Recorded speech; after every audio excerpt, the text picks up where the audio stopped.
though you are almost worth a war."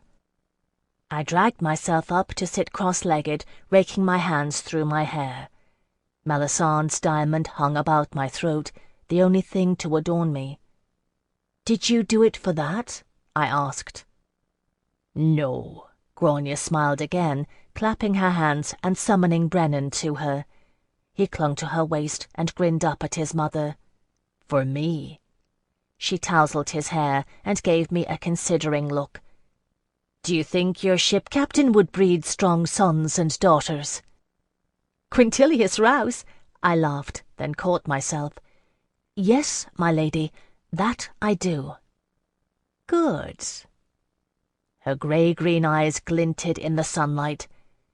"Tomorrow we may die, so it is best to live today. And some things are best decided in haste. Maybe you can teach my brother as much. If you can find the balance between them." "It seems," I said, "I will have to try." Chapter 71. Mercifully, I was not the only one suffering the after-effects of Ishka that day. Most of the Dongelines were bleary-eyed, and no few of the Dalriada. Not all, it seemed, had Grania's constitution. Even some of the Cruinia nursed aching heads, although Drustin was not among them. None of them, however, had to face Jocelyn Verai's glare of disapproval. "It is a disgrace," he hissed at me as we sat to break our fast. "Do you think every problem can be solved by falling into someone's bed? Do you think it's for that Ysandre de la Courcelle chose you?" "Forgive me," I muttered sourly, propping my head in my hands. "I've not your skill with the sword to resolve matters that way. Anyway, I might not have fallen there if you hadn't left me, all of you. Mayhap you should try it. It might improve your mood." "I have never," he began grimly. I looked at him. "That was different." He said it quietly. Yes, I rubbed my aching temples. It was.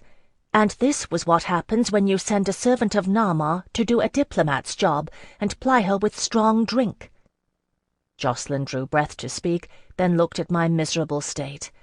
A muscle in his cheek twitched that might have been a repressed smile. "At least you had the choosing of it, or so I hear." "Oh, I chose, all right." He glanced at Grania, laughing at the head of the table and eating with good appetite, tearing bread from a loaf. "She does have a certain barbarian splendor." I laughed, then stopped. It hurt my head. By noon I had recovered enough to accept Drustin's invitation to tour the Dalriada settlement, which was called Innisclan. We went on horseback, the Pictish prince and 4 of his Cruinia, Jocelyn and I. He pointed out the holdings, the smithy and the mill, the vast cattle herds of the Dalriada that spread across the land, grazing on the bright spring grass. A peaceful scene, but the moist warmth in the air made my blood run cold. The season was hastening on, each day that fleeted past bringing us closer to summer and war. "Where lies your home, my lord?" I asked Drustin. "There." Turning his horse, he pointed unerringly to the southeast. Like all exiles, he carried within him a map that ever marked the way homeward. "Bryn Gorodom, where Maelcon sits upon my throne." He bared his teeth in a white snarl, frightful in his blue-marked face. "I will mount his head above my door." Eloa help me, I could only pray he did. "Will Aemon accede, do you think?" I asked him. Drustin shook his head, losing his fearsome expression. "There is no fiercer fighter when he is cornered, but Aemon does not ride into danger. If Maelcon ever came for me, Aemon would fight until his dying breath. But his nature is to defend, not attack." If Grania chose against him, would the Dalriada follow? He gave me a speculative look. "Some of them would, yes. Your warrior's skill has fired their hearts." He inclined his head to Jocelyn, who smiled politely, not understanding. "But Grania will not do this." Bold as an eagle she may be, but even she cannot cut the bond between them." Resting his reins on the pommel of his saddle, he looked back to the east, homeward and beyond, to the distant shores of Terre d'Ange, and his voice changed. "I dreamed of a bond once. 2 kingdoms, side by side, in open and free alliance. 2 thrones, bound with the silken thread of love, and not the chains of necessity." He smiled a little. "So we said, in my very bad Kediki, but I have not voiced even to you, and her Cruigne, which was little better. But we understood one another. That is what we dreamed, Ysandre de la Courcelle and I. Does she still?" I had not, I think, understood what Ysandre had told me. She had spoken of it indirectly, couching the meaning in the words of politics. I understood then. She loved him, with all the wayward fervour of the 16-year-old girl she'd been when they met. And he felt the same. "Yes, my lord," I whispered, "she does." His dark eyes returned to mine, dwelling on my face. Earth's oldest children, his sister had said. Perhaps after all he was not such an unfit match for the Queen of Terre d'Ange. "I will wait a week," Drustin Mab Nectaner said calmly, "for Aemon to decide. Then, if his heart is unchanged, I will leave, and take up the banner of the Culloch Gorham, to march upon Bryn Goradam. There are those who will follow, though not enough, I think, without the Dalriada. You will take your ship and return to Terre d'Ange. Tell Ysandre I will come, if I live." There was naught to say. I bowed my head. Drustin turned his horse, calling his men, and we set out for the hall of Innisclan. I translated our conversation for Jocelyn as we rode. "I am going to do somewhat else," I said then, "that you will not like. Just abide it and hold your tongue. I swear to you on Delaunay's name, I've a reason for it." For 3 days we met and talked. Word of our arrival had spread, and Dalriada clan lords appeared daily in Innisclan, until the hall could scarce hold them. Tall and fierce, all of them, in many-coloured woollens, and the fine ornate gold-work on which they pride themselves. Some came ready for war, hair stiffened into white crests with lime. Rouse had spoken of it, but it was the first I'd seen. But the twins were the lords of the Dalriada, and while Aemon held out, there would be no war. And that he did, not alone either, for there were those among the Dalriada who'd no will to risk war for the Cruigne's sake. "A fool's errand, and one we're like to return from empty-handed," Quintilius Rouse said grimly, observing the proceedings. I'd spoken that day until my mouth was dry, and my mind a tangled knot of words. D'Angeline and Cruigne coiled like a serpent's nest. Aemon listened and watched me with hot eyes, caring nothing for what I said. I am no orator to sway men's hearts with words. My skills lie elsewhere. "We've 4 days yet." I pressed the heels of my hands to my eyes, fighting exhaustion. 3 days of politely declining Aemon's unsubtle interest, pretending not to notice. I couldn't even count the other offers. I dropped my hands and grinned at Rouse. "Are you so quick to leave the Lady Gronier's bed?" He blushed all over his scarred face, muttering, "Wants to get a child." "I know. She thinks you're good stock. She's very direct in her desires. Actually, they were rather well matched, but I thought it privately." "Speil had a dream," Hyacinth announced, referring to Nectaner's middle daughter. "She saw you, Phèdre. You were holding a scale, tipped all to one side." "You understood this?" I raised my brows at him. He looked at me nonplussed. "They are teaching me Cruigne, and I am teaching them about the Dromond. You have been busy elsewhere, doing the Queen's business." "Yes, well, tell your dreamers that the scale is not yet ready to balance," I said wryly. "Do they see you as well in their dreams, O Prince of Travellers?" Hyacinth shook his head, frowning slightly. "Only once. Breather dreamed me on an island, and asked if I was born there. Naught else." Passing strange, I said, forgetting about it in the next instant, as Justin beckoned me to spin tales of the glories of a Dongeline alliance for an eager-looking Dalriada clanlord. We'd done a good job of that, at least. I made my way across the hall, feeling Eamon's gaze at my back. So it had been, ever since I'd bedded his sister. But I'd spoken true to Hyacinth. If I was no diplomat, still I knew to gauge a patron.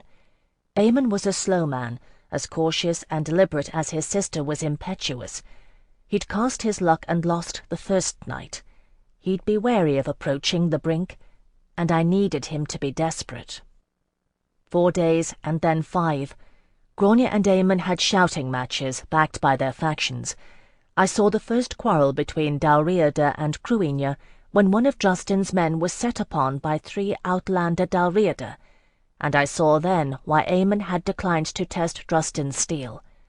Outnumbered and outsized, the Cruinia warrior fought with a cunning and speed I'd never witnessed, holding his own until Justin came at a run, half-gated and furious, shoving Dalriada's swords aside with his bare hands. They could have killed him then. They didn't, looking with fear and respect at his blue warrior's marks, the red cloak and the gold torque of his birthright, the Cruach of Alba. "Tell them tomorrow," I said to him when the Dalriada had apologized and gone, "not in council, but after, when they're feasting in the hall. Tell them what you have decided." He looked at me and nodded. "I will do as you wish." So it was that it happened on the 6th day. As on the others, nothing was decided, the twins at odds. Still they honoured the laws of hospitality, feting their guests. It was in the hall, before the roaring fire, that Justin rose to address Grania and Eamon. "My lords of the Dalriada," he said, bowing, "you have given shelter to me and my people, and I am ever grateful. But I have sworn a pledge." He held up his right hand, firelight gleaming from the gold of Roland's signet. "I must honour it, or die trying.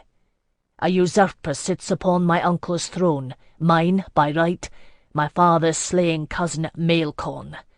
On the morrow I ride east to reclaim that which is mine, and if I live we cross the straits." Pandemonium erupted in the hall, noisy and familiar. I waited, then made my way to the twins' thrones. "My lords," I said, kneeling, "we thank you for your hospitality. Prince Justin has spoken. We will depart on the morrow, carrying his words to our queen." Grania gave me a regal nod and turned away, concealing an amused glint in her grey-green eyes. She knew what I was about to try. She'd given me the key. I stood and made my curtsy, with all the grace of serious house, and turned to leave. "Wait," Eamon protested, following to catch my shoulder. "You need not depart in such haste, my lady. At least drink with me, will you not? You cannot." He shot an evil glance at his sister. "We are alike, she and I, born of one womb. You cannot favour one over the other." "My lord," I shook off his hand, "I am the Queen's ambassador. Would you treat me so?" "I have never forced any woman." Snatching his hand back, he glared at me. "But how can you choose so? It is not right." I shrugged. "My lord," I said mildly, "as you desire Dongelines for our beauty, so do we admire aught in others, boldness and daring. Such your sister possesses." "And you say I do not?" Eamon was working himself into a fury, features wild and distorted. "You say I lack courage?" A small crowd was beginning to gather. Jocelyn worked through it unobtrusively, making his way to my side. Feeling his reassuring presence at my shoulder, I looked at Eamon and shrugged again, keeping my face expressionless. "I do not say it, my lord. Your actions speak for me." "Rather louder than you imagined, Eamon." That was Grania's voice, sharp and mocking. It drew laughter. He turned to glare at her, his face near purple with anger, hands fisting at his sides. She looked back at him, her face a cool reflection of his. red gold brows arched. "You have made your bed. Do you cry now that you lie in it alone?" "If it is daring you want," he said through grinding teeth, "I will show you daring." Thrusting one fist into the air, he cried out, "The Dalriada ride to war at the side of Drustin Mab Nectana." Cheers erupted. If there were groans, they were swept aside in the wave of jubilation. Aemon pumped his fist, shouting, wholly caught up in it. For a moment, I think, he forgot about me. I had been a catalyst to this deep rivalry between the twins, no more. But he remembered, and turned to me with bright eyes, grinning. "What do you say to that, D'Angeline?" he asked, catching my arms. "Was that daring enough?" A horse, a sword, a brooch. It was a boy's glee at a victory won. It made me smile despite myself. "Yes, my lord," I said, meaning it. "It is enough." At my side, Jocelyn heaved a sigh. Thus did it come to pass that I bedded the twins, lords of the Dalriada. Aemon kept his grin for days, going about the business of preparing for war with it plastered on his face, foolish and blissful. I dare say I served him better than I had his sister, having been considerably more sober. Although Grania had no complaints, to be sure. She caught me in the hall one day and slid a gold bracelet over my arm, rich with the fine intricate knotwork they do. "For luck," she said, amused. "This goddess you serve, she is a powerful one." I hoped so. We were riding to war. Chapter 72. No D'Angeline need march, of course. It was not our battle. We could have set sail, gone the long way around, avoiding the straits, to set course for Lower Sioval. But it would have been a coward's course, and in truth we'd have had no word to bear. By the time we made landfall and won through to Isendre, the Cruigne would have crossed the straits or died. Drustin was willing to ride to the heir of Terre d'Ange. We D'Angelines could do no less for the Culloch Gorham. Quintilius Rouse left half his men with the ship, with instructions to bring word to the Queen if we failed. The rest of us would follow the battle. The Dalriada ride to war as if to a party, laughing and shouting and jesting, decked out in splendour and finery. The lords fight in the old style still, with war-chariots. It was something to behold, a Hellene tale sprung to life. The Cruigne are quieter, but just as deadly, fierce eyes and battle grins gleaming in their blue world faces. 20 warriors, Dalriada and Cruigne, paired in twos, rode in advance of the swiftest horses, leaving at angles in a vast semicircle to compass Alba. They carried the twin banners under which they fought, the Falair born, the white mare of Era, white on a green field, and the Culloch Gorham, the black boar, on a field of scarlet. We cheered as they left, twisting in the saddle to wave bold farewells, knowing themselves most likely to die. If they succeeded, they would spread word, bringing allies to swell our ranks as we marched eastward. Some would succeed, some would die. Drustin watched them go in silence. 50 men, no more, had come with him to Innisclan, fighting free of Maelcon's forces, protecting the Cruach's heir, his mother and sisters. A full 200 had begun the journey. His blood-father had been among them, slain at the hands of the Tariv Crow. Maelcon's mother, Fochleder, was of the Briganti, who followed the Red Bull. It was her kin who came, overrunning Bryn Gorodom, starting the bloodbath, setting Maelcon on the throne. No wonder, I thought, the Lioness of Azal had sought to treat with Fochleder and Maelcon. They would have understood one another. I wondered about Marc de Trevelyan then, and whether he'd been recalled from exile, whether or not his daughter Bernadette was willing to marry Guillain de Somerville, whether or not Marc agreed. I wondered whether or not war was declared if d'Eglamour was at large, and about the deadly vipers of House Shahrazai. I wondered, indeed, if Isendre still held the throne. Who was to say, I wondered, if the royal house of Aragon had sent troops, and how many? I wondered what Voldemar Selig knew. It was a terrible thing to be so far and know so little, but I could not help wondering. I rode with Hyacinth and Jacqueline, Nectina and her daughters, and others of the twins' household, behind the advancing army.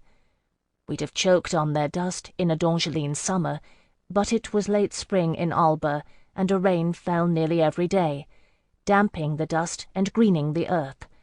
A full mile wide, our front line stretched, straggling and undisciplined, travelling at the foot soldiers' pace.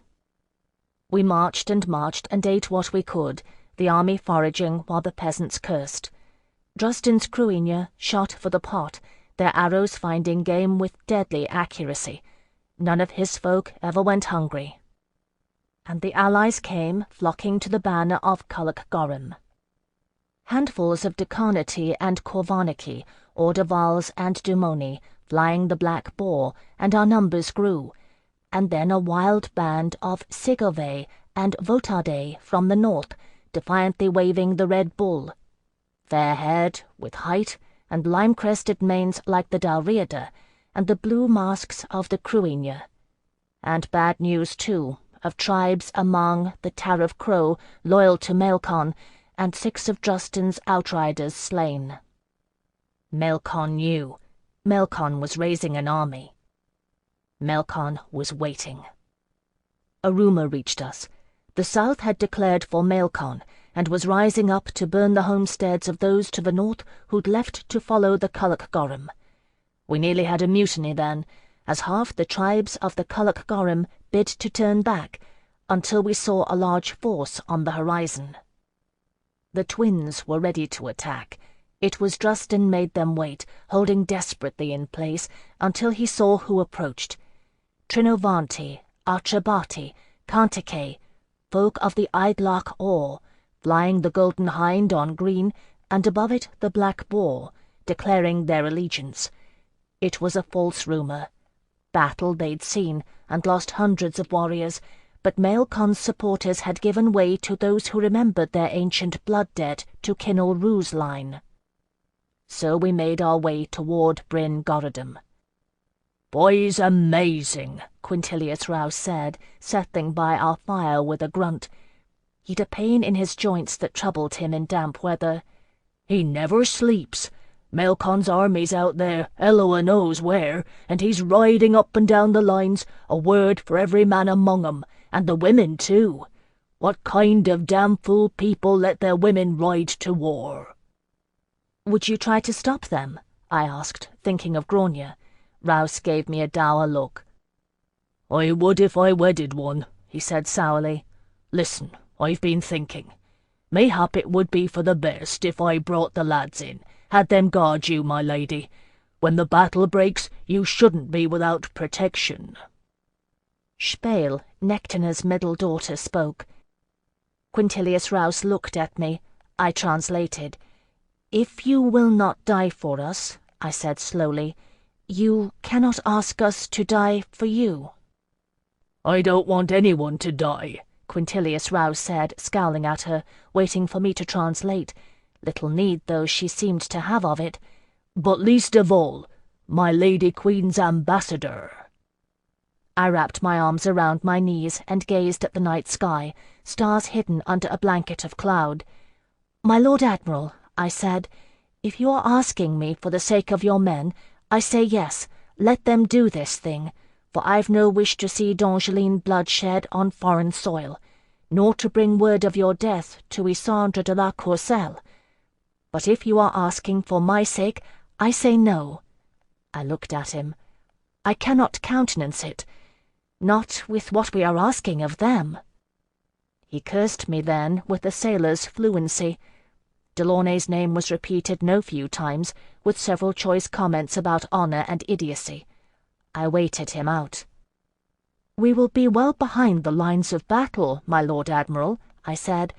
"I take no risk that the Prince's own mother does not share, and I have Jocelyn." Quintilius Rouse cursed some more, got up and paced, stabbing one thick finger at Jocelyn. "You will stay with her?" he asked, brows bristling. "You swear it, Castleline? You will never leave her side?" Jocelyn bowed, his vambraces flashing in the firelight. "I have sworn it, my lord," he said softly, "to damnation and beyond." "I ask it for your sake." Quintilius Rouse fetched up in front of me and drew a ragged breath. "My men are itching to fight Albans. They've seen no action since we fought the hellions of Kebel-y-Makard. But I swear to you, Phèdre no Delaunay, if harm comes to you in this battle, your lord's shade will plague me until my dying, and I've no wish to have it on my head." "She will not die." It was Hyacinth's voice, hollow with the Dromond. He turned his head, black gaze meeting Rouse's, blurred and strange with sight. "Her long road is not ended, nor yours, Admiral." "Do you say we will be victorious?" Rouse's voice took on a jesting edge. Hyacinth's gift made him uneasy, the more so since it had proved true. "Do you say so, Zingano?" Hyacinth shook his head, black ringlets swinging. "I see you returning to water, my lord, and Phèdre as well. More I cannot see." Quintilius Rouse cursed again, at greater length.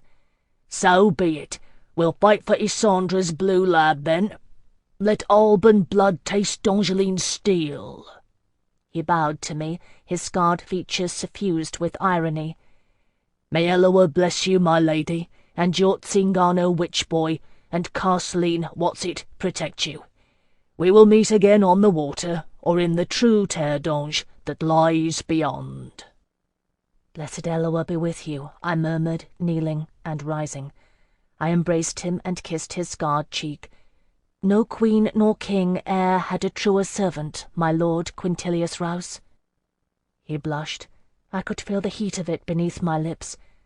"Nor a stranger ambassador," he said gruffly, embracing me.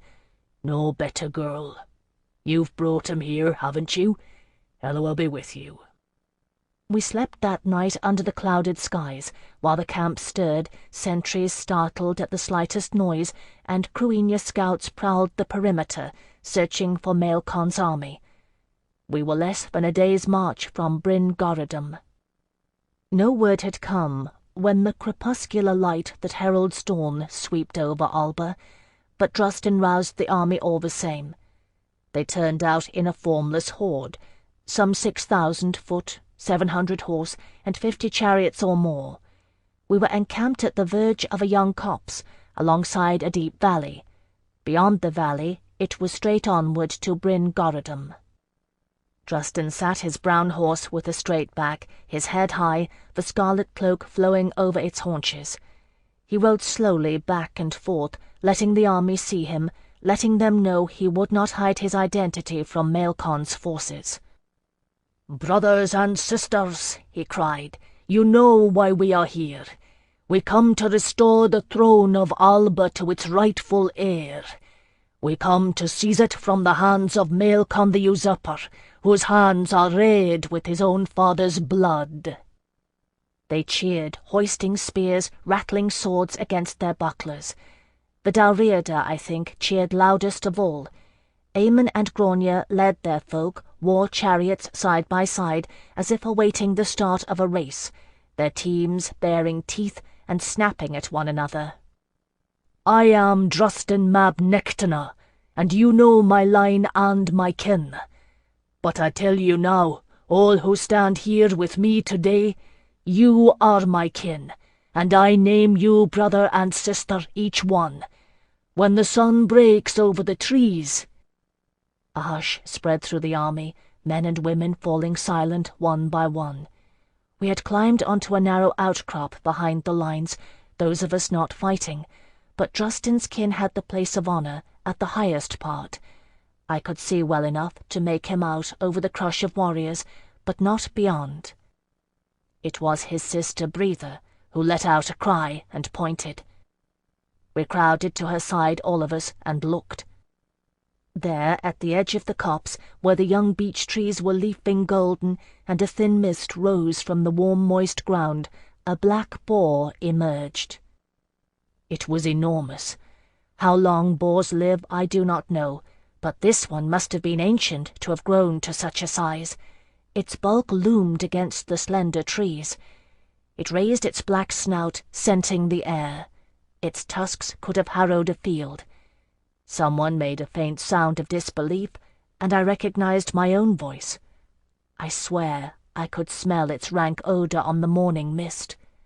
The black boar glared through the grey dawn with small, fiery eyes. 6,000 and some Pictish and Aryan warriors stared back at it in awe-stricken silence. A shout arose, a single choked shout. The mighty boar wheeled with a fearful grunt, heading back into the copse. It ran half-gated and lame. Almost 7,000 throats giving voice to a single cry.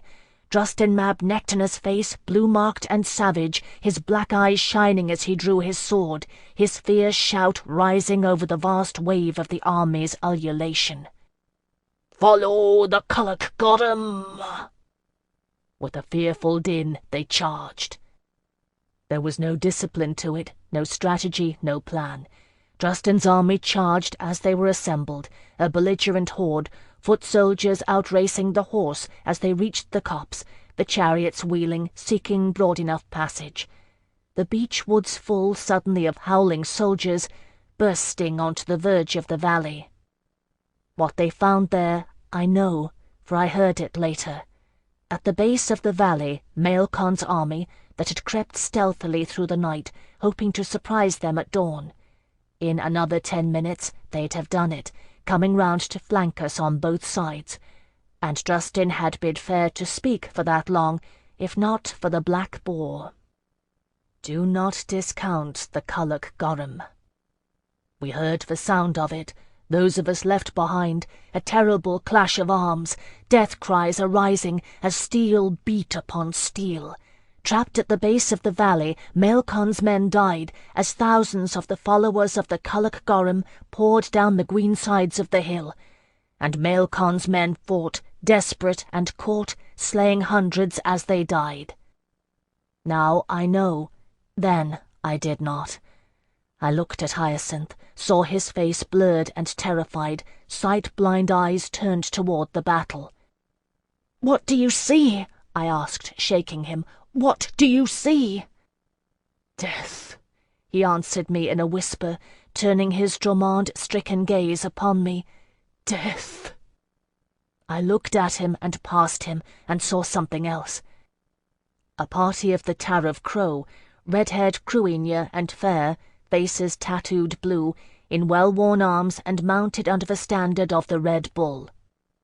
"Milcorn was right," one said, drawing his sword and gesturing. They spread out to encircle us. "Take them hostage." Not us, but Nectarna.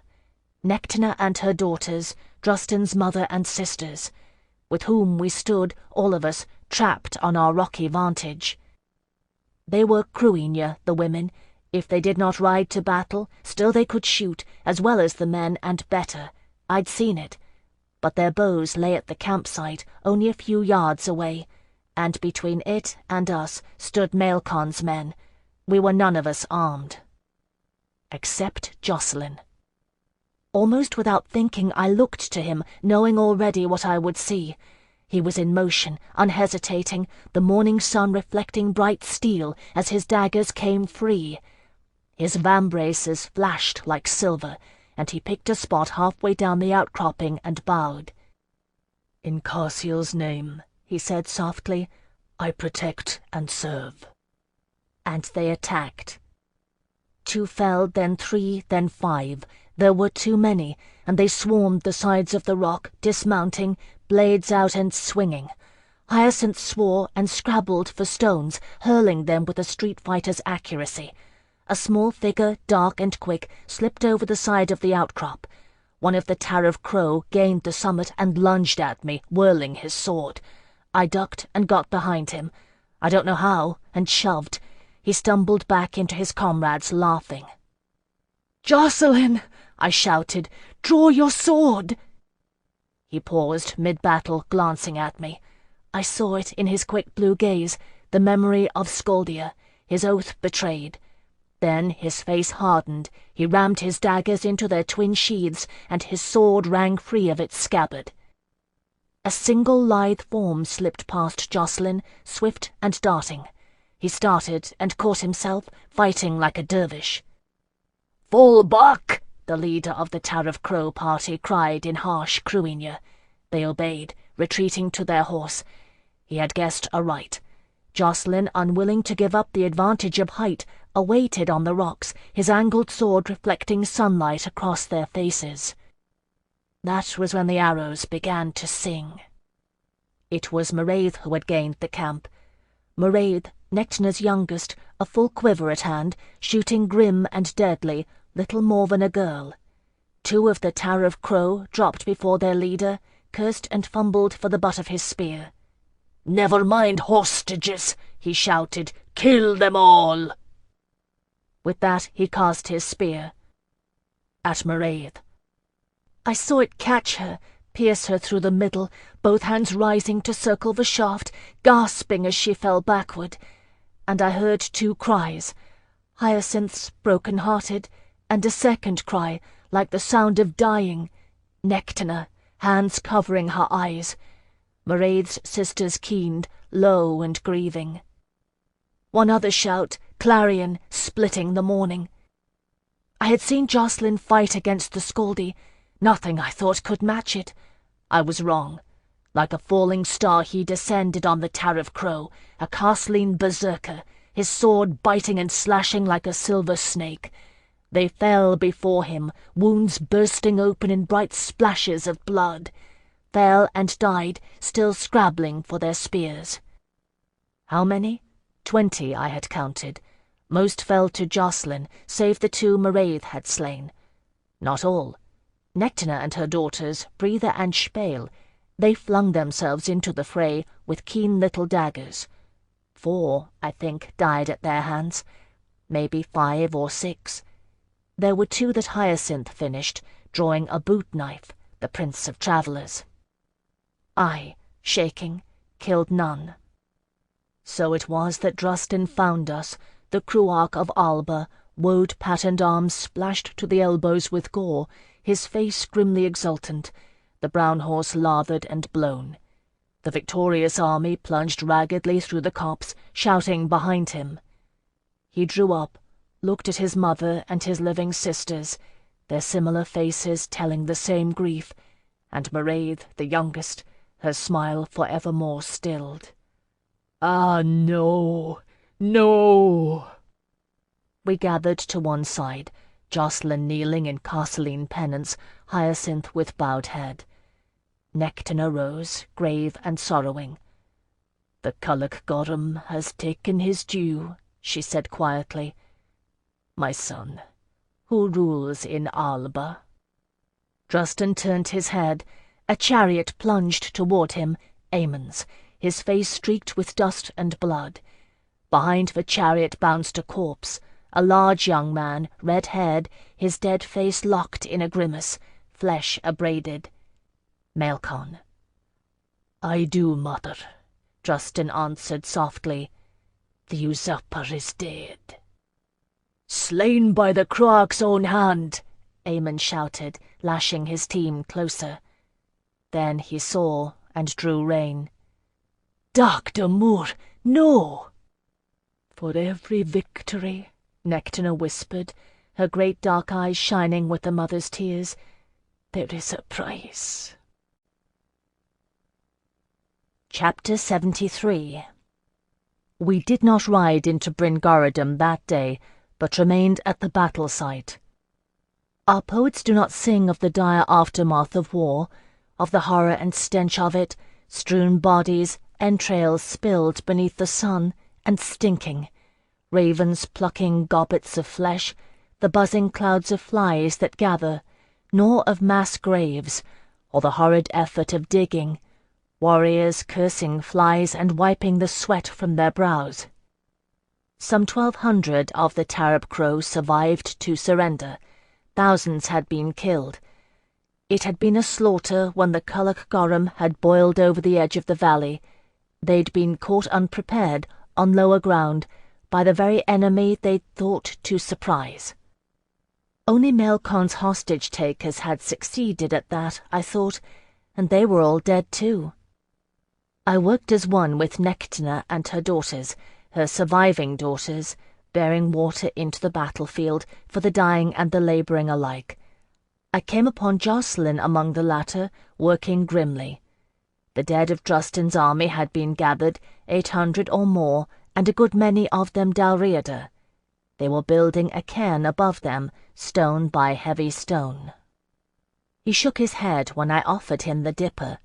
His face was haggard in its beauty, splashes of blood drying rust-brown and flaking on his skin, his clothing, even the thick wheat-blonde cable of his braid. Poets do not sing of that, either.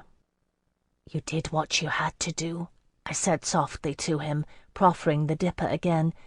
"Jacqueline, they drew to kill." "I should have saved her, too," he replied grimly, turning away and hoisting another stone. I let it be and moved on, offering my dipper to a Cruinia warrior who took it gratefully, gripping with both hands, throat working as he drank. And on and on. The dying were the worst.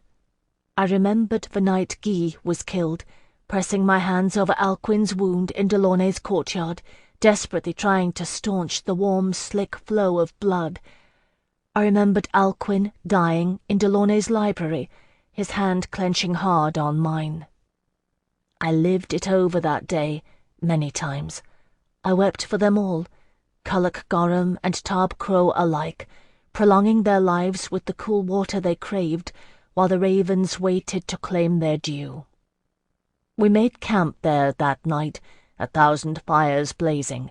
A great victory had been won. Drustin did not deny them that, their celebration, though Mairead lay on a bier in state.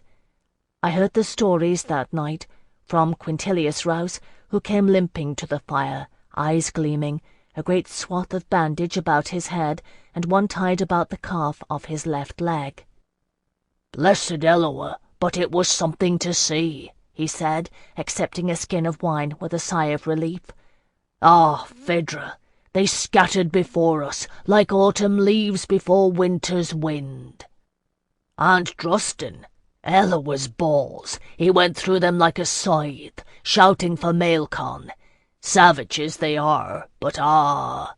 Aemon and Grania, oh, you should have seen it. The foot soldiers surrounded the chariots, and they tore into that valley like...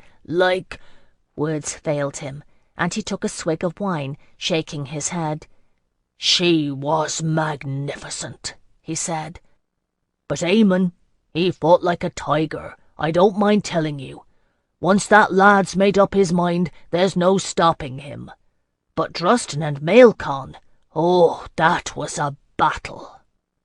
He told it for us then, how Maelcon came riding amid the slaughter, tall and haughty atop his grey horse, how they fought, how Drustin prevailed, and how Aemon came to lash the usurper's corpse behind his chariot, Grania his sister guarding him all the while, lashing her team, so they raced in a circle about him.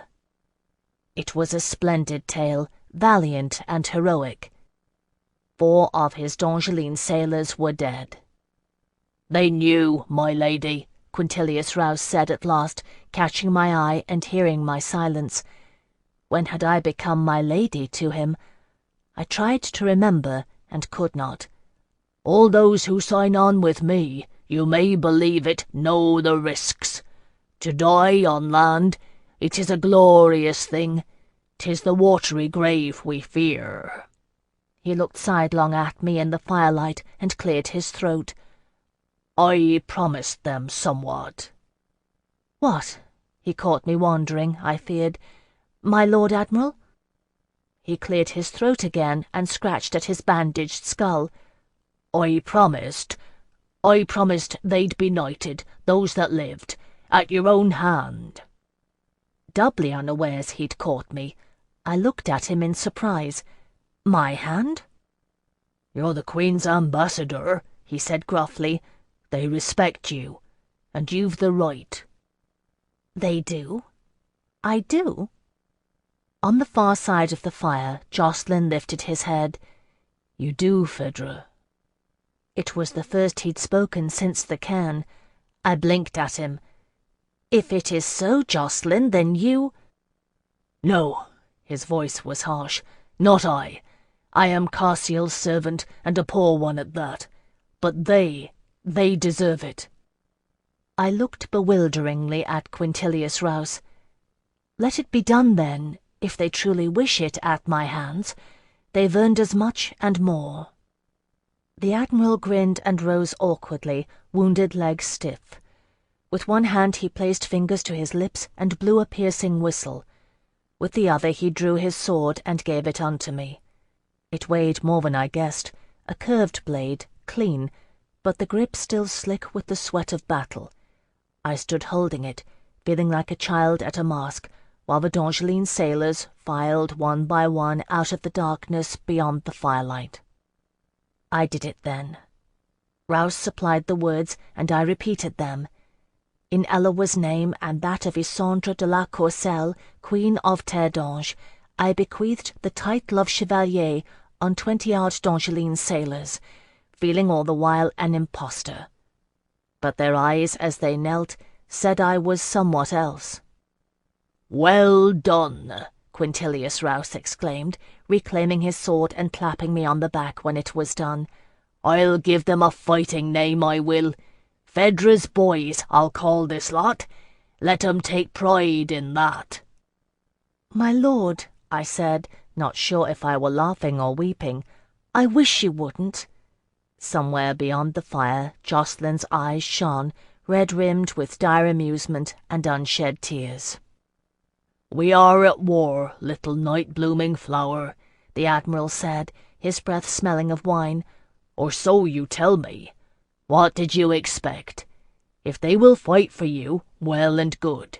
If they take pride in dying for your name, so much the better. What did you think when you bid me on this mission?"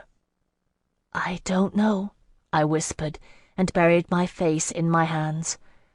I saw in the darkness there Voldemar Selig and 20,000 Scaldi, the allies of Cumlach, glittering and fierce. It was not true. I had known. "Call them what you will." He did too. The name still stands in the royal fleet. When Quintilius Rouse had departed, I sought out Hyacinth, who maintained an unspeaking vigil at Maraith's bier. "I heard," he said dully, sensing my approach. "Congratulations." "Hyacinth." I said his name, once my signal, and touched his shoulder. "I never sought a claim for it. You know that." He heaved a sigh, shuddering all over, and his face took on an expression I recognized as human. "I know," he said softly. "It is war. But our Elowa, Phèdre, why? She was only a girl." "You cared for her," I said the obvious.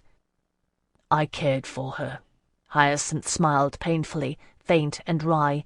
"Yes, or I might have, at least. Waking Dreamer, that's what she named me, isn't it? She said it first, on the beach." Another profound shudder. I put my arms around him.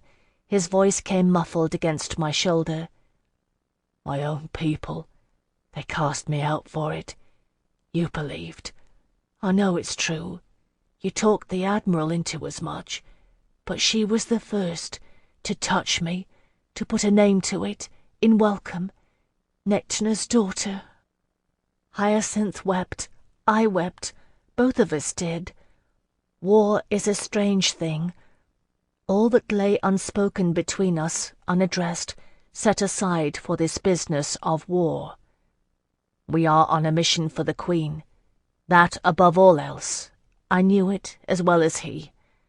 And yet when he turned his grief-stricken face to mine, I kissed him, lowering my lips to his. His arms caught at me like a drowning man's. At Balm House in the Night Court, they say Nama lay with the King of Persis out of compassion, to heal the pain in his soul. I grew up in the Night Court. I knew such things. Yet never did I understand them until that night, when I drew Hyacinth out of the circle of torchlight that surrounded Mairead's bier. We err, those of us who have quarrelled, fragmenting Nama's desire into 13 parts, 13 houses. There are many threads, it is true, but all of one piece, woven together like a mendicant's cloak. Comfort and atonement, sorrow and exhilaration, all of a piece, woven together on the green earth of Alba. The poets do not sing of this either, how death begets the urge toward life. I, who knew how to take pain, took Hyacinth's. Pain and delight I took from him, and gave him back both, until we understood, the both of us, how they are intertwined, how one does not come without the other. Friend, brother, lover, I shaped his face in darkness with my hands, his mouth with my lips, his body with my own. He cried out before the end. I had used somewhat of my art. "Shh," I whispered, stilling his cry with my fingertips, my own flesh sounding like a plucked harp-string. "Shh. Until I die, I swear, I will never grasp the whole of what it is to serve Nama." Afterward he drew away, guilt coming in the ebb of desire. "Hyacinth," I laid my cheek against his back, the warm brown skin, and put my arms around him. "The draught of poppies takes away pain, that the body might sleep and heal. So Nama may send desire, but our hearts may forget for a time and heal." "Is that somewhat else you were taught?" he asked, the last word harsh. "Yes," I said softly, "by you." He looked around at me then, turning in the circle of my arms, touching my face and shaking his head. "It wasn't supposed to be like this, Phèdre. You and I. Not like this."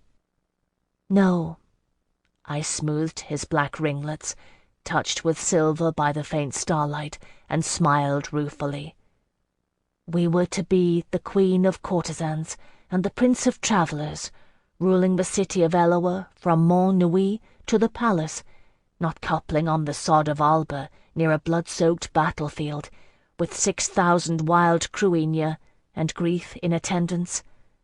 But here we are." It made him smile too, a little bit. "We should go back," he said, gazing toward the torches and the blazing fires. The Dalriada and Drustin's Cruinia celebrated still. Somewhere, penned together and under guard, the remnants of Maelcon's army watched in sullen exhaustion. They'd buried their dead too, and a harder job it was, though no cairn marked their grave, for the dead were many, and the diggers few. Others had taken up the vigil at Mairead's bier when we returned. Nectina and her daughters, who sang a morning song, quiet and beautiful, a woven thread of chant they passed among the 3 of them, taking it up in turn, descant and rise. I stood and listened for a time, tears in my eyes, both for its sorrow and its loveliness. And Jocelyn, who knelt in a private Castelline prayer. He lifted his head at our approach, giving me a bleak stare. Never mind him, I thought, taking Hyacinth's face in both hands. I drew it down and placed a kiss on his brow. "Grieve and be healed," I whispered. He nodded and took up his place. I too knelt, gazing at Mairead, her face serene in death as it had been in life. Nectina, Breather, and Spale sang, weaving the threads of life together, victory and loss, birth and death, love and hatred. After a time I dreamed a little, waking, as had not happened since I was a child in Sirius House, kneeling attendant for endless hours at some adult function. Another voice had joined theirs, deeper, sounding an earth-rooted refrain. I shook myself alert and saw Drustin, who had joined his mother and sisters.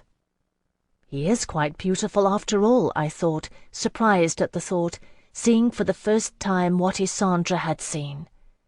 His features beneath the tattooing were finely made, black hair falling straight and shining over his shoulders. Earth's oldest children. All of them sang together, poignantly lovely. Barbarians, we call them. When it was done, Breather started another melody. This, though, only the women carried. Justin made his way to Jacqueline, crouching at his side. I wondered if I should rise to translate, but the young Cruach of Alba spoke in broken Kediki. "That I have not voiced even to you," he had said to me. I understood why, hearing it.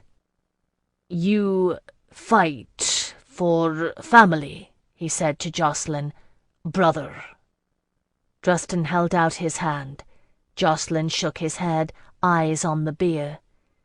"Your sister is dead, my king," he said in his flawless Kediki, learned at his father's knee.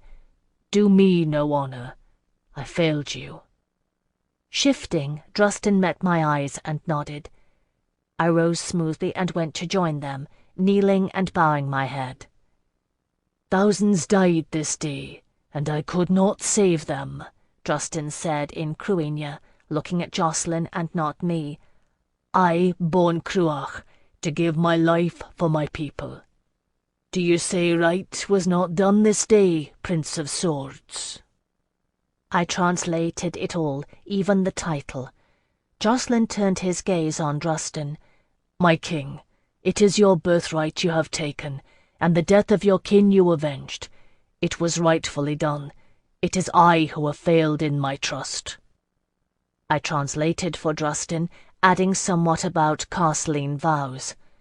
The Cruach looked thoughtful and rubbed his misformed foot unselfconsciously, working at the cramped ligaments.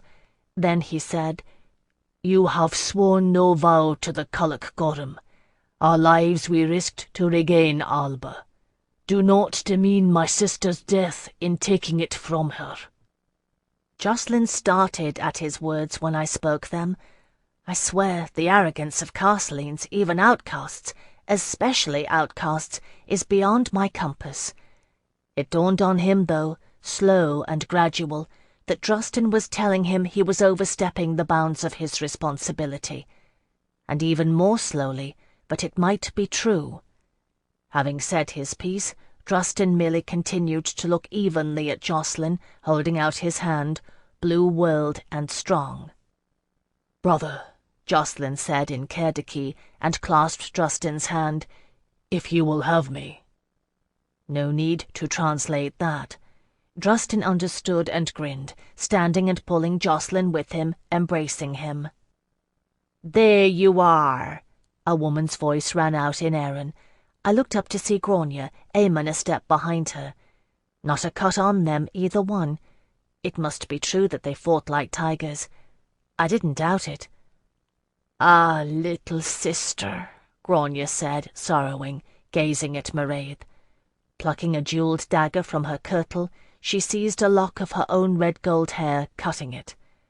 Approaching the bier, she laid it carefully beneath Mairead's folded hands. "We avenged you, little sister. Do not doubt it, 100 times over." Eamon followed suit, his hair paler than his twins, still streaked with traces of lime. He touched Mairead's cold hands gently. "Be at peace with it, little sister. We will sing of your valour." "Folk need to see you," Grania said to Justin in her direct way, eyes on a level with his. "To share your grief, to share the victory. They followed the Culloch Gorham and fought well for you this day." Justin nodded. "I will come." "And you?" Grania looked at me, still kneeling, and smiled. "You come as the Swan's emissary. You ask the Culloch Gorham to follow you. They need to see." "I'm coming," I said, and stood, small beside the twins. Jacqueline gave his smooth Castlean bow, not quite meeting my eyes. I glanced at Hyacinth. Our eyes met in a small silence, the old familiarity and the new. "I will stay," he said softly. "Let the dreamers and the seers keep watch. It is what we do." Chapter 74. The next day we marched into Bryn Gorodom. It was a small city which surprised me. I recognized the underpinnings of Tiberian stonework. We intersected with a mighty river and marched along its banks toward a bay, for the city lay on the eastern shore of Alba. Common folk turned out and cheered. Maelcon had not been loved. When we reached the fortress proper, we found the gates open and the door lowered. The garrison turned out to surrender arms. They had heard, and they gave us Phèdre, Maelcon's mother. Later we learned that it was not only the defeat of Maelcon's forces that put the fear of Culhwch Gorym into the followers of the Red Bull, but the numbers of common folk, especially within the fortress itself, servants who had escaped the slaughter of Maelcon's betrayal, whose black eyes gleamed to hear the news of the Cruach's return. Discretion is the greater part of valour. The Tarab Crow surrendered. So it was that Drustin Mab Nectana took his throne. Down came the standard of the Red Bull. The black boar flew once more from the peaks of Bryn Gorodom. The Cruach's sister Mairead was buried in state. The head of Maelcon the usurper was nailed above the gates of Bryn Gorodom. Drustin had not spoken in jest. We do not call them barbarians entirely without reason. Seated on the throne, he heard Phèdre's petition. As a guest of honour, I was privileged to attend, a privilege I'd gladly have forgone. I stood watching. It seemed 1,000 years ago, but I had stood in the hall of audience where Lionette de Trevelyan stood trial, Alcuin and I straining to catch a glimpse of the proceedings. Now I stood at the left hand of the throne of Alba, my Castellan companion attendant, struggling to keep my features expressionless as I represented the Queen of Terdange. If I had felt a fraud bestowing knighthood on Quintilius Rouse's men, it was nothing to this. I could not help but think, if Isandre de la Courcelle knew we would succeed thus far, she would never have chosen to send me. A whore's unwanted get, I remembered the Dawain's voice echoing in my memory. But send me she had, and if I was a whore's unwanted get, I was Anafiel Delaunay's chosen pupil too, and he had deemed me worthy of his name when my own parents sold my right to carry theirs. And this woman who stood before Drustin's throne, tall and unrepentant, had caused not only the bloodshed to which I'd borne witness yesterday, and that which had stained these halls, but the deaths I'd witnessed decreed that other day, when I stood on tiptoe in the hall of audience. Baudouin de Trevelyan, who'd given me my first kiss. He'd taken the luck of it with him. I'd been his parting gift. From Melisande, who brought to light letters written to Lionette de Trevelyan from this woman, who stood before Drustin's throne. The Tsingani are right. It is a long road. Drustin let her speak, and she spoke well, impassioned, of the passing of the old ways, of the need to join the new, where son succeeded father.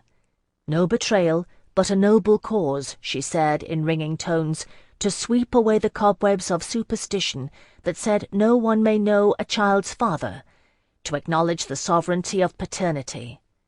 A tall woman, Phèdre, with red hair and the words of a Cruinia warrior tattooed on her cheeks. I heard later that she killed 4 men by her own hand when the garrison came for her.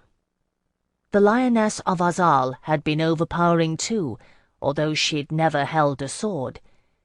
It had made Baudouin wild and daring, and a little mad. I wondered if Maelcon had been the same.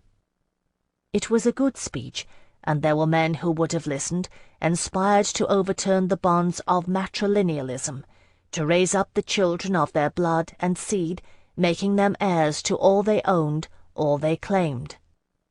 Not Earth's eldest children. 4 sets of identical eyes watched as they listened. Drustin, Nectana, Brayther, Spale. It should have been 5. I wondered, did we follow the old ways once? Ella was wondering put an end to it if we did.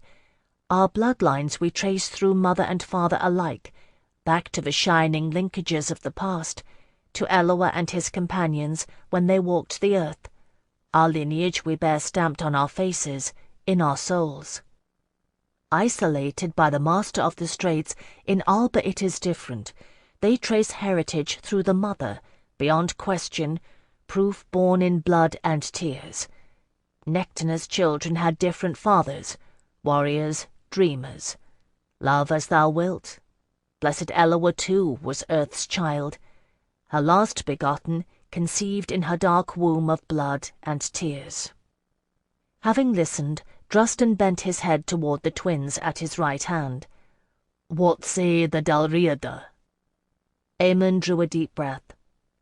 Drustin Crew, you know our hearts and our minds. Your uncle was our friend. In Era we do not suffer a blood traitor to live. Grania nodded in accord, unwontedly sober.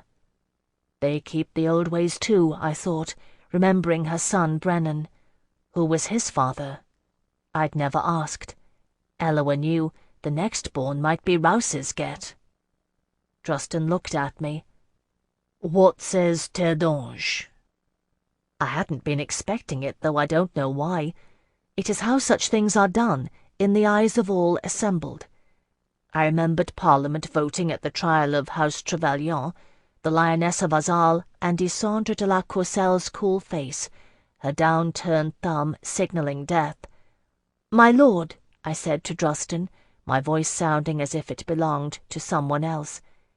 "Fochleda of the Briganti conspired against the crown. It has been proven. We do not bid for clemency." There was a buzz around the hall. Not everyone there had known who I was, had heard Cruinia from my lips. Drustin ignored it, looking fixedly at Fochleda. For your treachery, he said, you will die. For the blood ties between us, I grant it will be swift.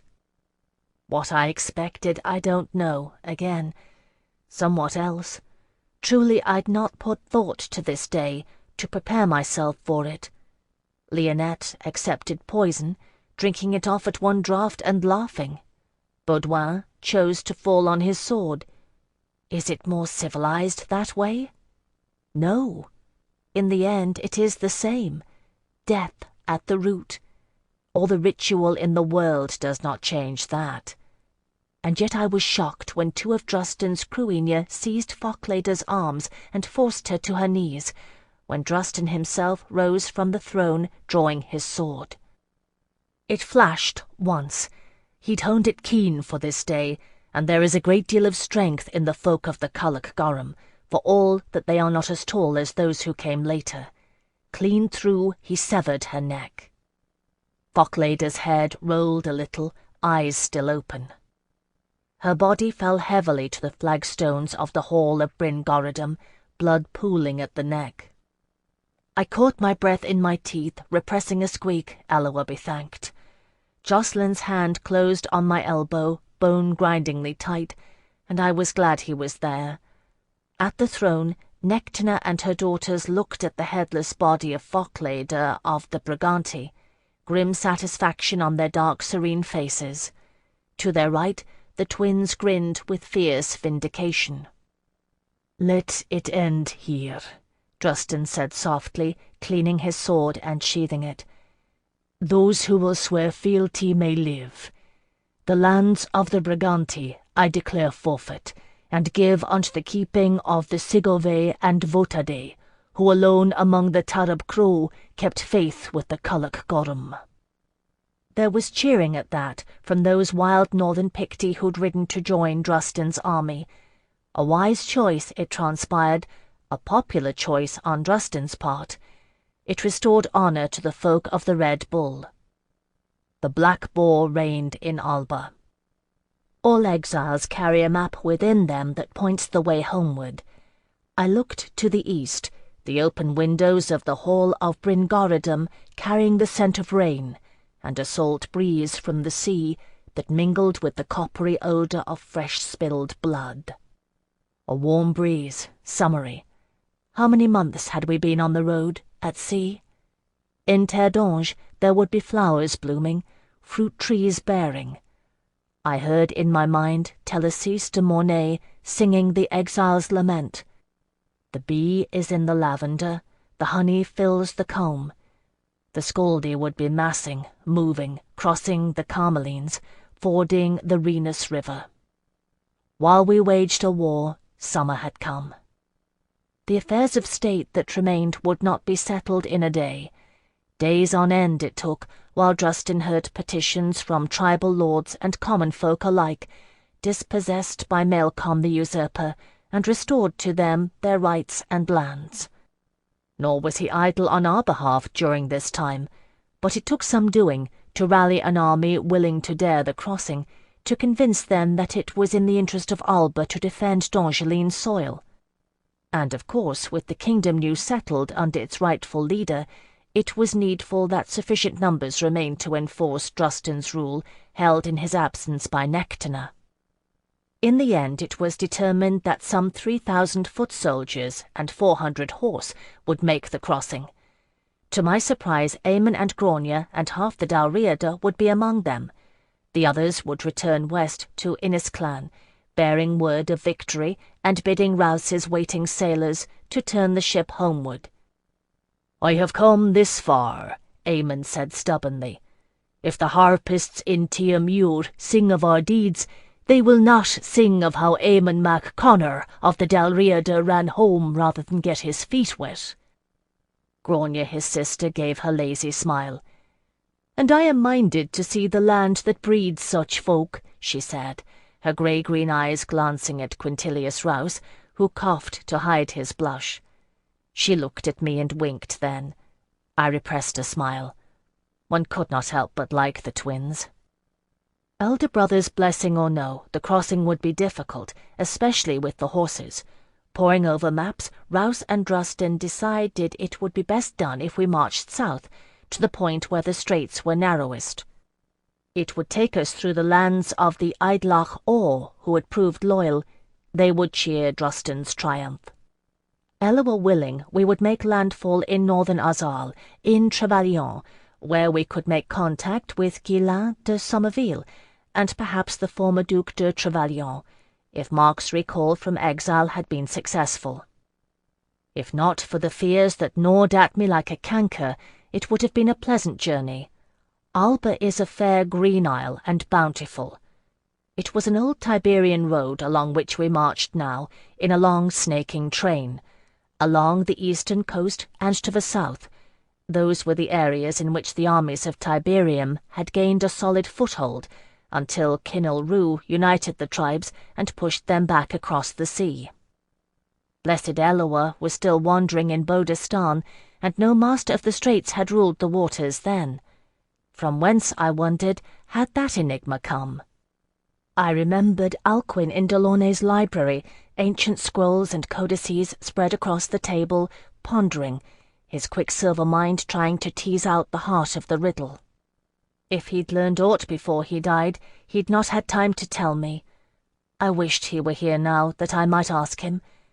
Having once seen that terrible face moving on the waters, I'd no wish to see it again, and I misliked trusting to the promise of a mystery.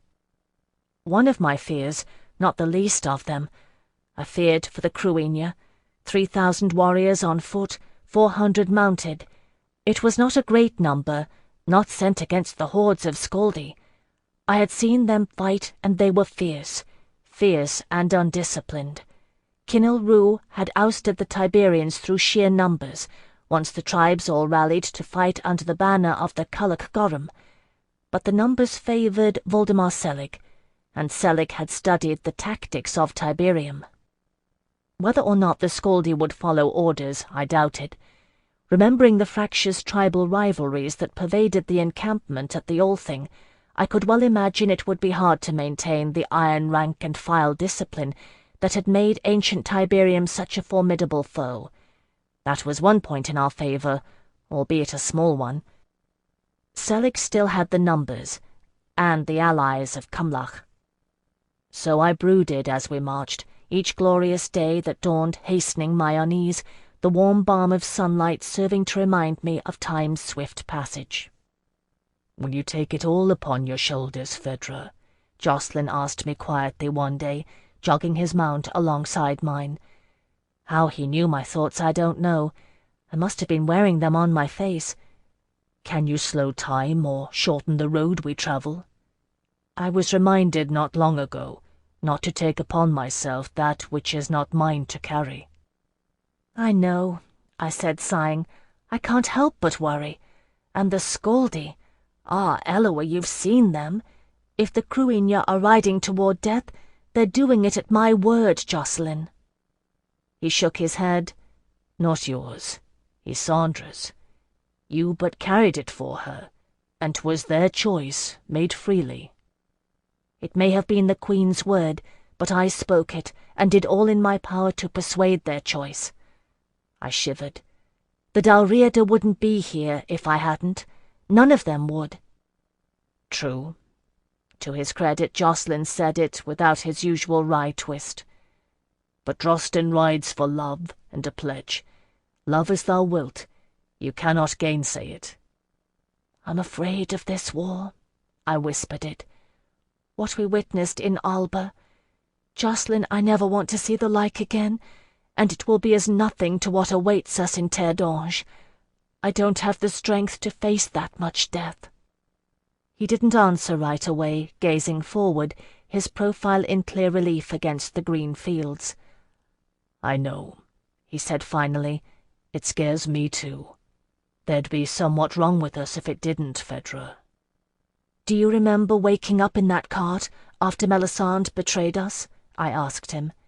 He nodded. "I could have died then. I wouldn't have cared.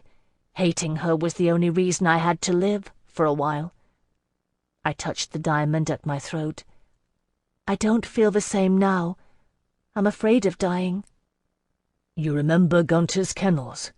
He gave me the wry look. "Hating you kept me alive then, when I thought you'd betrayed me. If you'd asked me before, I'd have sworn I'd kill myself before I endured such humiliation.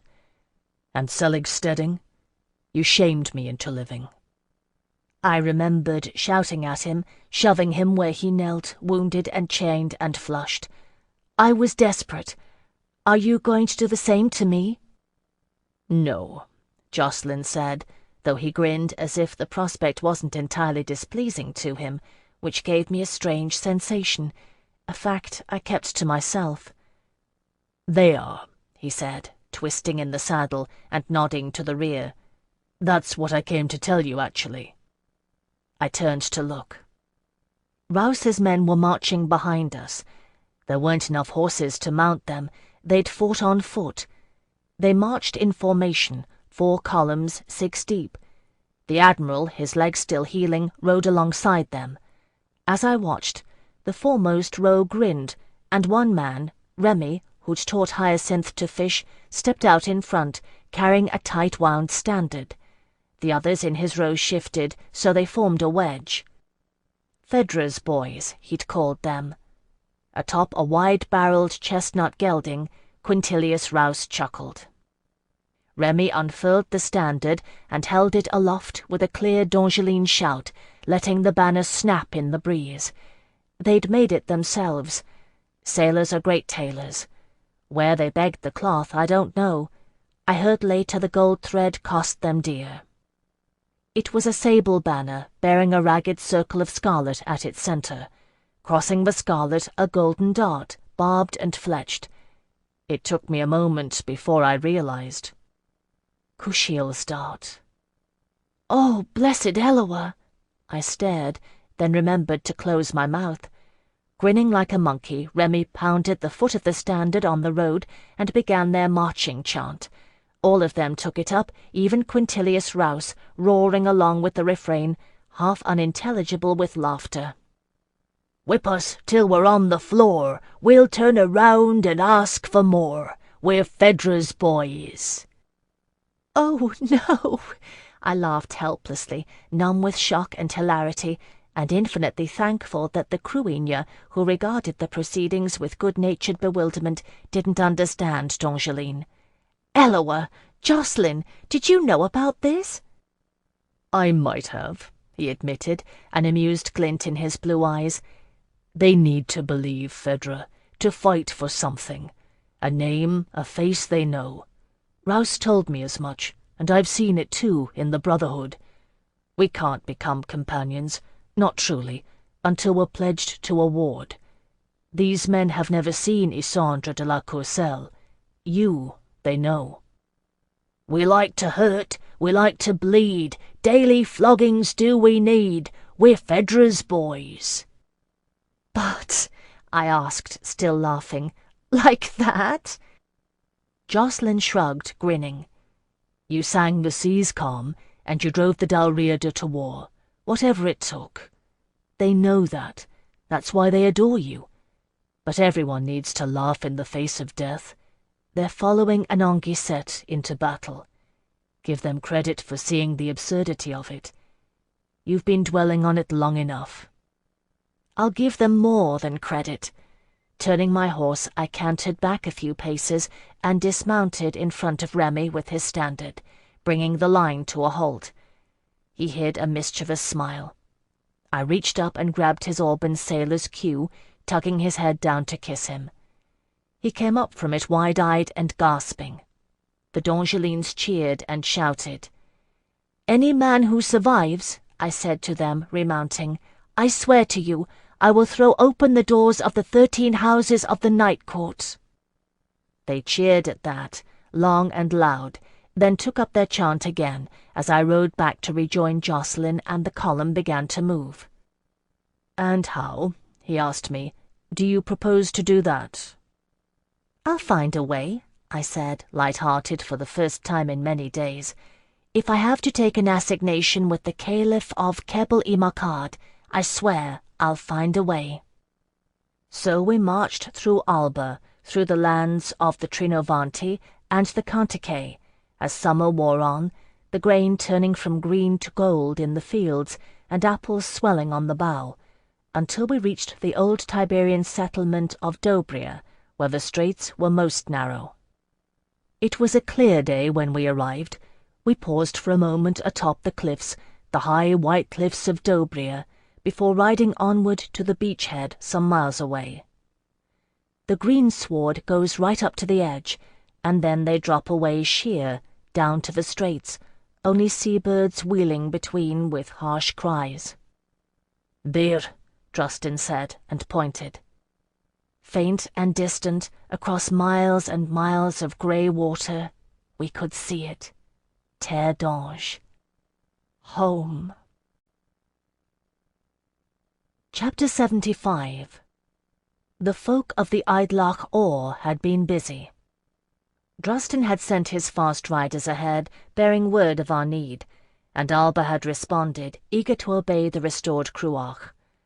Boats of every ilk, small one-masted ships, oar-boats, scows, fishing boats, rafts. They had them ready in abundance. A vast and motley flotilla filled the harbour, awaiting our arrival. "This is going to be ugly," Quintilius Rouse muttered, casting a practised eye over the assembled vessels. It took nearly 2 days coordinating the arrangements. The Cruigne sailed, but only along the coast. Precious few had ever crossed deep water. Phèdre's boys were spread thin, sharing their precious expertise. The Dalriada were valued second, who had sailed fearless between Alba and Era. We quartered the horses as best we could, though only a few of the ships had holds designed for it. Others would cross on rafts, blindfolded. If they panicked, Rouse warned, let them go rather than capsize. Somehow, amidst it all, an ancient Alban fisherman wound his way through the crowds, plucking at Drustin's cloak, peering at him with a wizened face. "Lord Cruach," he said tremulously, "you tell them, do not fish the deep waters. 3 spear casts off the coast, that's as far as they may go. Aught else is the Sea Lord's hunting ground." "I'll tell them, grandfather," Drustin said politely. "But you needn't fear. We're not here to fish, and the Sea Lord has sworn us safe passage." "Tell them," the old fisherman insisted. "Culloch Gorham to the north and west, you don't know. The Idlach Or, we fish these waters. We know." "I will tell them," Drustin repeated. He did too, addressing the army as we stood massed on the shore, some third boarded with the horses, the rest awaiting his order. A short speech, the wind off the sea whipping his words away. "We cross now to follow a dream of two kingdoms united. We cross now to honour a pledge that I made long ago to Isandre de la Courcelle, who is Queen of Terdange, that lies over the waters. Does any man or woman among you wish to turn back? Do so now, and do it with my blessing. I ask no one to risk death for this dream, this pledge. But do you seek honour and glory beyond countless bards' telling? Follow now, and find it." They cheered him for that. His face glowed. "This I tell you. The Lord of the Waters has sworn us safe passage. We shall reach the other side. I have done it before, and I know. These waters are his territories. Respect his sovereignty, and harm no creature. What do you say? Will you dare the crossing?" They would, and said as much, shouting and waving arms. The sound echoed across the harbour. A party of northern Picti, the loyal Tariff Crow, raised their voices the loudest, attempting to blend in with the crowd and disguise the fact that they came late, racing from hurried farewells with some of the more eager women of the Idlach Or. Still glad enough to have allies among the Red Bull, Drustin overlooked their tardy arrival. "Then let us go," he cried, and the exodus began. Quintilius Rouse was right. It was ugly. Even with the horses already boarded, it took nearly an hour before the last man was aboard, and our ungainly flotilla began moving out of the harbour. Rouse had commandeered one of the better ships, which would bear Drustin Mab Nectaner, as well as Hyacinth, Jocelyn, and I, who were of no help at sailing. We would be safe for all of us with the Admiral than anywhere else. It would have been a comical sight, I imagine, in less serious circumstances. A small continent's worth of ill-matched vessels moving awkwardly across the water. Leaning over the side, I watched one of Phèdre's boys shout at a hapless group of Cruinia, attempting to drive a raft with oars, their uncoordinated efforts sending it spinning in slow circles. "Azal has a fleet," Quintilius Rouse muttered, seeing the same thing. "Mayhap 'twould be better if we crossed alone, and sent the fleet back for them." "Azal's fleet may be halfway up the Rennes River, my Lord Admiral," I reminded him, "as might your own. But if you think it best, give the order now, before anyone founders." He looked dourly at the struggling raft. Under the Dongeline sailors' frantically gestured orders, the Cruinia got the knack of it and began moving forward. "Let 'em try.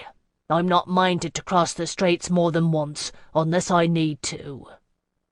I couldn't blame him for that, not after having seen the master of the straits. I'd no wish to risk seeing him again either.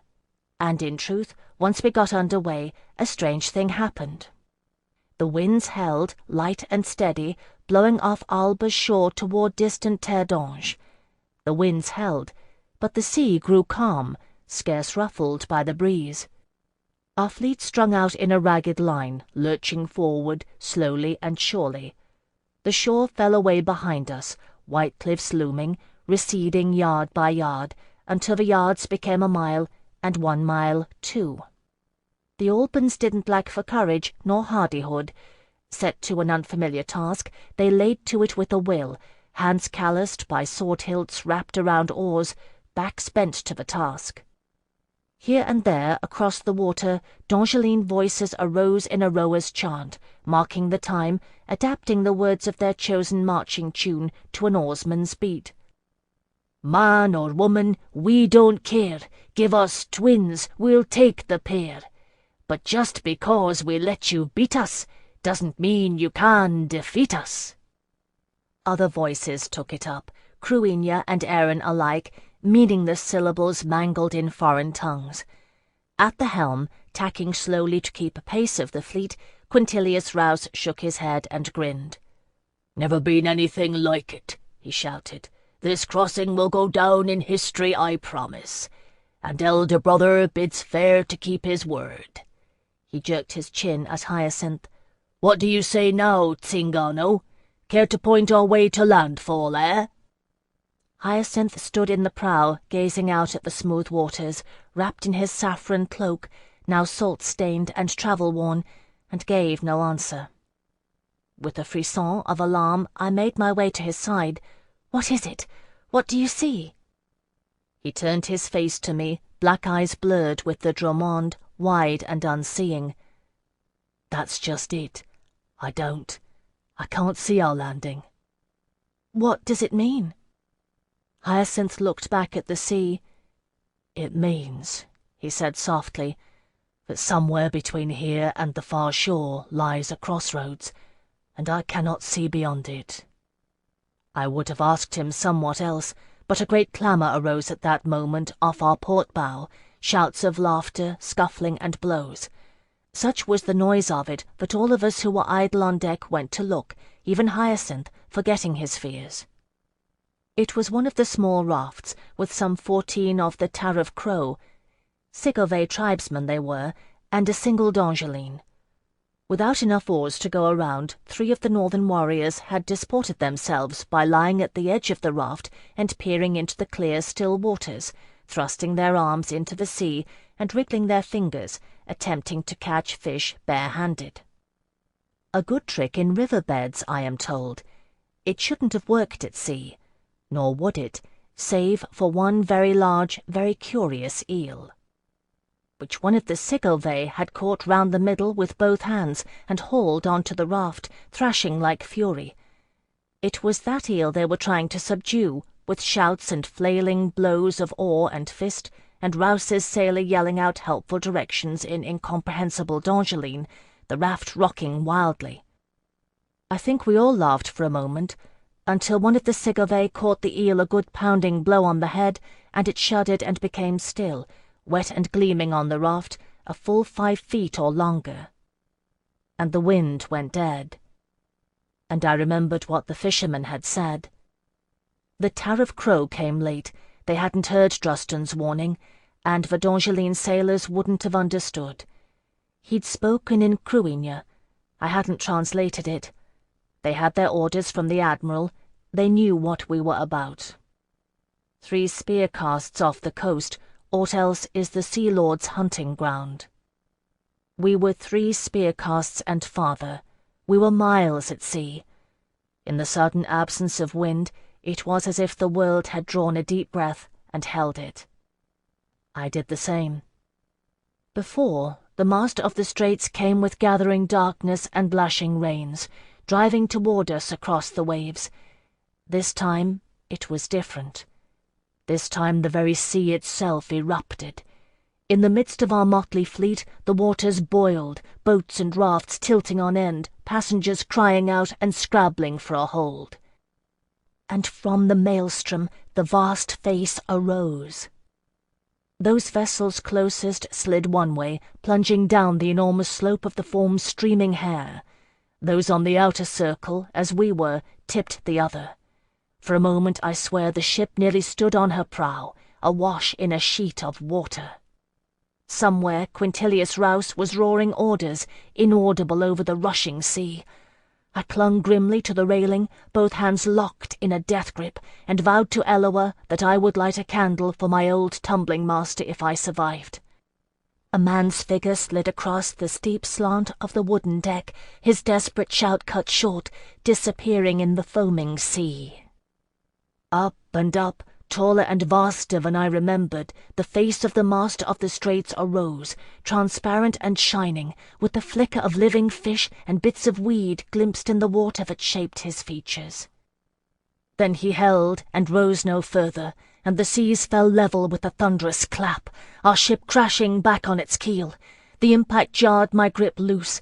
I was flung half over the side, the railing catching my midriff.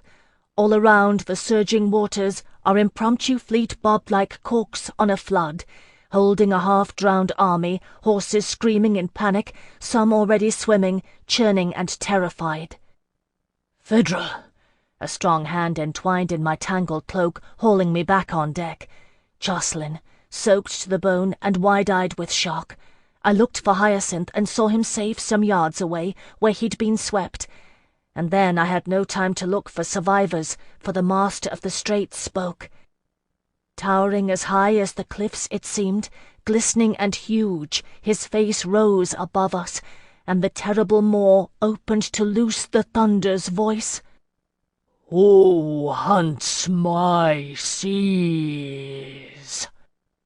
I know, what I saw, what I heard. I would swear it. The master of the Straits spoke d'Angeline. I heard it, Hyacinth, Jacqueline, the Admiral, we all did. But the eel-catching tariff crow on the raft below us cried out in terror, at the same moment that Drustin Mab Nectaner, the Cruarch of Alba, stepped forward on our now steady deck, unfaltering despite his lurching gait. "They are my men, Sea Lord," he cried in Cruinia, straining his neck to stare up at the master of the Straits. "I failed to warn them. I am to blame." The face looked down, water streaming from on high. "You lead Alban." Quintilius Rouse, swearing, abandoned the helm to come forward. "'Tis my ship, and I command it, you old bastard. If you've come to take a toll, take it from me." More than anything, I did not want to leave the safety of the railing, Jacqueline's hands holding me anchored, secure, out of the notice of that awful water-wrought face looming above us. More than anything. With a sinking feeling of despair, I murmured to Jacqueline, "Let be." His grip tightened on my arms, and I turned to look at him. He bowed his head and let go, and I stepped away from the rail, raising my voice to the towering seas. "My lord, I am the emissary of Isandre de la Courcelle, Queen of Terre d'Ange." The face of the master of the Straits turned my way, water cascading, shaping a fluid mockery of flesh and bone. Lightning flashed in the eyes, the dark mouth opened. "I will take you all." For what happened then, I lack words. The face flowed, dissolving, shaping the vast glassy hump of a wave. Flowed and flowed under our ship, lifting it. We rose on the crest of it like a toy boat, and the wave surged forward. It surged and did not break. Like a charging bull it rushed down the straits, unending, unbreaking, and our ship borne atop it, bearing us southward. There are those who doubt, but I swear it is true. Mile upon mile we travelled, twice, thrice the length of our crossing, longer mayhap. How long it took I cannot say. Terror gave way to wonder, then a slow mingling of despair. Were all behind us drowned? I could not help but fear so. Onward and onward we rushed, the great wave never breaking. Until, at last, an island rose before us, thrusting bleak and lonely into the sea.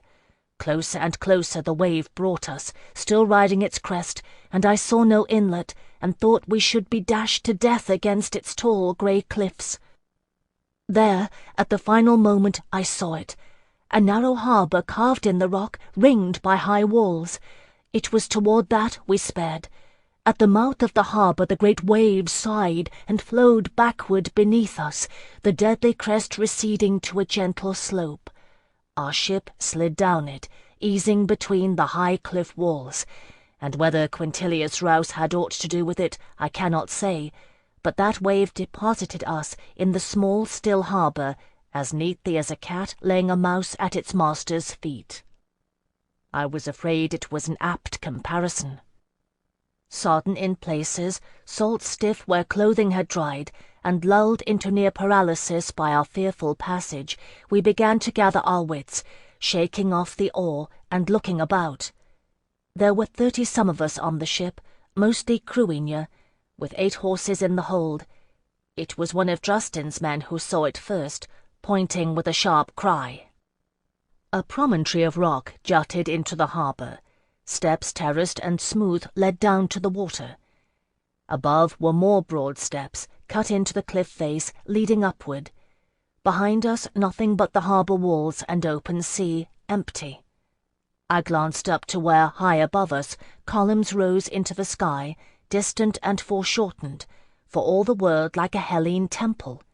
The sky was grey, and the white marble of the columns blurred against it. But that wasn't what had caused the crewinja to point. Standing on the promontory, 2 robed figures awaited us. Chapter 76. I will go. It was Justin who spoke first, quick and firm, his dark eyes resolute in the blue mask of his face. I remembered how he had stepped forward, unhesitating, to take the blame for the Tariff Crow. One could not help but admire him, and realize his worth to the folk of Alba. "No, my lord," I shook my head, feeling the mass of my hair wind-blown and heavy with sea-water. What would my loss cost Terre d'Ange? A nation at war had no need of one rather travel-worn Anguissette. "We are near d'Angeline shores. It is my place to go." While we argued in crewinja, Quintilius Rouse peered over the edge of the ship, gauging the open water that lay between our vessel and the steps, mindful of the fact, which we ignored, that no one was going anywhere until it was bridged. The taller of the robed figures came to the edge of the promontory, pushing back his grey cowl to reveal himself a young man with dark hair and unassuming features. "The waters are deep, sirrah," he said in a calm, carrying voice, speaking in archaic d'Angeline. "Bring your ship in close, and thou mayest lower a plank." "Hear that?" Rouse turned around, snapping his fingers at the closest crewinja, who stared uncomprehendingly at him. "Go on, to oars. We're bringing this ship ashore." The Admiral turned his best glare on me. "Whatever's in your head, lass, no one's going in alone, Queen's emissary or no. So tell these wild blue lads to bend their backs, and we'll see what game elder brother's playing at." I did, feeling a little foolish. Justin gave Rouse a deep look and went to the stern to survey the seas for any sign of our missing fleet. If he could buy the Albans safety with his life, I thought, he would still do it. But Rouse was right. We didn't know why the master of the Straits had brought us here. "What do you see?" I asked Hyacinth, as the oars dipped raggedly and the ship drifted close to the terrace. He gazed at the cliff wall, the broad steps, smiling strangely. "I see an island," he murmured. "What do you see, Phèdre Delaunay?" To that I had no answer, and in short order the ship came alongside the promontory, and Quintilius Rouse gave word to drop anchor. The gangplank was lowered, but none of us disembarked, standing instead on deck and awaiting word from our strange hosts. The second figure drew back his cowl, an older man, white-haired. "Those among thee the master wishes to see," he said, in the same archaic d'Angeline dialect his companion had used. I spared a quick glance at Justin and saw him frowning. He did not understand the words. The old one pointed, unerring. "Thou, thou, and thou. Thou." Justin Rouse, myself, and Hyacinth. Jocelyn stepped forward, and his daggers crossed and flashed as he gave an armed Carceline bow. "Where she goes," he said softly, "I go. I have sworn it in Kushiel's name." "Violence will not avail thee." It was the younger who spoke, smiling faintly. He nodded his dark head at the sea, and it rippled in response, our ship rocking. "Thy companions are safe, on First Sister's shores. Willst jeopardize their safety?" I translated quickly, and Justin caught Jocelyn's arm, understanding. "My folk, my people. He says they have them safe, brother. I beg you do nothing to bring them harm." Jocelyn did not release his daggers as I gave him Drusten's words, though his knuckles grew white with strain. "To damnation and beyond," he said. His voice was faint, his expression terrible. "I have sworn it, Phèdre." The lives of 3,000 and some innocent Albans, and near all of Rouse's men, stood at risk.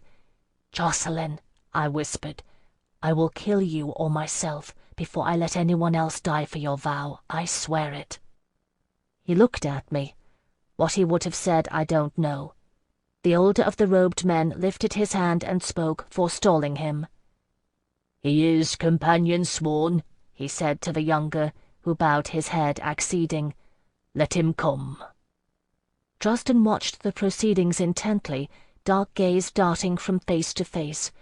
I translated, and he nodded, releasing his grip on Jocelyn's arm. "Gildas will take thee to the Master of the Straits," the younger man said. "I will see to the others. Thou art weary and fearful. We offer rest and succour." I repeated his words to Drusten, who nodded again and spoke reassuringly to his men. It was decided. So, I thought, as we disembarked, crossing the gangplank, our footsteps sounding hollow above the water. The Master of the Straits has servants, and mortal ones. Do they wield his power to ruffle the waves, or merely speak his command? The face of the waters spoke, and all understood. These men speak d'Angeline, the old tongue of courtly lays. These things I thought as we mounted the steps, climbing upward into the skies. Gildas led, Rouse and Drusten behind, the young Cruarch's misshapen foot causing his pace to slow somewhat as he scrambled from step to step. I followed, Jocelyn stuck to my side like a tall Castelline burr, while Hyacinth trailed behind us. I would have spoken to him, but his shuttered expression forbade it. Behind us we heard the reassuring clamour of the remainder of our party disembarking, the skittering hoof-beats of frightened horses on stone, the babble of voices trying to communicate in foreign tongues. We climbed and climbed, mounting into the sky. It was a vast temple at the summit, and no mistake. A broad path branched to the right at the foot of it, but further stairs awaited us before, steep and narrow, wrought of white marble. My breath grew thin and came in gasps, and I'd been living hard, riding with the Cruinia. I heard the men and horses turn off at the branching path, and envied them. Rouse was panting too, and I heard Hyacinth's breath ragged in his throat. Drusten set his face with grim determination and showed no sign of fatigue, though he laboured twice as hard as any of us. Jocelyn was Castelline. He'd run miles behind Gunter's Thane's horse, through deep snow, and come out of it glaring hatred. I shook off his hand when he sought to brace my elbow, aiding me up the steps. And white-haired Gildas wasn't even winded. So we gained the temple. It is my fate, it seems, to fall privy to rare and splendid vistas in a state of exhaustion too profound to care. At the summit of this lonely isle, where columns of white marble rose into open air, like a prayer uttered to an unheeding god, I bent over and gasped for breath, fixing my gaze on the lone figure at the centre of the temple. He was tall and robed in grey like the others, yet unlike, for the colour of his robe shifted under the open skies, dark and pale with the changing light, hanging motionless in the breeze. His hair hung long and unbound, iron grey, I thought. Then it too shifted, changing colour with the scudding clouds. He stood alone, his back to us, and a great bronze vessel, broad and shallow, stood beside him on a tripod, at the heart of the rectangular structure. "Come," Gildas said, and began to walk. We followed him across the white marble flagstones. The tall figure turned as we drew near, regarding us with sea-green eyes, revealing a face at once ancient and elemental, mantled in iron-grey locks, a face as white as shell and older than bones, shifting and fluid, with a power in it that rose from the very depths of the ocean. I had seen the face of the waters, terrible and powerful. Ascending, no more, a thought born of a sea-rooted mind, the reaching hand of power. This was the Master of the Straits. "My lord," I whispered and knelt. Justin Mab Nectaner took one lurching step forward, locking gazes with the Master of the Straits. The high breeze lifted his scarlet cloak. "Lord of the Waters," he said evenly, "you gave your pledge. When the Culloch Gorham ruled in Alba, you would allow us the crossing. Why have you brought us here?" The Master of the Straits smiled, and his eyes lightened to the colour of sunshot mist. "You were warned, young Cruach," he said, and though his mouth moved, the words seemed to arise from the very wind, echoing around the open temple. "You were warned, Alban." A gift of tongues, the Scaldy claimed I had. Witchery. I had Delaunay for a teacher, no more and no less. The Master of the Straits had the gift of tongues, for I swear it, I heard the words in Dongeline, but Drustin heard Cruinia, and replied in kind. "Lord of the Waters," he said sharply, "you gave warning as a hunter lays bait. Why have you brought us here?" On my knees, I thought, mind racing. Drustin was right. The honeyed promise of safe passage, a toothless warning, easy to discard. The Master of the Straits wanted something of us. What? Beside me, Jocelyn's hands hovered over his hilts. Quintilius Rouse stood like a bull ready to charge, head lowered. Hyacinth was swaying on his feet, barely upright. "Why?" the Master of the Straits mused, and the sea wind sighed around us. He clasped his hands behind his back and gazed at the far oceans. "Why?" He turned back to us, and his eyes were as dark as thunderheads. 800 years I have ruled, chained to this rock, claimed by neither earth nor sky." He raised his voice, and the winds lashed us, and the clouds roiled, and the seas far below beating themselves in a frenzy against the cliffs. His hair rose on the wind, standing around his face like a dreadful corona. 800 years, and you ask me why?" We braced ourselves, recoiling against the wind. Through the fingers raised to shield my face, I saw Drustin Mab Nectaner leaning into it, eyes narrowed. "Why?" he asked, shouting the word. "Lord of the Waters, you hold my people hostage. Why?" The winds died. The Master of the Straits smiled once more, his eyes softening back to sea green. "Alban," he said, caressing the word. Reaching out one hand, he pointed to the gold signet ring, Roland's ring, on Drustin's hand. "You have the courage to live the dream that will free me. Your mother saw it in the dark behind her eyes. The swan and the boar, Alban and Dongeline, love defiant. But it is only half." I understood. It was my gift, Delaunay's training, to hear the unspoken thing, to see the connections beneath the surface. I rose. "My lord," I said carefully, "this I understand to be true. You are bound here to this isle, whether you will it or no. You wish to break this binding. 2 things are needful. One is the union of Alban and Dongeline, present in the betrothal of Drustin and Isandre. What is the other?" "Ah." He took a step toward me and caressed my face with one hand, as if he had the power to mould my flesh like water. I closed my eyes and shuddered profoundly. "One who hears and listens and thinks. That is well. You have named the riddle.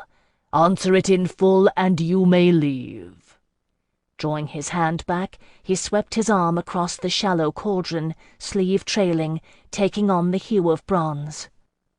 The cauldron was filled with water that rippled and stilled, reflecting not sky, but the face of Isandre de la Courcelle, who sat in a makeshift throne, the accoutrements of a war camp behind her, listening intently to someone unseen. Drustin gave a short cry. and Quintilius Rouse pressed his fist to his brow. "Answer it in full," the Master of the Straits said, and smiled, and his eyes were as bleached as old bones. "and you shall have my aid in full. Fail, and the sea shall claim you." He pointed to the western skies, where the sun sank low and red over the waters. "One night I give you. When the sun stands overhead tomorrow, you will answer or die." Chapter 77. Gildas led us to the tower, which spiraled skyward from its perch on a lower crag, down another series of broad marble steps at the far side of the temple, then along a wide paved path.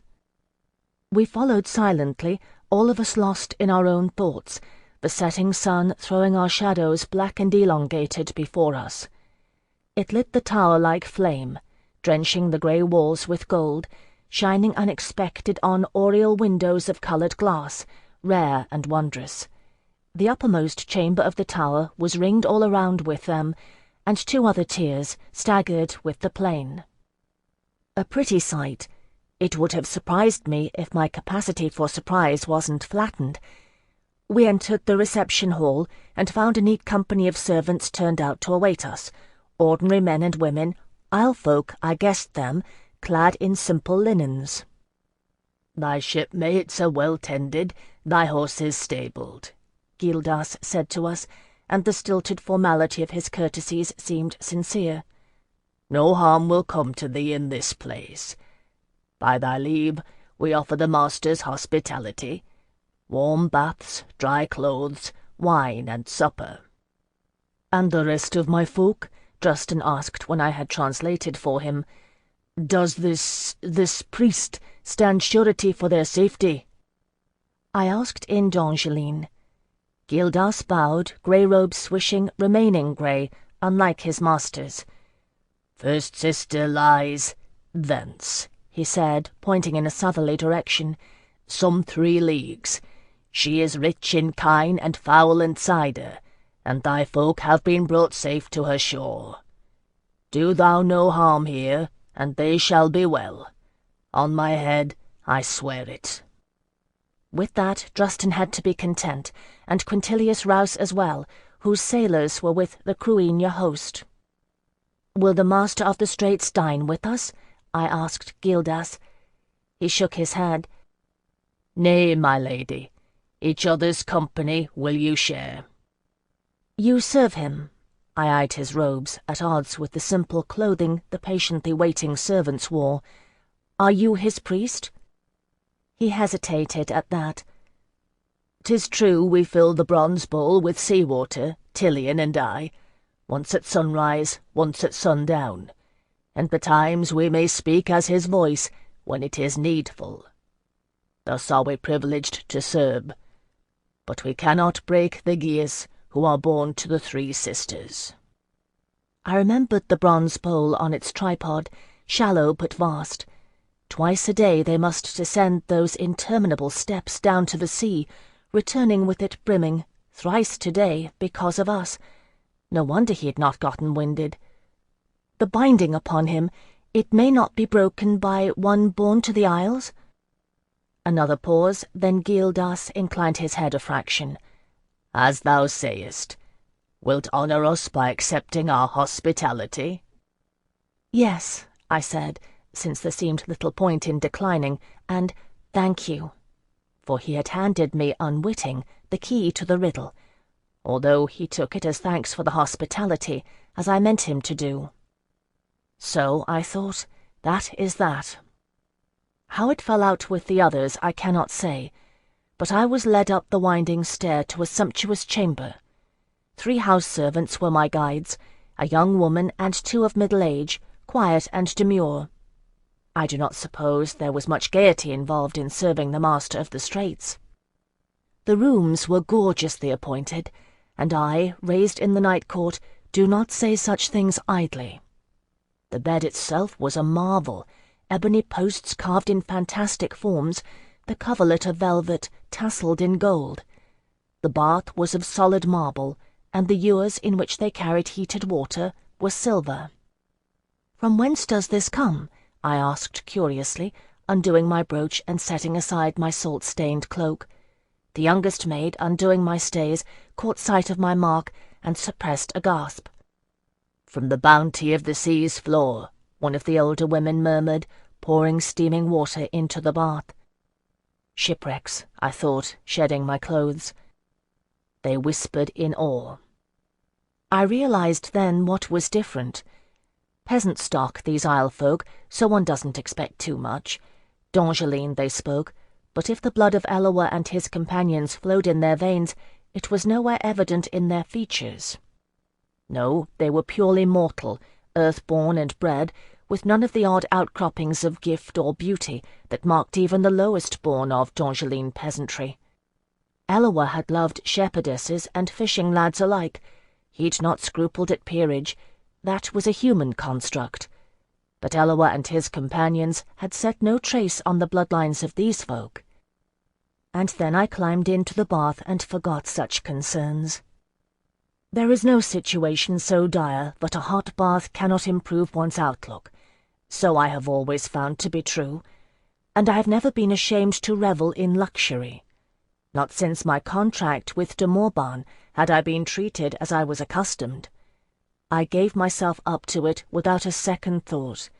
Soaps and perfumed oils they brought, combs and scissors, until I was utterly and thoroughly pampered, cleansed of sea-crossing, hard riding, war and its labours. I could live like this, I thought. Then I thought of the Master of the Straits and shuddered. They brought clothing when my bath was finished, old-fashioned and gorgeous. The bounty of the sea's floor. Whose trunk, I wondered, had held the gown I chose? It was a bronze satin, rich and shimmering, the neckline worked a handspan deep with seed pearls. There was a hairpin, too, with a spray of pearls that fastened at the crown of the head and twined into my sable locks. Yes, I admired it in the mirror, a weighty affair of dark glass, gilt-edged and massive. What would one expect? A foot-servant came then, bowing unobtrusively, to escort me to dine. The dining-hall was one of those set about with oriel windows. A long table shone with polish, set with plates of silver and white linen cloths. The others had already been summoned. Quintilius Rouse caught his breath when I made my entrance. "My Lady Phèdre," he said, bowing and extending his arm. We had all, it seemed, received the same treatment. The Admiral was positively resplendent, in a russet coat and a brocade vest, his white shirt spilling a froth of ruffles down his broad chest. Hyacinth wore a doublet and breeches of midnight blue, pewter slashes showing at his sleeves. I'd not seen him out of Tsingani gaudery. He looked every inch a young nobleman, albeit with a melancholy cast. Jocelyn wore black, reminding me with a pang of Delaunay in his austerity, a chain of square-linked silver glittering on the placket of his doublet, his fair braid like a mark down the centre of his back. His castlean arms made an odd addition, although he'd forgone his sword. I dare say Druston cut the strangest figure among us, in a black silk shirt with a ruffled cravat, moleskin breeches of charcoal grey, and a coat of deep red velvet. His face, marked with the blue whorls of a Cruinia warrior, seemed an exotic affectation, and yet, in a peculiar way, it became him. I curtsied, they bowed. Quintilius Rouse escorted me to my chair, and we dined.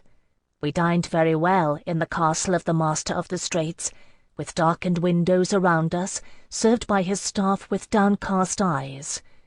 We dined and spoke little, until the plates were cleared, and a bowing servant set a tray with a decanter of cordial and 5 glasses upon the table. Rouse poured. "So," he said, taking a drink and smacking his lips, setting his glass on the polished wood with a solid thud, glancing around with his keen blue gaze, "we've a riddle to solve. Shall we pool our wits and put to it, then?" No one answered. I took a sip of cordial. It burned sweet and agreeable in my throat. Glass in hand, I rose, going to one of the windows, gazing out at the dark night, the invisible sea below. What had Delaunay trained me for, if not for this? To tease out the thread of a riddle and unravel it. They spoke the tongue of ancient ballads on this isle. I leaned my brow against the window, feeling the glass cool and smooth against my skin. You know. Soft-spoken words in Cruinia. I did not turn to look at Drustin Mab Nectina, but nodded, moving my head against the glass. I had read 1,000 ancient tales in Dongeline, in Cerdaici, in Scaldi, in Cruinia. Translations from the Hellene, which I had scarce begun to master. I knew. These things have a pattern, a structure, and I was trained to see such things. I knew. Drustin drew a sharp breath. There is a price. I laid my hand on the window, seeing its shape stark against the darkness. There is always a price, my lord Cruach. This one happens to be worth it. He rose then and bowed. I turned around to meet his eyes. Know that I will pay it if I can. There was naught else to say, so I nodded once more. Drustin twisted the signet ring around his finger, dark eyes holding mine, then left. What did he say? Quintilius Rouse asked, bewildered. By the 10,000 devils, I thought we were here to resolve a mystery. Ask Phèdre, Hyacinth said, his voice hollow, raising his haunted face. She thinks she has solved it. Ask her, and see if she will speak. He slid his hands blindly over his face and let them fall helpless. If this riddle is mine to answer in full, then I will, I said softly. His pain tore at my heart. Don't begrudge me that, Hyacinth. He gave a choked laugh, then stood unsteadily. Would that Delaunay had left you where he found you. I rue the day he taught you to think. I'd no answer to that, either. Hyacinth made me a mocking bow in his best Prince of Travellers style, the slashes in his sleeves flaring eloquently. Quintilius Rouse scowled at his exit, shaking his head. I like this not at all, he growled, picking absently at a tray of sweets. If you've an answer, lass, share it. Let us put our heads together, that all may benefit. My Lord Admiral, I said, no.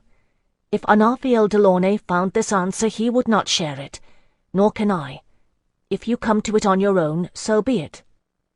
Quintilius Rouse muttered something about Delaunay's folly. Jocelyn moved, restless, coming to stand next to me, hands clasped behind his back, gazing out upon darkness. I'm not going to like this, am I? He said quietly. I shook my head. No. He stared at the unseen sea until I laid my hand upon his arm. Jocelyn. He looked at me then, reluctant. Since the day you were assigned to ward me, I've been a trial to you.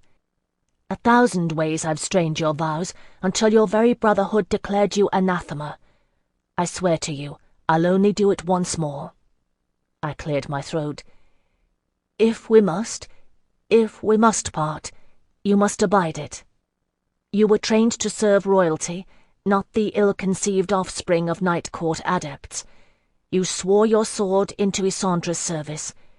If you would serve her, protect Drustin, promise me as much. I cannot promise it. His voice was low. Promise me. My fingers bit into his arm. I do Kushiel's will. No more can I swear. It would have to be enough. I could ask no more than I would give. I released him. Even Kushiel bent his will to Eloa. I murmured, remember it. Remember you are not Eloa, Jocelyn said wryly. Chapter 78. I did not sleep well that night in the Master of the Strait's fabulous four-posted ebony bed. My heart and mind alike were too full. Once I rose, opening the door of my chamber onto the tower landing, candle in hand, gazing at the closed doors of my companion's sleeping quarters. I would have gone somewhere, to someone, then, but I knew not whom. So I returned to my vast, lonely bed and dozed, tossing, waking in a tangle of linens. I wished Delaunay were here. Day broke and wiled onward. I found the library that housed 100 books believed lost, pages thick and stiff with their drowning, ink blurred, but still readable. There was a whole volume of poems by a famous Hellene poetess that I had never read entire. Maestro Gonzago would have given his eye teeth to see it. I read slowly, trying to translate the words into Dongeline, wishing I had pen and paper. They were beautiful, so beautiful I wept, and forgot where I was, until Tilion came to fetch me. Noon was nigh. They led us back along the broad winding path. Strange how familiar it seemed. The Master of the Straits awaited us in his temple, open on all sides to the breezes. I never understood before how sacrificial victims could go consenting. I thought of Eloah bearing his palm to the blade. I thought of Yeshua taking his place upon the wooden tree. No two sacrifices are the same, and yet all are in the end. It is the commitment to belong, wholly, to that which claims one. "Have you an answer?" the Master of the Straits asked, and his voice rose like the wind all around us. His eyes the colour of sunlight reflected on water. I shivered. Enough of a coward it seemed, after all, to wait on another's response. None came. "Yes, my lord," I said, my voice sounding small and mortal. I raised my eyes to meet that sea-shifting gaze. "One of us must take your place." I heard Hyacinth laugh despairingly. The Master of the Straits looked at me with eyes full of thunderclouds. "Are you prepared to answer in full?" Jocelyn drew a long, hissing breath, his hands flexing above his daggers. Quintilius Rouse made a startled sound, and Justin bowed his head, twisting the signet ring on his finger. He had guessed. Earth's oldest children. They are closer to the old tales, to the workings of fate. "Yes," I whispered. "Yes, my lord." "No!" I was not sure for a second who had spoken. It sounded so little like Hyacinth, my prince of travellers so light-hearted and careless. No longer, not since Maraid's death. He gave a choked laugh and ran his fingers through his black ringlets. "You summoned me, my lord. I am here. I will stay." The Master of the Straits was silent. And I knew then that everything before had been but play. "No," I whispered, turning to Hyacinth. My hands rose, shaping his face, almost as familiar as my own. "Hyacinth, no!" He held my wrists gently. "Breather dreamed me on an island, Phèdre. Do you remember? I couldn't see the shore. The long road ends here for me. You may have unravelled the riddle, but I am meant to stay." "No!" I said, then shouted it. "No!" I turned to see the Master of the Straits, fearless in my despair. "You seek one to take your place. You posed this riddle, and I have answered. It is mine to answer in full." "It is not the only riddle on these shores." There was a sorrow in his voice, 800 years old. The sun stood overhead, casting the Master of the Straits' face into shadow as he bowed his head. "Who takes my shackles inherits my power. Name its source if you would be worthy to serve." Jocelyn turned aside with a sharp cry. I think until then he thought there was still a way he might answer. I raised my face to the sun, thinking, remembering. The library in the tower, the lost verses. Delaunay's library, where I had spent so many sullen hours, forced to study when I'd rather have entertained patrons. I'd have given anything to have them back now. Alcuin, hair falling like foam, to curtain his face, poring over ancient codices. Jocelyn's voice, unwontedly light, a rare glimpse of the Siovali's scholar-lord's son he'd been born. He's got everything in here but the lost book of Raziel. Can Delaunay actually read Yeshuite script? The pieces of the puzzle came together. I lowered my gaze, blinking. "It is the Book of Raziel, my lord." The Master of the Straits began to turn my way. "Only pages." Hyacinth's voice was like a hollow reed sounding. "Pages from the lost Book of Raziel, that the one God gave to Edom, the first man, to give him mastery over earth and sea and sky, and took away, for his disobedience, casting it into the depths." The Master of the Straits stopped and considered him. Hyacinth gave his desperate laugh, black eyes blurred with the Dromond, seeing at last. "A gift of your father, yes? The Admiral calls him the Lord of the Deep, and tosses him gold coins, for he is superstitious, as sailors are. But the Yeshuites name him Prince of the Sea, the angel Rahab, they call him, pride and insolence, who fell and was cleaved and made whole, who fell but never followed." The words came faster, tumbling from his lips, his blank gaze seeing down the tunnel of 8 centuries. I remembered a blazing fire, the sound of fiddles skirling, Hyacinth playing the timbrels, while an ancient woman cackled in my ear. "Don't you know the Dromond can look backward as well as forward?" "He begot you, my lord, upon a Dongeline girl who loved another, who loved an Alban, son of the Culloch Godam, a mortal, one of Earth's eldest. Is it not so?" "It is so," the Master of the Straits murmured. Hyacinth ran his hands over his face. "The Straits were still open then, free waters. He took her here, to this place, this isle, the third sister, still untouched by the scions of Eloah, and she bore you here. Though she loved you, she sang in her sorrow and captivity, like a bird in a cage, until her song carried across the waters, and the Alban who loved her sailed the straits to free her." He fell silent. "They died." The words rose around us, filled with the sea's deep surge, ceaseless and sorrowing. "The waves rose, their boat overturned, and the deep water took them. I know where their bones lie." The Master of the Straits gazed across the sea from his vast open temple, the fluid shifting of his features fixed in grief. "And the one God punished Rahab's disobedience and bound him to his will," Hyacinth whispered. "But for the heart of a woman he could not sway, and his own lost freedom, Rahab took his vengeance, and laid a geas upon you, my lord. He brought up scattered pages from the deep, to give you mastery over the seas, and he bound you here, that Alba and Terre d'Ange would ever be separated by the waters you ruled, until love, daring enough to cross the breach, was born once more, and one came willing to take your place."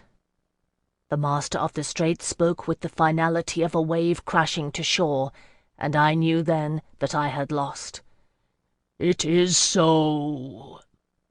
Hyacinth straightened, his face cleared, and he laughed, a raw gaiety to it this time.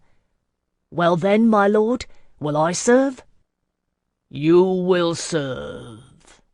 The Master of the Straits inclined his head, his eyes gone a dark and compassionate blue. "A long and lonely apprenticeship, until you are ready to take on the chains of my geas, freeing me to leave this earth and follow Eloah's path, where heaven's bastard sons are welcome." "You have used us harshly, elder brother," Quintilius Rouse muttered darkly. "What's to become of the lad, then?"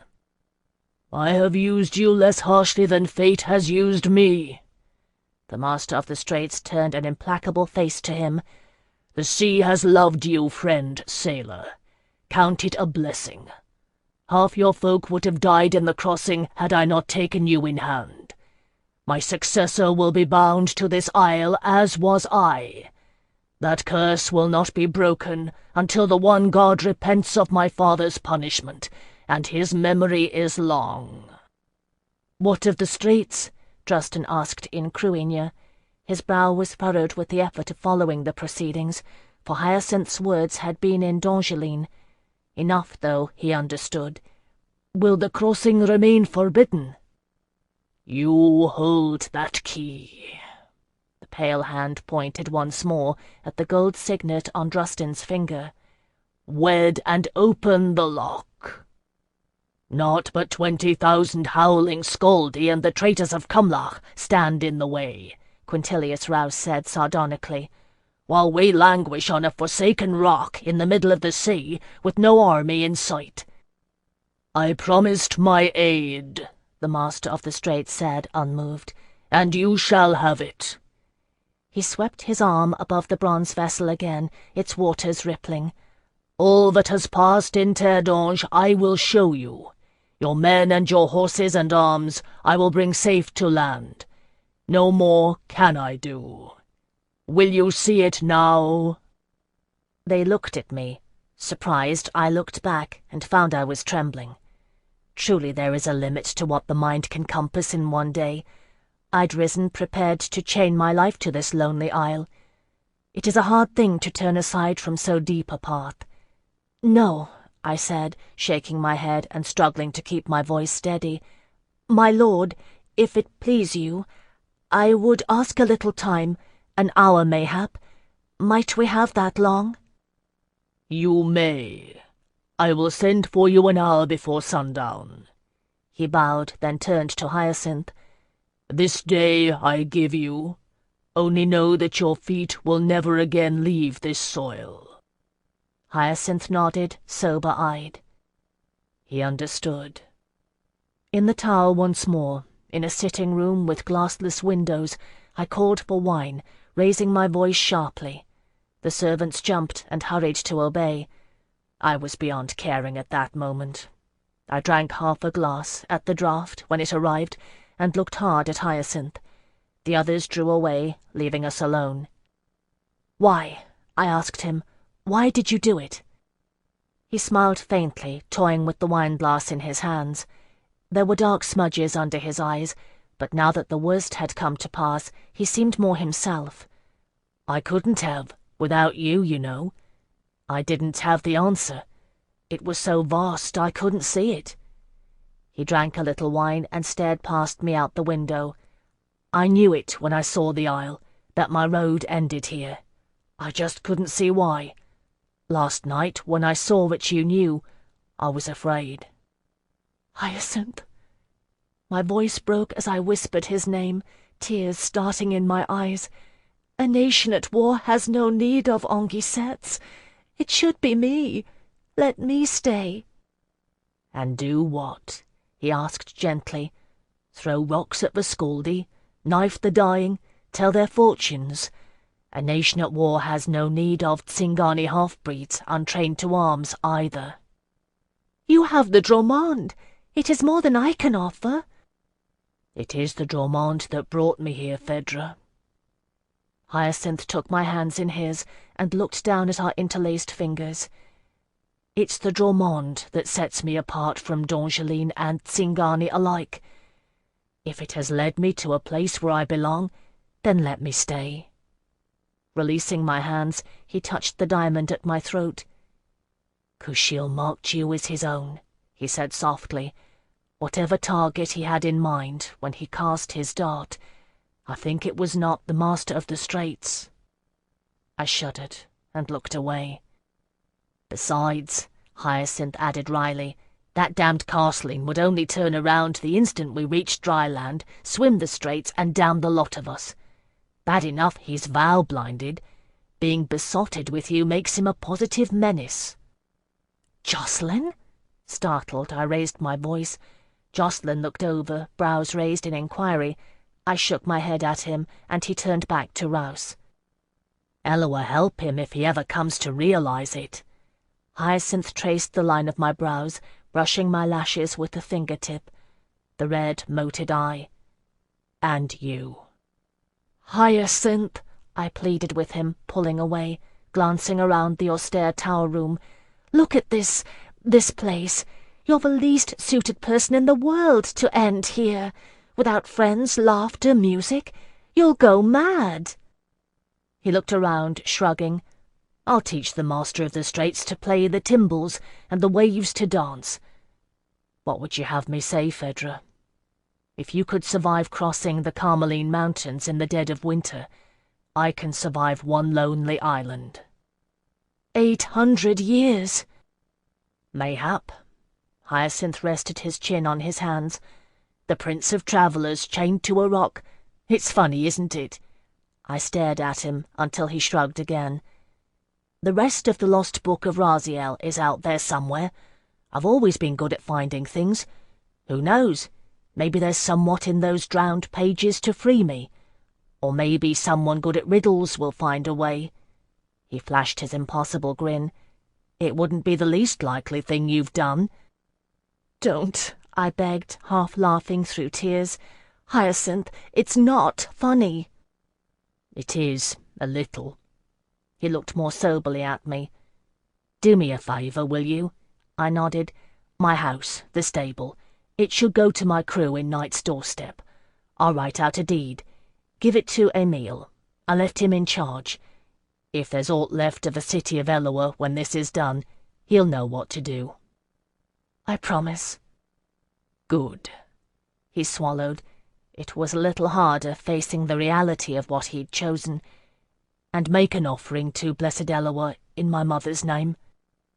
I nodded again, my eyes blurred with tears. Anastasia, daughter of Monarch.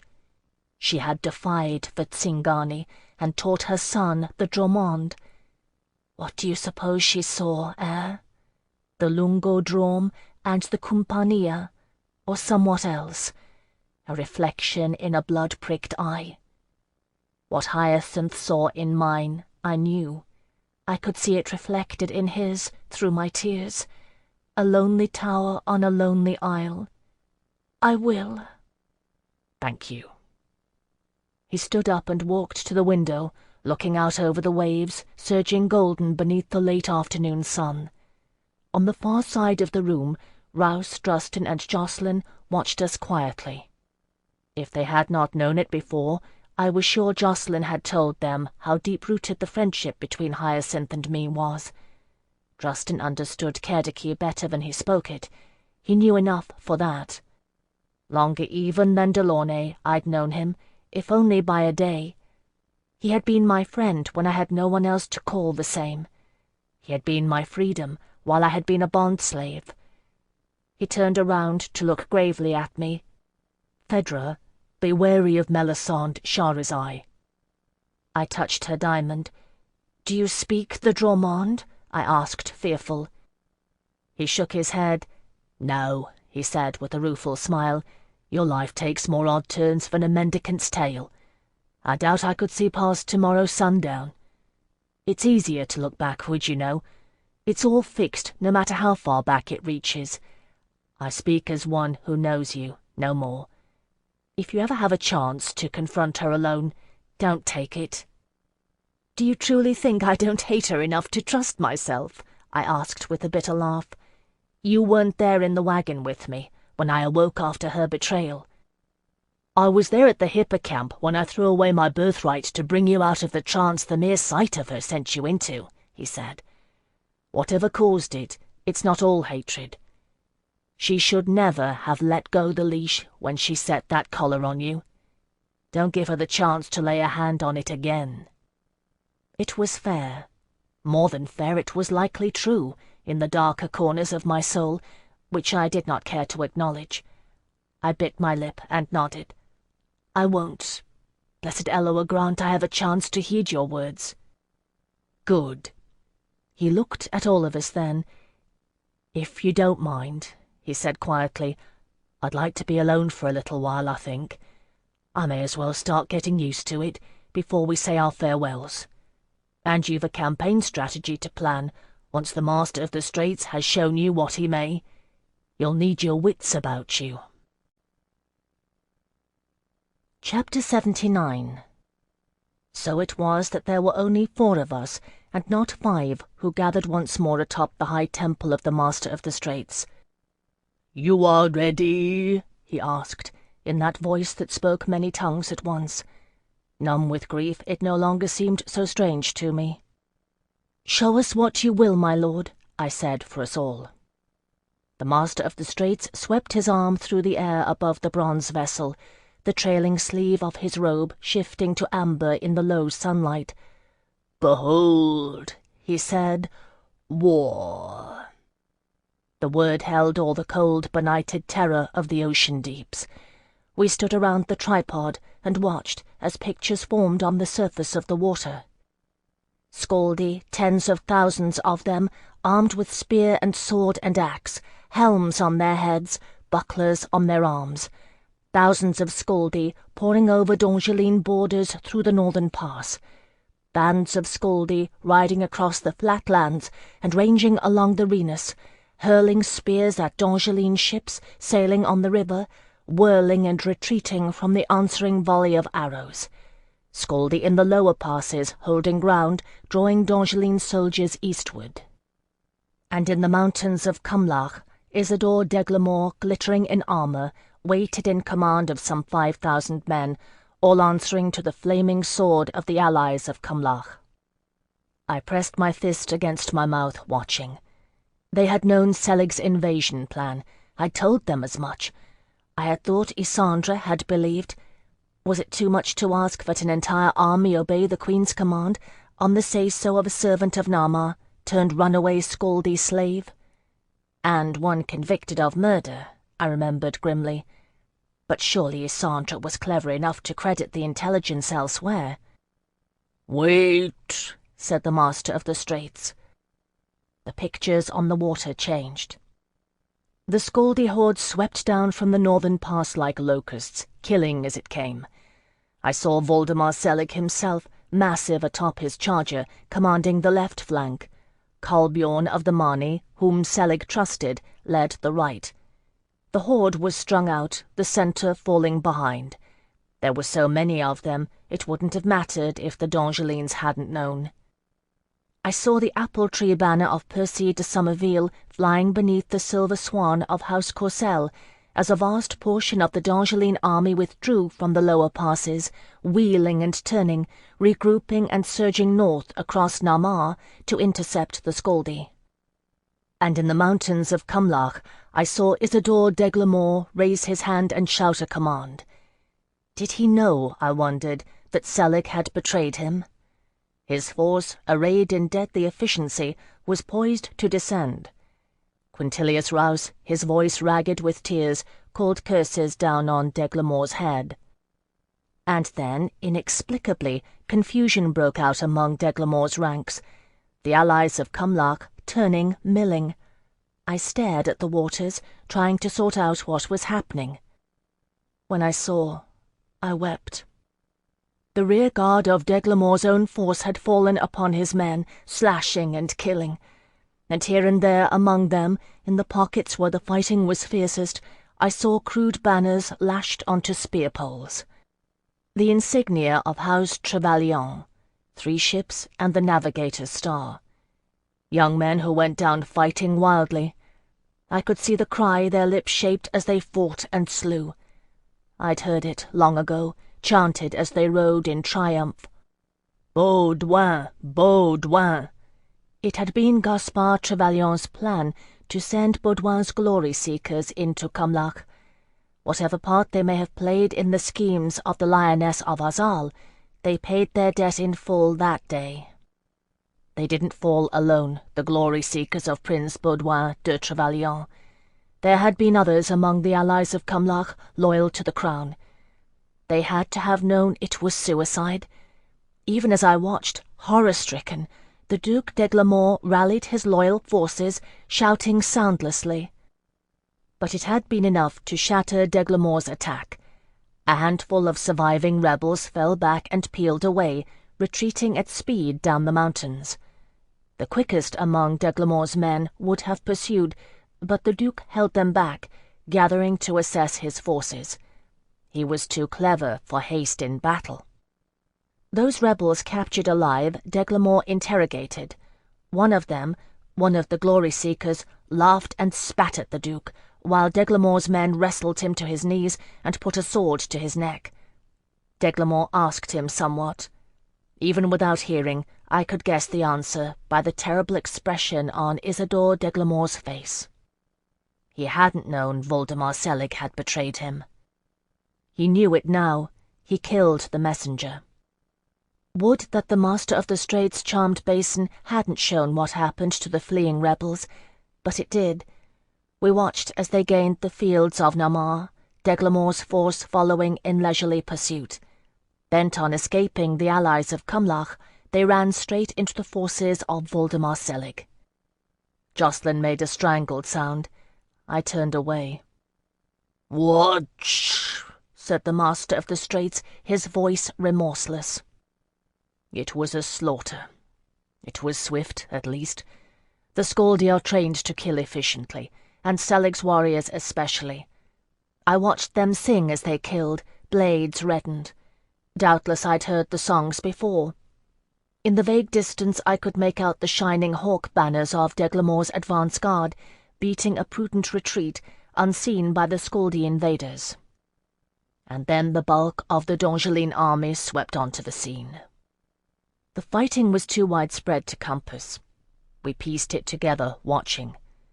Percy, Comte de Somerville, rode at the head of the army, driving a wedge into the weak middle of the Scaldi masses. Ah, Ella, with the bloodshed! It was dreadful to behold. I tried to number the banners in the Dongeline army and could not. Siovalese, Isandine, Lagnacites, Kushielin, Namaran. No Azalese, for they were ranged along the northern border holding the Renus. And no Carmeline, for they were with Deglamore, or dead.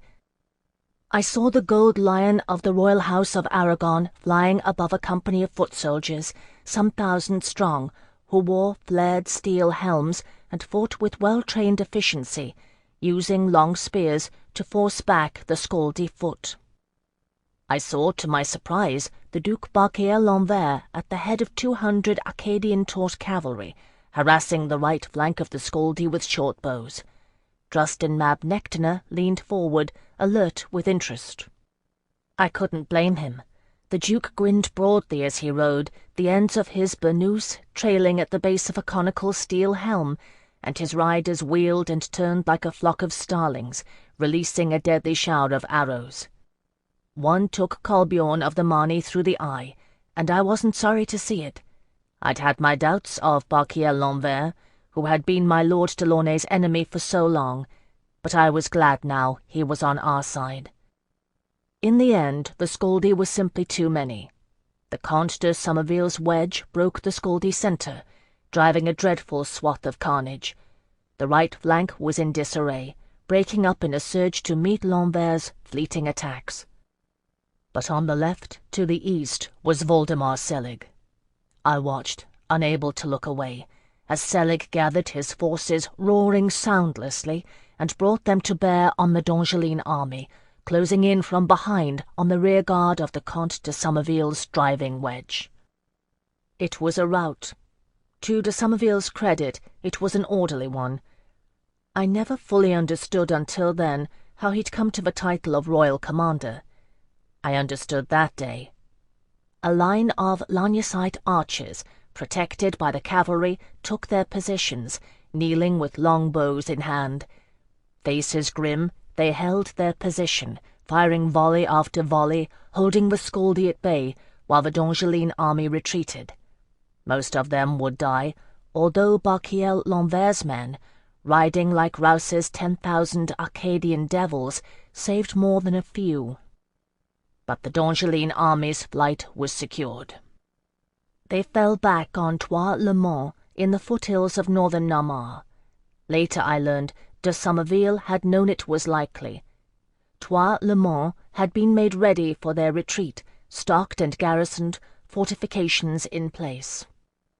Isandre de la Courcelle, who would stand or die with Terre d'Ange, was there. It was the first thing we'd seen in the waters of the Master of the Straits' bronze basin, and it was the last. The face of Isandre de la Courcelle, the Queen of Terre d'Ange. Drustin drew a deep breath. Then the moving images faded from the surface of the water. In their place rose a map of Terre d'Ange. "Do you understand?" the Master of the Straits asked and pointed. "Here," he said, indicating the location of Trois-le-Mont. "The Dongeline army is besieged." His finger moved in a small circle. "All around the Scaldi threaten." He traced the northern border of Azal. "Here, too, in lesser numbers, but enough to harry. Here and here." He pointed at the lower passes. "The fighting is at a standstill. The numbers were too few. And here." He indicated the eastern edge of Isande that bordered on Cerdica Unitas. "A force of the allied Cerdici city-states holds, lest the Scaldi break through." "Cowards," Quintilius Rouse muttered, his voice full of loathing. "The best they would offer, no doubt. My lord, can you tell me where my fleet lies?" "They fly the Swan?" the Master of the Straits asked. It surprised me a little that he did not know for a surety, although the faces on the water gave no names. Rouse affirmed it. "Here." The bone-white finger moved along the course of the Rhenus. "They hold the northern border with the Azalese." "Good lads," Rouse said gruffly. "Then the Duke de Morban let them go," I mused. "Where's de Morban, anyway? Did anyone see his banner?" Heads shook. I pored over the basin, frowning. "Where is Isidore d'Eglamour?" I asked the Master of the Straits, forgetting to be afraid of him. "He commands an army still, yes?" "The silver-haired hawk of the north." The pointing finger hovered over an area along the upper border of Cumlock and Namar. "Here today," the Master of the Straits said. His fingertip touched the surface of the water, and the map rippled and waved. "Tomorrow near. He has trapped himself in his folly." "Good," I said bitterly, thinking of Baudouin's glory-seekers, the hundreds of loyal Carmelines who'd died to pin him there. I touched the diamond around my throat. "Where is Melisande Shahrazai?" The Master of the Straits hesitated, then shook his head. The sun, setting in the west, filled his mutable eyes with blood-red fire. Gildas and Tilion waited some feet away, agitated. It was time to descend the steps and refill the bronze basin. "Great events I see reflected," said the Master of the Straits. "Small I cannot see, unless the face is known to me." "History hinges on small events," Quintilius Rouse said direly. Jocelyn shifted, the sun at his back throwing the cruciform shadow of his sword hilt across the bronze waters. "There," Justin Mab Nectaner breathed in Cruinia, ignoring us all. Leaning forward, he tapped the site of Trois-le-Mont with one finger, as had the Master of the Straits, marking the spot where Isandra's face had last been seen. Circular ripples spread outward, obliterating the map. When the waters stilled, it did not reform, but merely reflected sky and setting sun. "There is where we will go." He looked up at me, dark eyes gleaming in his blue mask. I glanced at Quintilius Rouse, the only one among us with military expertise, who looked to the Master of the Straits. The tall, robed figure turned away, pacing to the far verge of the temple. "The Cruach of Alba spoke truly when he said I did not play you fair. I will set your fleet where you will, where the shore touches sea. No more can I do. I have no mastery over land, to traverse it at will. First and second sisters I rule from the third, though I may not leave her soil. No more can I do." "My Lord Admiral?" I held my gaze on Quintilius Rouse. Rouse cleared his throat. "To the mouth of the Rhenus, then, elder brother, and as far up her shores as your wind may drive us." He scratched his chin and looked at the rest of us. "We'll rendezvous with my fleet and Guylain de Somerville's forces and secure the northern border. Mayhap, combined, we can think of a way to break the siege on Trois-le-Mont." I translated this for Drustin, who nodded curtly. Young and lovesick he might be, but not such a fool as to throw away his people's lives in a desperate charge. "Tomorrow at dawn," the Master of the Straits spoke, turning round to face us, his face terrible and pale against the darkening skies. "the seas will carry you where you wish. Be ready." "We will be," I whispered, shivering. We were dismissed. Gildas and Tilian hurried past us to take up the bronze vessel, lifting it gently from the tripod and carrying it with exquisite care to the verge of the steps. I watched them disappear piece by piece as they descended one step at a time. I did not envy their job. Walking back toward the tower, I gazed up the length of it, oriel windows lit from within, blazing amber, cobalt, ruby, and sea green across the rocky terrain. The chamber at the very top of the tower was ringed all round with them. Hyacinth. Chapter 80. We set sail at dawn. Needless to say, much of the evening was spent in planning. At our request, the servants brought pen and ink and a clean-scraped parchment. There was no new paper to be had on the Three Sisters.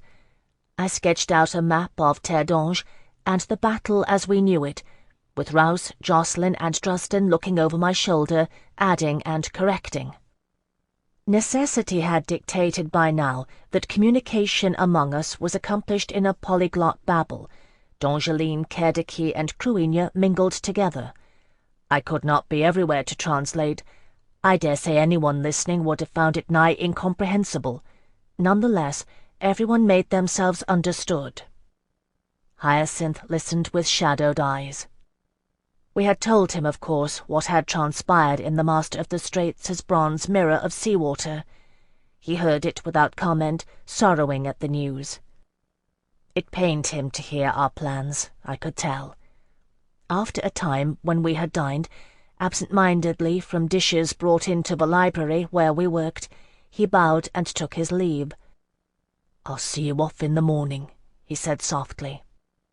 I watched him go, and felt unexpectedly Jocelyn's gaze upon me. He smiled wryly when I took notice, and shrugged, opening his hands. In the depths of a scaldic winter, we hadn't needed words. I understood. "My Lord Admiral," I said.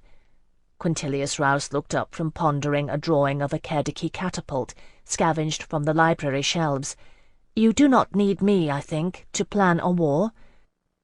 "You trace a fair line." He caught himself, shaking his head, and a compassionate expression crossed his scarred face.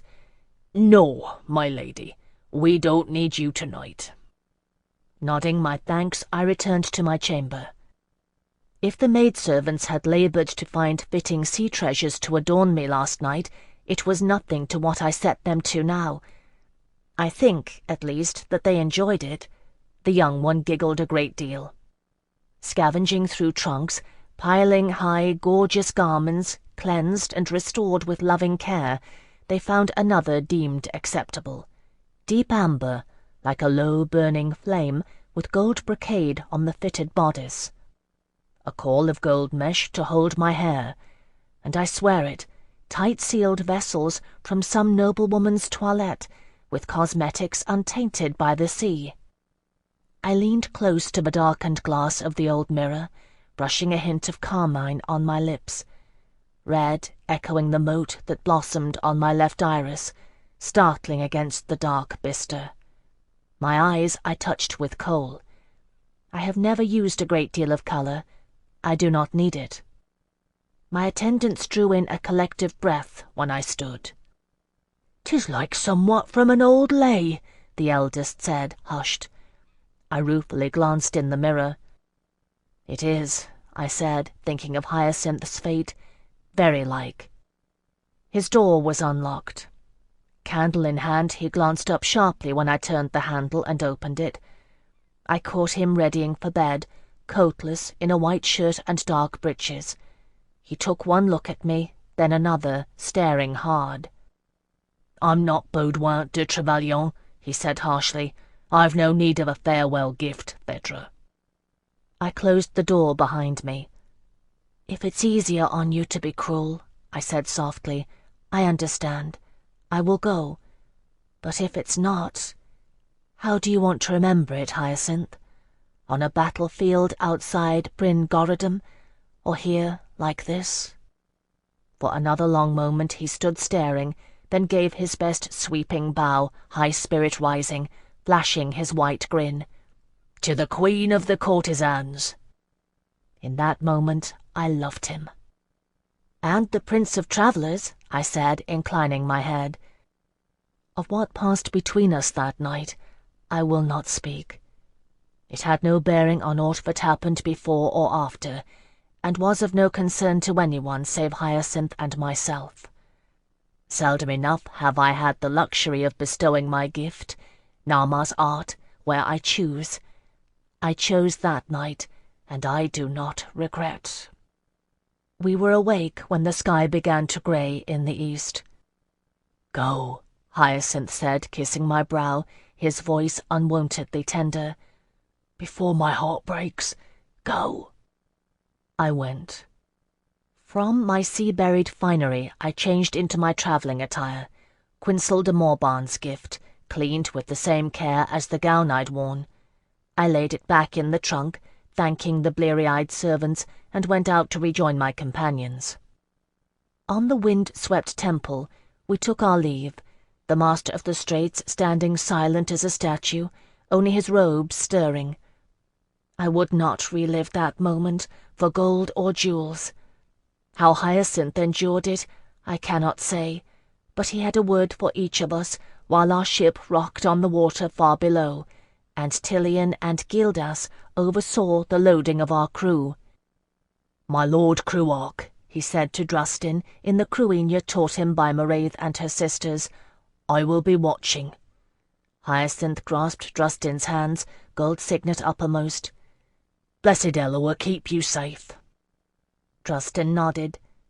"The Culloch Gorum will sing of your sacrifice," he said quietly.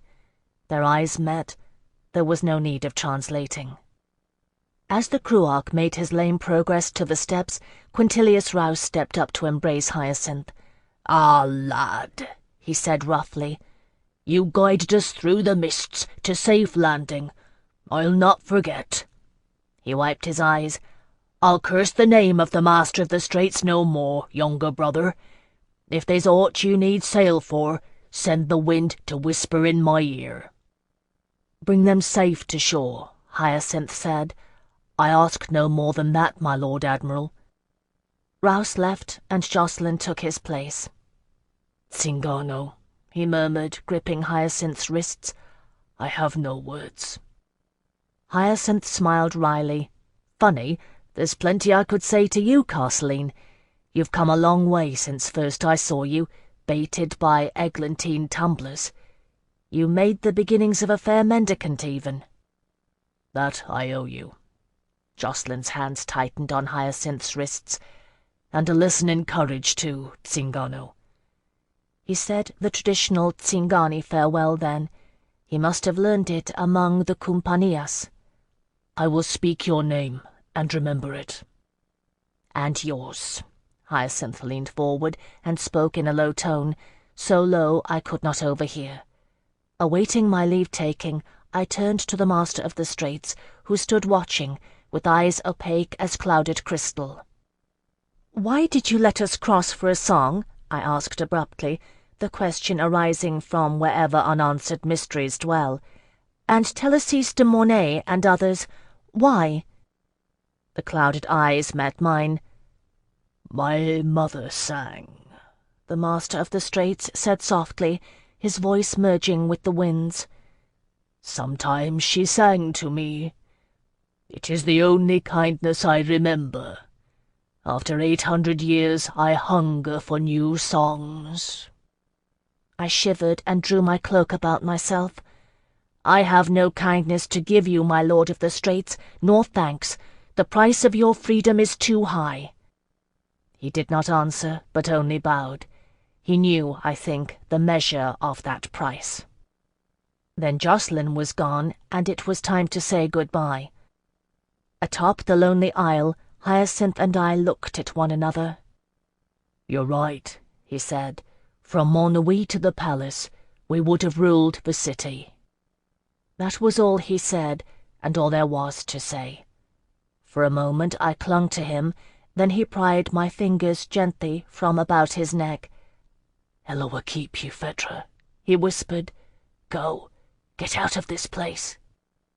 All the long way down, step by broad step, I didn't dare look back. Tear-blinded, I made the descent, helped over the gangplank by Eloa knows who. Colours and faces blurred. I heard Quintilius Rouse shouting, and the clanking of the chain as the anchor was weighed. Our ship set her prow toward the open seas, and a breath of wind came at our back. Up went the sails, snapping as they bellied full. Grey cliff walls rushed by in a blur, and we were clear, free of the isle, setting a northward course.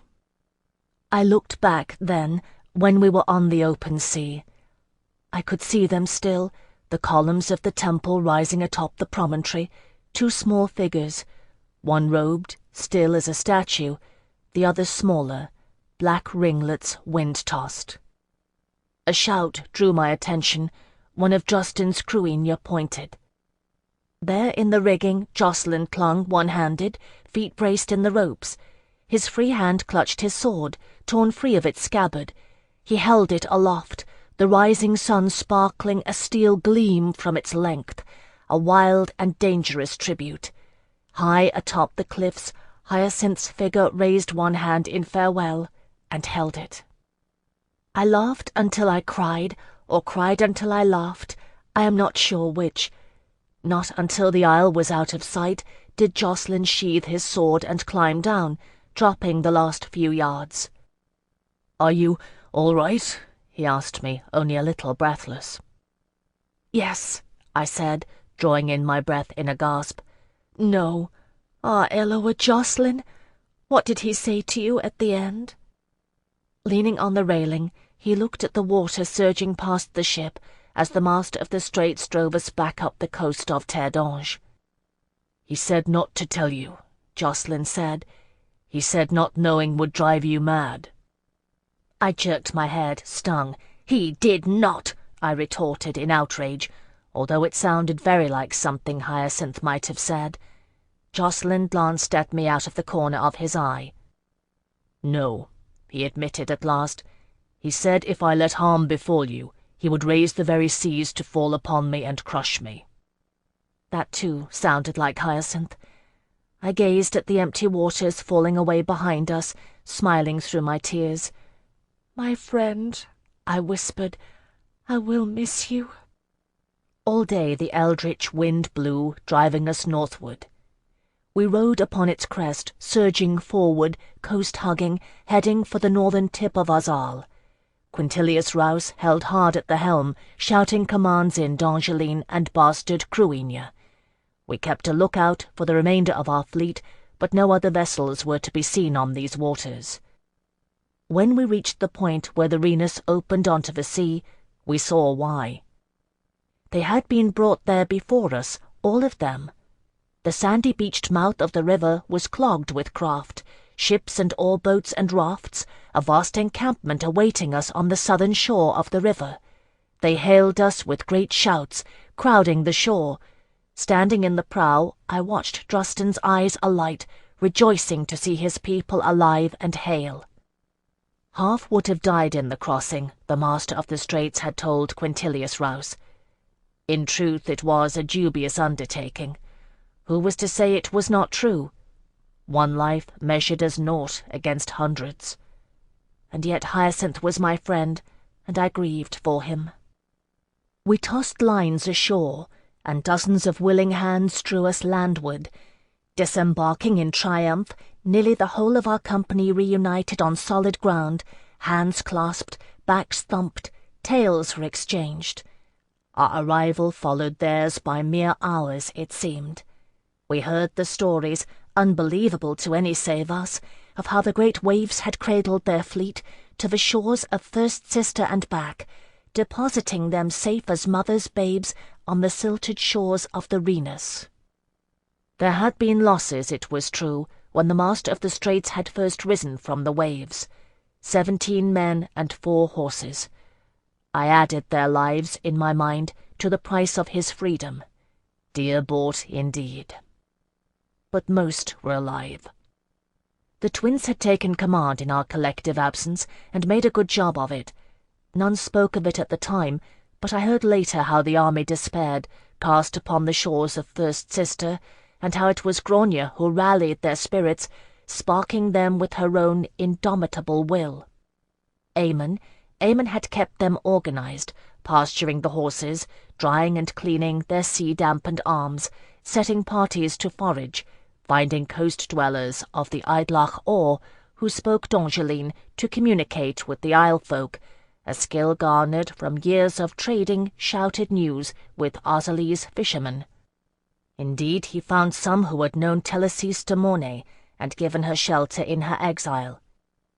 And when the face of the waters returned, rising to tower above the bay and ordering them back to the fleet, it was the twins who convinced the army to obey. I was not there, and cannot properly give voice to what transpired, but it gave grist to the bardic mills of the Dalriada for many a generation.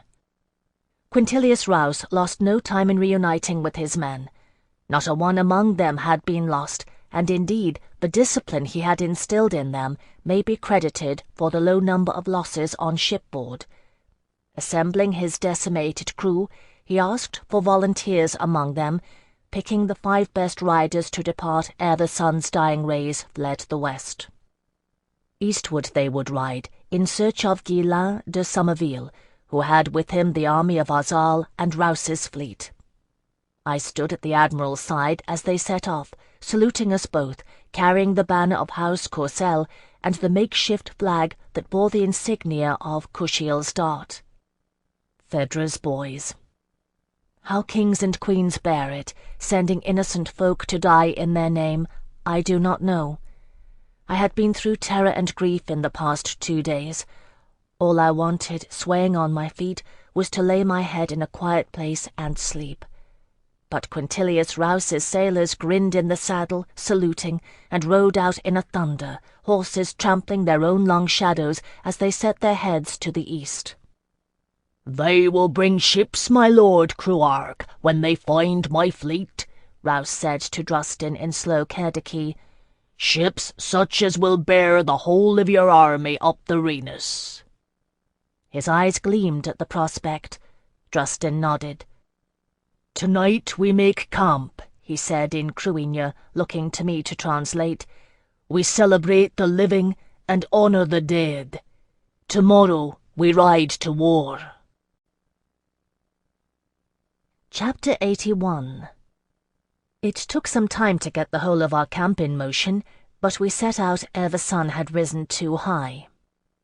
We were short of horses, and to my surprise, Grania sought me out and invited me to ride in her war-chariot, brought at great pains and carefully salvaged from our long and deadly crossing. I made no protest, glad enough of her offer. It is the first and last time I have ridden in such a conveyance, and I will say this much, there is no luxury to the ride. My teeth fair rattled out of my head as her chariot lurched and jarred across the uneven terrain. Still, I could not but be impressed by the skill with which she guided her team, legs braced, reins wrapped round one arm, leaving the other hand free to wield spear or sword.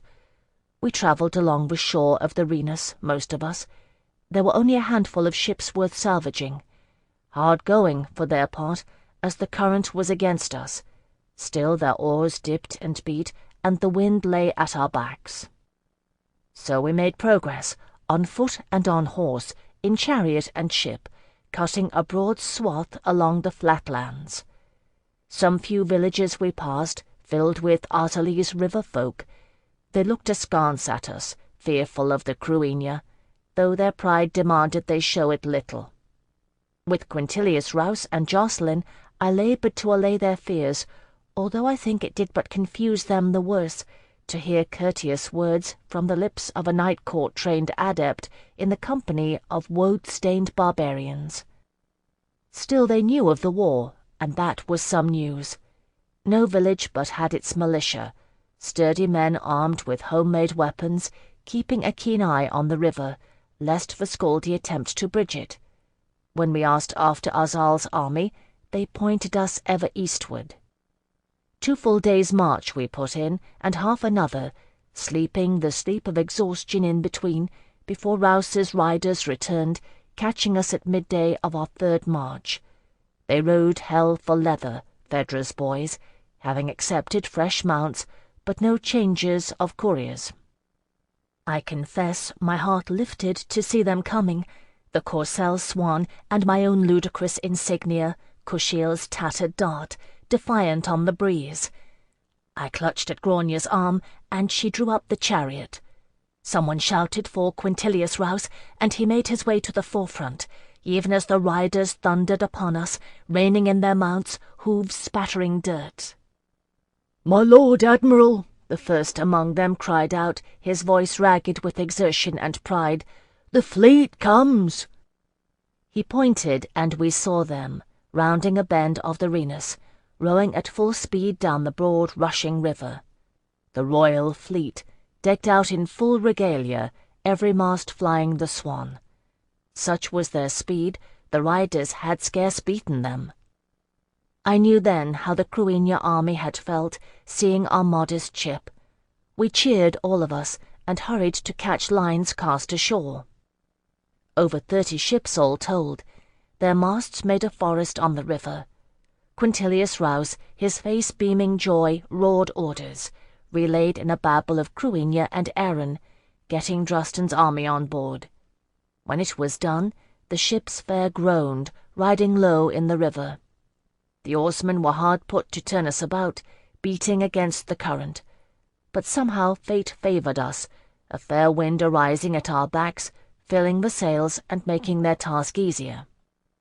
The master of the straits honoured his debts still, I thought, standing in the prow and gazing upriver. Having seen to her team and made certain her chariot was stowed with proper care, Grania came to join me. We rowed in the flagship with Rouse. A second ship drew alongside, Eamon hailing us. Grania shouted back, laughing, blowing kisses to her twin. I smiled to see it. "We cannot honour the Dalriada enough for what you have done," I said to her. Grania gazed at Drusten, who stood listening attentively to Quintilius Rouse. "You have given us a part in a story the bards will sing to our children's children," she said, laying one hand over her belly and giving her private smile. "Such is the dream of the Dalriada. Even Eamon knows in his heart." She put her arm about me then. "We heard what befell your friend. I am sorry for his loss. He had a bold spirit and a merry one." "Thank you," I said softly, tears stinging my eyes. "Hyacinth." It was a kindness in her that I have never forgotten. There are those who are awkward in the face of sorrow, fearing to say the wrong thing. To them I say, there is no wrong in comfort, ever. A kind word, a consoling arm, these things are ever welcome. Grania knew it.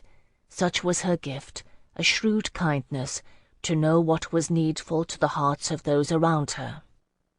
We were another day on the river, our progress slow in the overladen ships, despite the fair winds. Still there was no shortage of men to arm the oars, and no one of us grew overtired. The Sigurve of the Tariff Crow put in long hours in self-imposed atonement for what had befallen us during the crossing of the straits, their hands raw and bleeding, until word of their efforts reached Drusten. He spoke to them then, and made it clear that he didn't hold them to blame for it. It was fairly done and generous.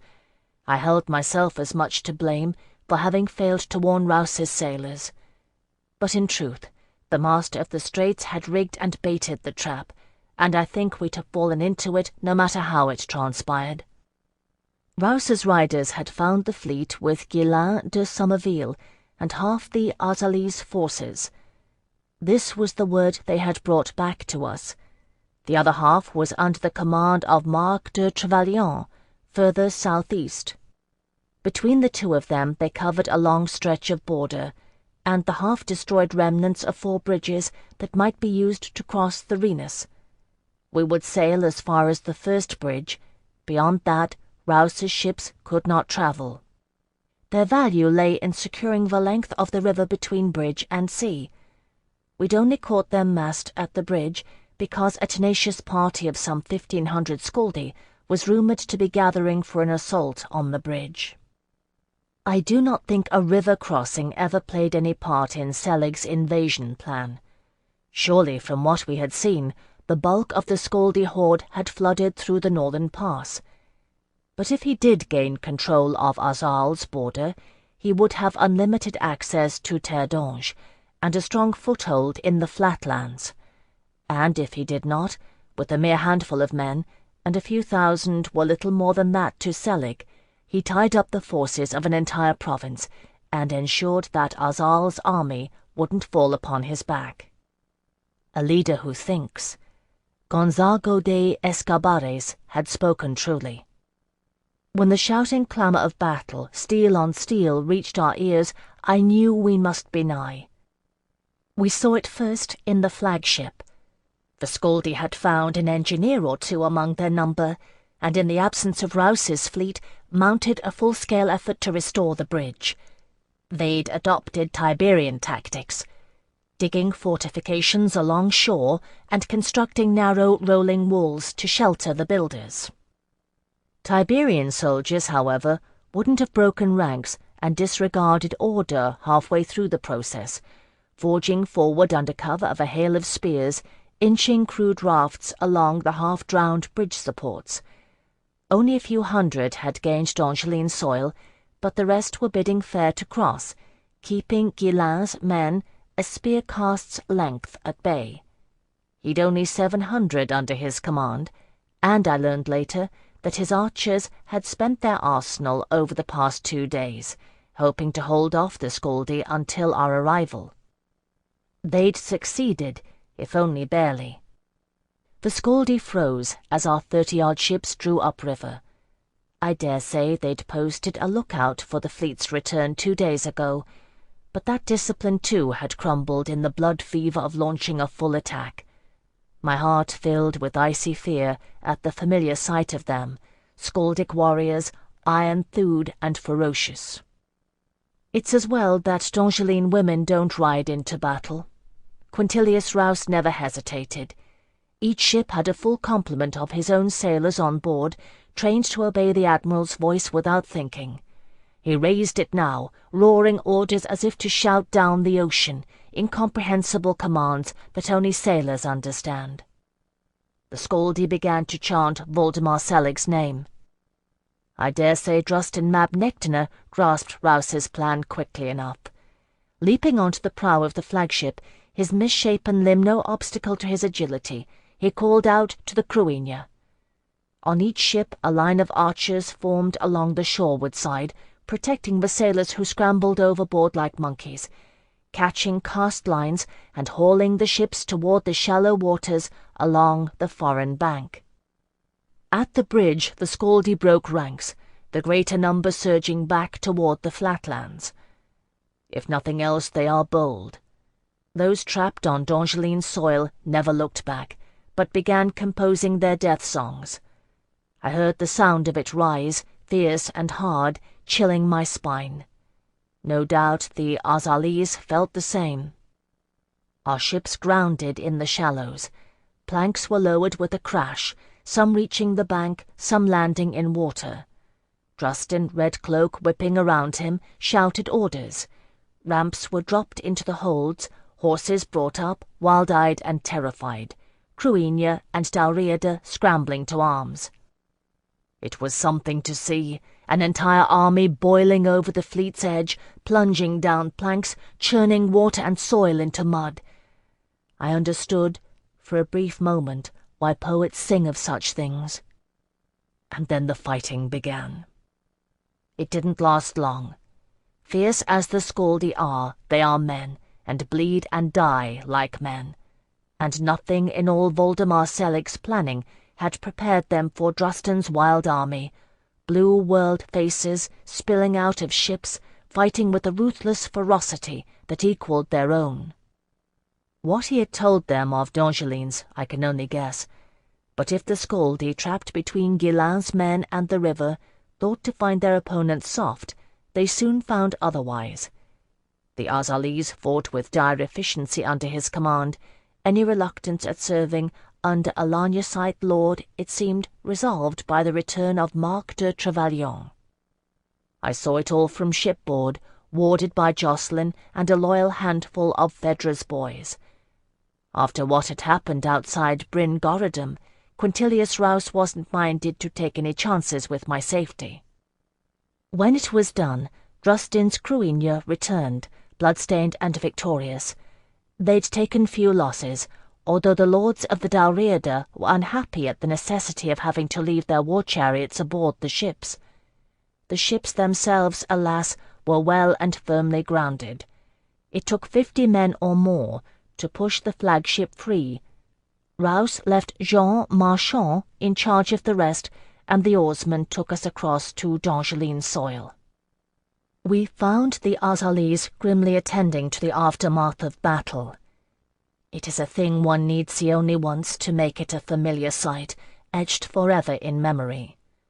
We descended together, a small party, Rouse, Jacqueline, and I, with 2 of Phèdre's boys, Drusten, Aemon, and Grania, and a small honour guard of Cruinia and Dalriada. The blue-painted faces of the Cruinia no longer seemed strange to me, but the Azalis stared as they pointed us toward Guillain de Somerville. Drusten understood some of the whispers, I think. He was quick to learn, and had gained some Dongelines during our journey. None the less, he gave no sign of it. Aemon, who understood none of it, scowled. While he bore no woad on his face, his lime-stiffened hair marked him well enough as a barbarian. Grania, surrounded by staring Dongelines warriors, smiled and did not look in the least displeased. We came upon Guillain de Somerville in the midst of directing the disposal of the Scaldi dead. I had heard he was a sensible man, and indeed if not for his standard-bearer standing near, I'd not have known him for a lord's son. Wide-framed and sturdy, he was attired in a well-worn cuirass, simple steel and oiled leather straps. He took off his helmet as we approached, running a gauntleted hand through damp golden hair. "I didn't believe it when your men told me, Lord Admiral," he said bluntly. His eyes were a pale blue, like his father's, and he had the broad features of a Lagnosite farmer. Quintilius Rouse bowed, as did Jacqueline. I curtsied. Drusten and his folk remained upright, owing no obeisance to Dongelines peerage. "My Lord de Somerville," Rouse said, "this is Drusten mab Nectana, the Cruarch of Alba, and Aemon and Grania mac Connor, lords of the Dalriada." I translated for them, and they did bow then, or at least inclined their heads. Guillain de Somerville looked at them with something like wonder. "You really did it," he said in awe, and gave a startled bow back to them. "Your Majesties." "Not I," Rouse said gruffly. Putting a hand on my back, he shoved me forward. "Phèdre no Delaunay, Ysandra's emissary." "The Queen of Terdange," Guillain said automatically. His eyes widened at me. "You're Delaunay's whore?" I do not think he meant it ill. Thus had I met his father, returning from my sojourn to Valerian House, the day the old Cruarch of Alba had met with Ganelon de la Courcelle. I remembered well how Delaunay had sent Alcuin to the royal commander, Percy de Somerville, that night. It had sealed the compact between them, I think. If Delaunay did not take de Somerville into his confidence, still he was nothing loath to trust his loyalty. But that was what Alcuin and I had been to Percy de Somerville, Delaunay's whores. No surprise that his son knew naught else. What did surprise him was a pair of Castelline daggers flashing out of their sheaths, Rouse's sailors hissing in disapproval, a curt order from the Cruarch of Alba, and half a dozen Cruinia and Dalriada blades pointed at his neck. I was right. Drustin did understand a fair bit of Dongeline. Ghislain de Somerville blinked. "My lord," I said calmly, "I was born to an adept of the Night Court, trained by Cecily Lavaux-Perrin of Sirius House, and completed my mark in bond service to Anaphiel Delaunay de Montreuil. Is my lineage in question, or the merits of Narmar's service?" "Not at all," Ghislain blushed. A smell of apples arose, mark of the scions of Arnil. "But the servants of Narmar do not generally serve the palace in such a capacity." Quintilius Rouse coughed. Drustin raised his eyebrows in inquiry. A rare glint in his eye, Jocelyn translated the comment for him at some length in Kedeki patois. Drustin relayed it to the rest in Cruinia. Eamon gave an unexpected grin, and Grania laughed out loud, putting a friendly arm about Ghislain de Somerville's shoulders. "They should," she said to him in Erin. "Why else do you think the Dalriada came to fight for you?" Truly, a stranger crew never landed on the shores of Terre d'Ange. I took pity on Ghislain. "My lord," I said, "we have a very long story to tell you, but the short truth of it is, we have brought Alba's army, in accordance with the wishes of the Queen of Terre d'Ange, and we are in grave need of your guidance. That the royal army is besieged at Trois-le-Mans, we know, and little more. Will you grant us your hospitality and share your news? We bear foodstuffs of our own. I give my word that we will not strip your camp." "Are you jesting?" Ghislain de Somerville gathered himself with a shake, carefully disengaging Grania's arm. "You saved our hides. You're welcome to aught we have. Bring your folk ashore. We'll welcome them all." He strode off shouting, and Arzalis scrambled to obey.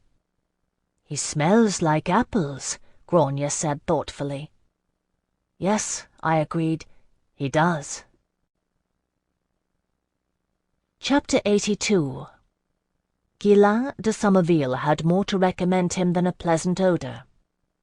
Once his initial astonishment had passed, he proved a shrewd and able commander. The work-table in his tent was covered with detailed maps. He showed us exactly where Marc de Trevalian's forces were aligned along the Rhenus, and where Visconti had made sorties, the latest of which had nearly succeeded. He pointed out the course of the invasion through the northern pass, laying out his father's plan for the retreat of Trois-le-Mans, giving us a thorough briefing on events since our departure. Everything, it seemed, had gone according to plan. The problem was, quite simply, that no matter how cunningly they planned, there were too many Scaldi. "All they have to do is wait," he said, his face grave, circling the point that marked the fortress with one finger.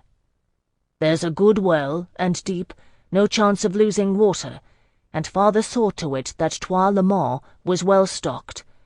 But still, their food can only last so long, and Selig's got the whole damned country at his disposal. As long as his discipline holds." He shrugged and shook his head. Drustin pointed to the map and asked something in Cruinia. "How many Scaldi?" I asked. 30-odd thousand. Ghislain's face was heavy. I translated it. Drustin went pale under his tattooing. "And in the fortress?" I asked. "We can't be sure what losses we took." Ghislain slid another map out and laid it atop the other. A sketch of the fortress. 8,000 before the battle. How many survived, I don't know. Most, I think. They have an outer wall here, and trenches and stake pits here, and here, with a second wall of fortifications here." He pointed, indicating. "So far they've held this belt of ground, but my news is no fresher than yours, if the master of the Straits' sea mirror told true. After that, they've naught but the fortress itself." And after that? Quintilius Rouse asked. Guillain met his eyes. Prince Benedict is doing all he can to rally a force among the Kerdiki city-states. If we had sufficient numbers, we could pin the Scaldi between us, like hot metal on an anvil, and hammer them. But the Kerdiki look to their own. It doesn't sound as though any help's coming from that quarter.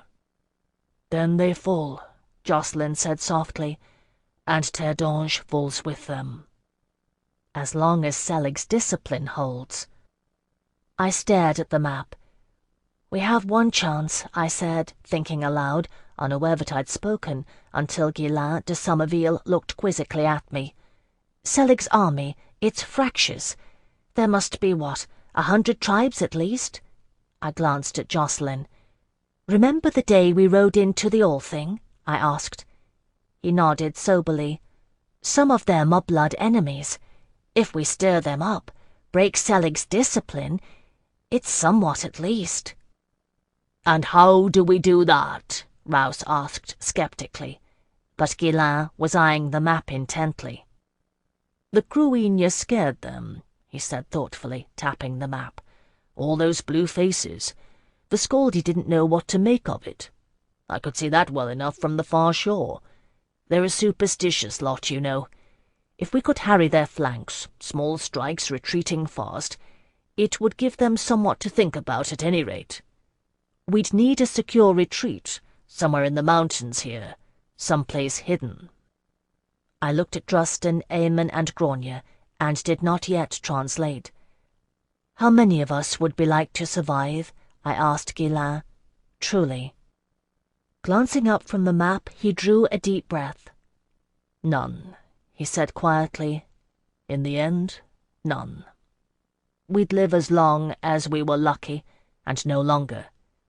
And it may be that we'd die for naught. You're right, it's our only chance, but it's a slim one at best. Thank you, I told him, and then repeated it all to Drustin in Cruinia. He took it soberly, walking half-gated away to gaze out the door of the tent, startling the Azalese guard. Eamon and Grania glanced at each other. "Tell him I'll see his folk returned to Alba's shores," Quintilius Rouse said gruffly to me. "Every last blue-stained, lime-crested one of 'em. We didn't ask 'em here to commit suicide." I think Drustin understood, for he answered before the words were out of my mouth. "And what happens to your Hyacinth?" he asked me, turning around, holding up one hand, light flashing on the gold signet. "If I do not wear Ysandre," his face was strained, "if I die, if Ysandre dies, and the curse remains unbroken, what happens to him? And how do we get home, if the Lord of the Seas remains chained to his rock, wroth with our failure? What song will sing us home, Phèdre no Delaunay?" My eyes burned with tears. I had brought him here. "I don't know," I whispered. "My lord, I am so sorry." "The fault is not yours." His deep eyes dwelled on mine. "You followed your queen's command. My destiny is my own, and you cannot change it. But I must give my people the choice. It is my destiny, but it is not their war. If they are to die, they must have the manner of choosing, to take their chance against wave or sword." I nodded, scarce seeing him. Drustin called sharply to Eamon and Grania, and they left, taking their guard with them. I related his words to the others. "It's fair," Guillain said softly, tracing Trois Le Mans on the map, head low. "Whatever you told them, they couldn't have understood the odds. None of us did." He looked up then, his face grim. "But if you go, I'm going with you. My father's in there." He gave Jocelyn a hard look. "And if I'm not mistaken, so is yours, Castleline." We spoke of it that night. The stars were clear and bright in the vast black sky, familiar Darjeeling stars. There is no quiet place in a war camp, but I found Jocelyn a little distance away from our tents, seated beneath an elm and gazing at the camp. There was no celebratory atmosphere, as there had been after the defeat of Maelcon's army. This had been a skirmish, no more, a small victory in a hopeless war. The Arzalis cleaned their arms and wondered grimly what was next. There were fires burning wherever Drustin's army was encamped, discussion going long into the night. "Did you know?" I asked Jocelyn, sitting beside him. He shook his head. "I wasn't sure. I knew it was possible. I didn't see our banner on the isle, but there were so many." "I'm sorry," I said softly. "Don't be."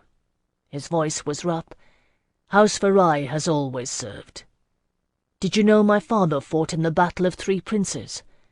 That's when he won the title Chevalier." One corner of his mouth quirked. "You know, the one you bestowed on Rouse's men." "I've no right to grant lands, though." "No." He stared at the stars. "Farai's a small estate, but it's been in the family for 600 years. Shemhazai's line, you know. We kept up the library, sent one son a generation to the Castline Brotherhood, and served the throne of Terdange as need required." "Is it just your father?" I asked in a low voice. Jocelyn shook his head again. "No," he said quietly. "Luke would have gone with him." "Luke?" "My older brother." He sighed, resting his chin on his knees. "I've a younger too, but they'd have made my year stay. Mother's comfort, the youngest. Father's strength, the eldest. It's the one born in the middle goes to Kushiel. So they say in Sioval. My sisters used to tease. 3 of those too, you know." And 11 years since he'd seen any of them. I remembered that well. It must be 12 by now. Better than half my life, and near as much for Jocelyn. I'd come to think of him as nigh as rootless as myself, but it wasn't true. I wanted to say something, but I'd no words. I took his arm instead, and he looked ruefully at me. "I thought I'd have a chance to see them," he said, before the end. At 25 they let us visit home, in the Brotherhood, if we've served well." He shivered. "Or they would have. I'm anathema now. Does my family know, do you think? Or do they know only that I am a condemned murderer, convicted of killing Anafiel Delaunay?" "No one who knew you would believe it, Jocelyn." "What do they know?" There was a hard note in his tone. "I was 10 years old, Phèdre. How do they know what I became?" He turned his forearms, starlight glinting on his steel vambraces. "I hardly even know myself any more," he whispered. "Ah, Eloa, did we come all this way for nothing more than this?" "I don't know," I murmured, gazing past the campfires, across the darkened land. I had known the number of the Scaldi, had seen them, but even so, 30,000. Somewhere out there in the darkness, they camped around a fortress and made ready to rend the very fabric of all I held dear.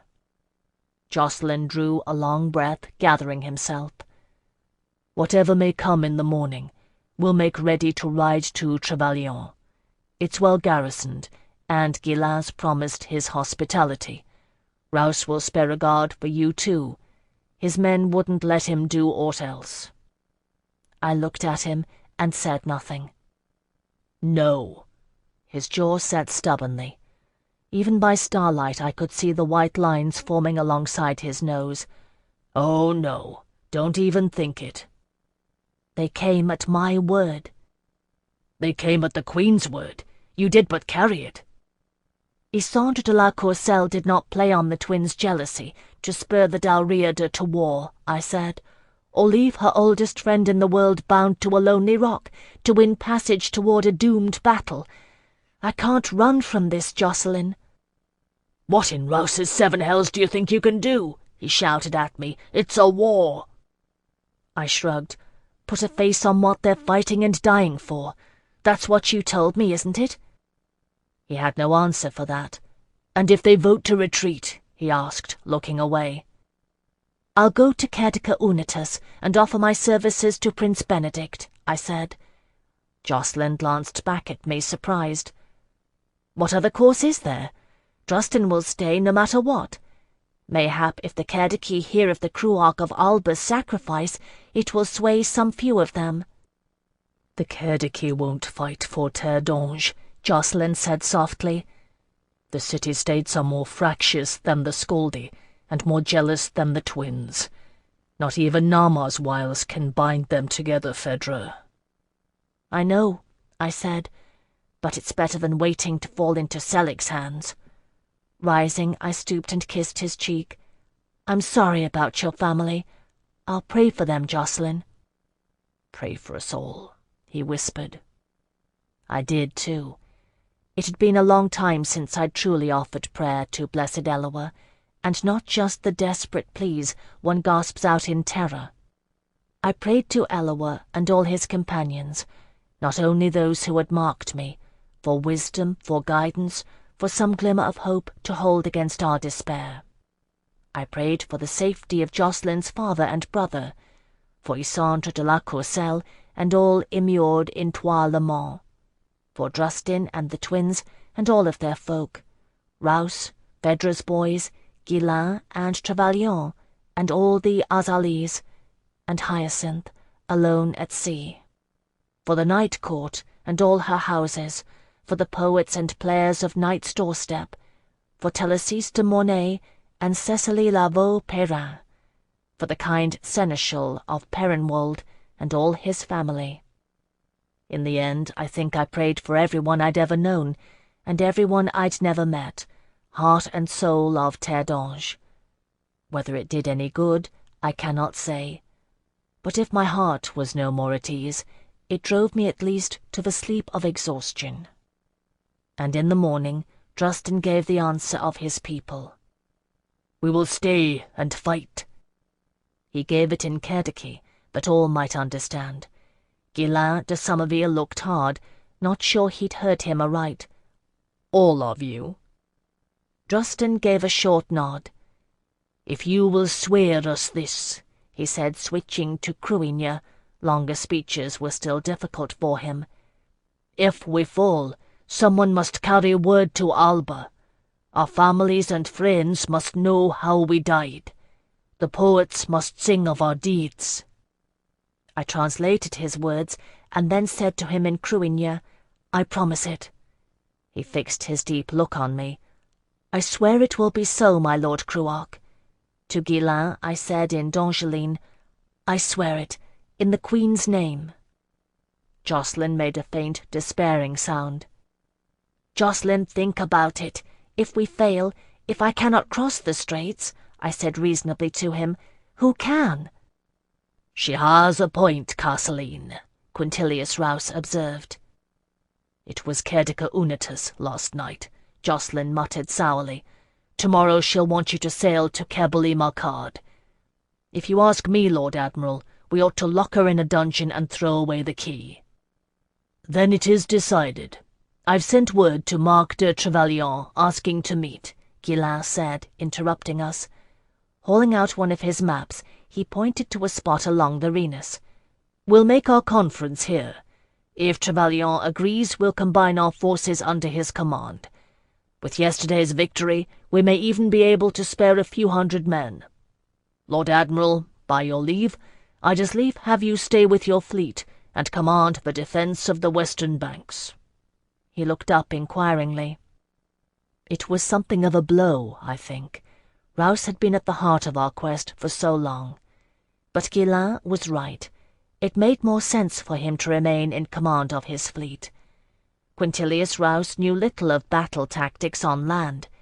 Guillain de Somerville was the royal commander's son. Rouse nodded slowly. As you bid, my lord. Good. Guillain rolled up the map. Strike camp. We're moving out. Chapter 83. On the morrow, Jacqueline and I, and Drustin and the twins as well, said our farewells to Quintilius Rouse. I had come to be very fond of the bluff admiral, and realized in the face of leaving him how we had all come to depend on his strength. "Eloa keep you, girl," he said roughly, folding me in his massive embrace. "You've enough courage for 10, in your own perverse way, and your lord's bedevilled sense of honour to boot. If you need to cross the straits again, you know I'm the man to do it." "Thank you," I whispered. "Would you carry another, if need be?" "Any one you name," he vowed. Rouse would honour his word, I knew. He released Phèdre's boys to ride with us over my protests. 30-odd sailors would make no difference on the Renus, but it had become a point of honour with them. Catching the adamant look on Jocelyn's face, I left off protesting and acceded with grace. They, too, had the right to choose. We made good time on that day's march, and reached the meeting place before nightfall. If Marc de Trevelyan was astonished by the sight of 3,000 and more Albans, he hid it well, bowing to Drustin with grave courtesy. I knew him only from his trial, where he had shown the same demeanour. Ghislain de Somerville he greeted as a son. Indeed, de Somerville was betrothed now to his daughter Bernadette, recalled from exile along with her father. Who among them actually held title to the Duchy of Trevelyan was unclear. Later I came to understand that it was to be held in trust for Ghislain and Bernadette's firstborn.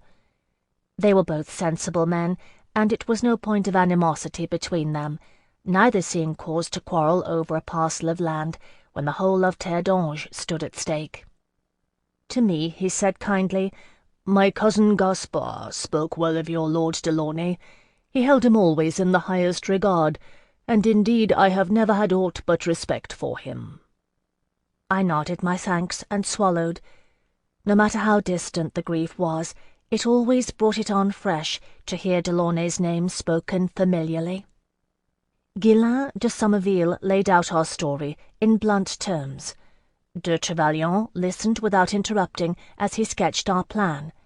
When Ghislain was done, he rose to pace slowly, hands clasped behind his back. "You know the odds of your survival?" he asked somberly. "I know. We all do." Marc de Trevelyan nodded. "Then you must try," he said quietly. "I'll coordinate with your captain-at-arms. Never fear, we'll hold the Renus for as long as Trois Le Mans stands." "Thank you, Marc," Ghislain said simply.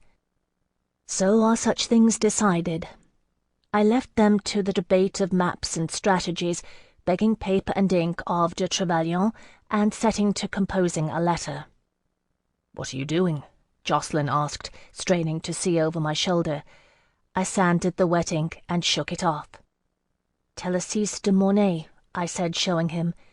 If neither of us live through these next weeks, she'll be able to carry word to Alba. The Master of the Straits has allowed her passage before, and Hyacinth knows her." I smiled wryly at his expression. "Did you think I was counting on doing it myself? I know the risk my choice entails." Jocelyn shook his head. "I'm not sure whether to be glad or frightened that you grasp it," he said softly. I blew on the still damp ink. "Be glad," I said, "for the sake of Alba." I was glad in turn, then, that Phèdre's boys were with us. With Jocelyn at my side, I found Remy and held up the scrolled letter in a leather carrying case. "I've a mission," I said to him, calculating, "for the boldest and shrewdest among you. I've need of seeing this letter carried across hostile terrain to the city of Eloa and delivered into the hands of the Queen's poet. Have you men who will serve, Chevalier?" "Have I?" he exclaimed, holding out his hand and grinning. "Give it here, my lady, and they'll see it reaches safe berth, sure as any ship that ever sailed." I gave it to him with a good will, watching as 4 riders set out with alacrity, armed with de Trevelyan's latest intelligence, on a course that would take them wide of battle. Better odds than we would have, at least, and it would ensure my promise to Drustin would be kept. I would have sent them all if I could. "You're not quite as foolhardy as you seem," Jocelyn said thoughtfully, watching them go. "Not quite," I agreed. "Only just almost. I wish you'd go with them, Jocelyn." He gave me his dryly amused look. "Will you never be done testing my vow?" "No." I swallowed against an unexpected pain in my heart. "Not if I have my choice in the matter, Castleen." It was as close as either of us had ever come to a declaration of feeling. Moreover, it was a flag of defiance waved in the face of despair. Jocelyn did not smile, but bowed, with the deep-bred Castleen reflex. "I will grant you the chance," he murmured. "I'm willing to live with it, if it means your survival." Another time we might have spoken more, but this was war. I was soon called back to serve as translator for Drustin Mab Nectaner and our Dongeline commanders, as we plotted our dangerous course. "Would that I could tell you aught of d'Eglamour," Mark Trevelyan said, shaking his head, "but he's sealed his forces up within the foothills of the Carmelines, and no one knows where. As well beard a badger in his den as track him there." He pointed to the map. "There's your likeliest retreat. I've one piece of advice for you," he added, glancing at Guillain. "Take out Selig. If their information is good," he continued, nodding at Jocelyn and me, "and I've no reason to believe it isn't, Voldemar Selig is the key. If he falls, the Scaldi are leaderless." The Scaldi believed Selig was proof against arms. I wished I could believe otherwise, but I remembered that night when I would have killed him, and was unsure. "We'll try," Guillain de Somerville murmured. "You may be sure of that." "My Lord de Trevelyan," I asked, "what befell Melisande Shahrazai?" Mark de Trevelyan's face hardened. He'd issues of his own with Melisande, whose machinations had brought his house down. But he shook his head again. "The last I knew, the Castleen Brotherhood was looking for the Shahrazai to bring them in for questioning, but I never heard they found them." Nor likely to, I thought. Melisande would see a Castleen coming at 500 paces. Well, no mind. I touched the diamond at my throat. Wherever she was, it was not on the battlefield. In the morning, we rode to war. I will not detail the provisioning of the army, the considerable difficulties entailed in transmitting a plan of such scale to a vast force, with language ever a barrier. Suffice it to say, that was all done in the end, though my voice was ragged from serving as translator. It is much to Guillain de Somerville's credit that we proceeded as smoothly as we did. Despite his initial discomfort, he dealt evenly with our unlikely force, and found a common bond with Drustin Mab Nectaner, who was not too proud to appreciate another's skill. Much credit also goes to Aemon of the Dalriada, who had an exacting mind for detail. If we were well provisioned, and the dispersal of arms and mounts went without difficulty, much of it was Aemon's doing. As much as the twins hated each other, I saw in that exodus why Grania stood by him. They were a formidable team. We marched southward, swinging wide to the east into Cumlach to avoid detection by Selig's forces.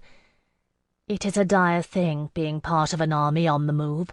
I would not wish it on anyone. But we gained, in time, the rolling hills of river-wrought Namar, and a vantage point from which to spy on the siege.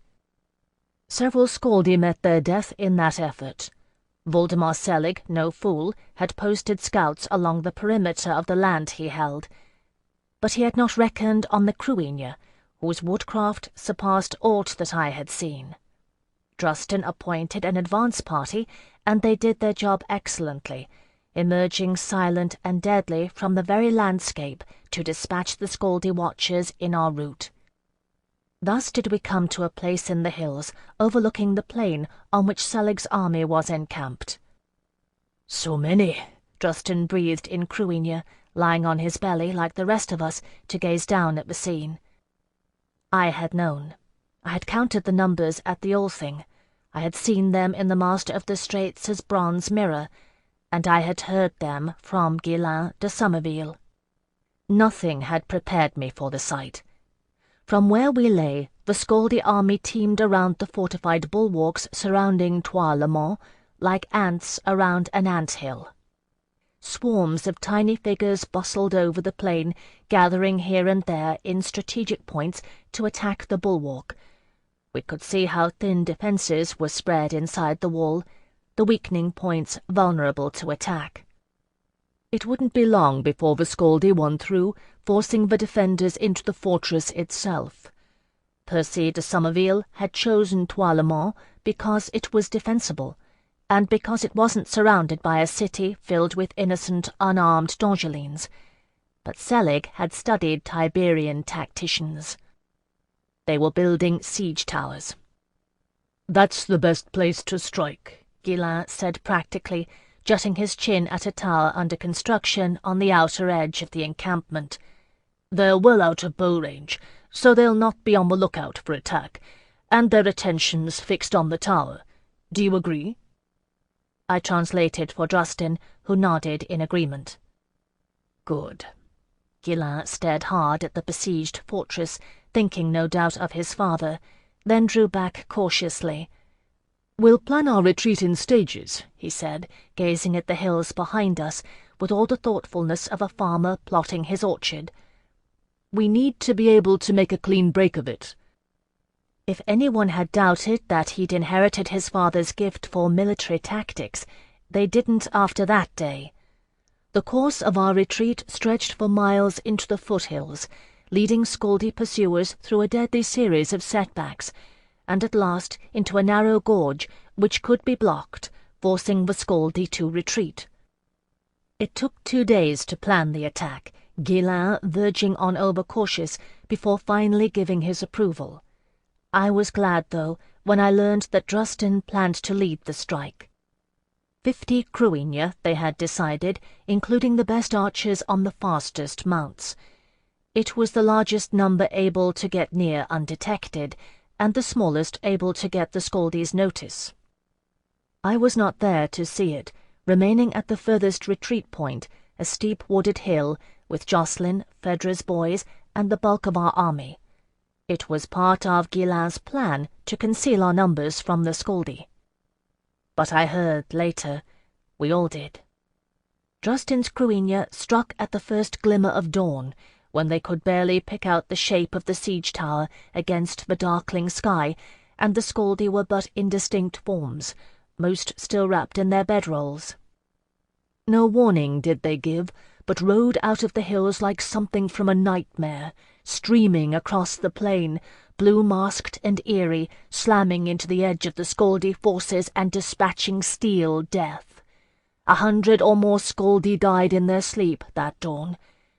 It grieved me to know this, but it had grieved me more to hear how many the Scaldi had slain in their path.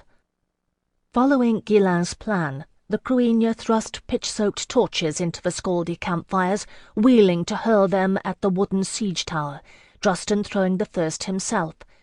By the time the Scaldi camp came full awake, buzzing like a kicked hornet's nest, the Cruigne were already in retreat, horses wheeling, archers delaying pursuit with a rain of unerring arrows. Barquier L'Envers's Arcadian tactics that Justin had admired. It bought them time, but not much. The Scaldi came after them. They caught the rearguard, scrambling to gain the foothills. A dozen Cruigne died there, a desperate stand quickly overwhelmed by sheer numbers. Justin never looked back, shouting his men onward. The Scaldi followed and encountered the first setback. On the high crags lining their retreat, Ghislain de Somerville had positioned Lanyasite bowmen. Steady and unflappable, able to cover far greater distances than the Cruigne archers with their short bows, Ghislain's men shot down the foremost ranks of the Scaldi, until the dead themselves posed a formidable obstacle.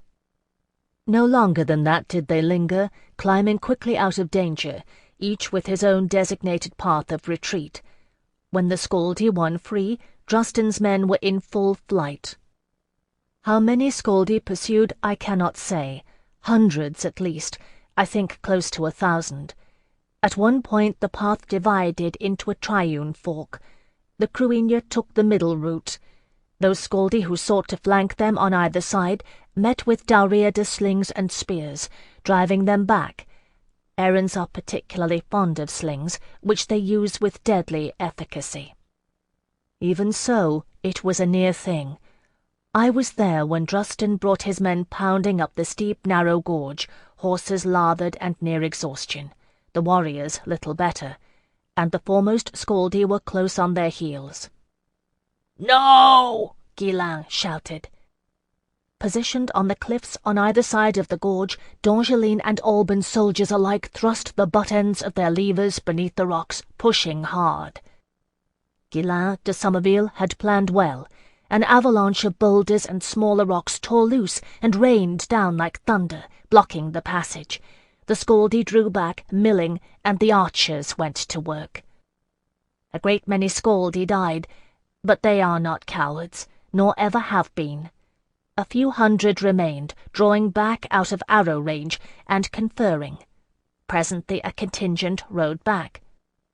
The others stayed and advanced, shields over heads, to begin clearing the passage. Selig's doing, I thought. They'd never have conceived it on their own. Guillain watched grimly, then made his decision. "We retreat," he said sharply, calling it out aloud. "Retreat!" So we fled eastward, further into the hills. When we crossed back into Cumlach, I could not say. As afternoon wore on to dusk, I was concentrating on nothing more than staying on my horse and not posing a burden to anyone around me. Guillain had been prepared for the possibility. He left a company of archers in place to slow the Scaldi progress. By the time they won through, we would be long gone. We laid baffles and false trails, all the while retreating deeper into the mountains. Now and again, one of the Cruinia archers would catch up with us, gasping a report. What we would have done without their woodcraft, I do not know. No great black boar loomed out of the twilight to guide us, but I felt the presence of the Culloch Gorham nonetheless, and Drustin, his arms blood-stained to the elbows, worked tirelessly to coordinate with them, sending scouts to spy out safe passage. Not until Guillain de Somerville gauged from their reports that we were out of danger did we make camp for the night. I fairly fell out of the saddle, bone-weary and exhausted with terror. If I had not survived the flight through the Scaldic winter, I think I would have given up and died that night. Even so, it was not given me to rest. At last one of Drustin's scouts returned from the south, eyes starting and wild in the blue mask of his face, breathing like a marathon runner, and pointing from whence he'd come. Drustin gave an incredulous frown, and I dragged myself near to listen. "What is it?" Guillain de Somerville asked, catching my arm. "He says there's an army, my lord." I wasn't sure I'd heard it aright either. "A d'Angeline army, encamped in a valley, not a mile south of here." Chapter 84. Isidore d'Eglamour. Guillain de Somerville said his name like a curse. I didn't blame him. None of us did, who were d'Angeline. I heard Jocelyn's breath hiss between his teeth at the name. I explained briefly to Drustin, who nodded, understanding, his dark eyes deep-set. He had been betrayed by his cousin Maelcon. He understood such things. "We'll make camp nonetheless," I said, confirming it with Guillain. We'd get no further that night, and d'Eglamour's forces were unaware of our presence. One would think the very heavens would storm their disapproval on such a night, but in truth the skies held clear. My exhaustion forgotten, I wrapped myself in my cloak and sought out the Cruinia scout who'd spotted the army of Duke Isidore d'Eglamour, questioning him at some length. When I was done, I went looking for Guillain de Somerville and found him overseeing the care of the horses, who were worth their weight in gold to us. "My lord," I said to him, You said if the Kerdiki would rally sufficient forces, we could crush the Scaldi, as if between a hammer and anvil. How many would you need? 10,000, perhaps, in some. Maybe less, if we could coordinate with the defenders in Trois-le-Mont. He looked sharply at me. Why? The Kerdiki won't venture past their borders. We both know it is so. I looked to the south and shivered. I have a thought. I told him what it was. Ghislain de Somerville gave me another long, hard look. "Come with me," he said. "We need to talk." His fairly appointed commander's tent with the work table had been left in Azal. This was a simple field soldier's shelter, luxurious only in that most of our army had nothing but a bedroll. We had travelled light, but for the most necessary provisions. I sat on a folding camp stool while he paced, lit by a solitary lamp.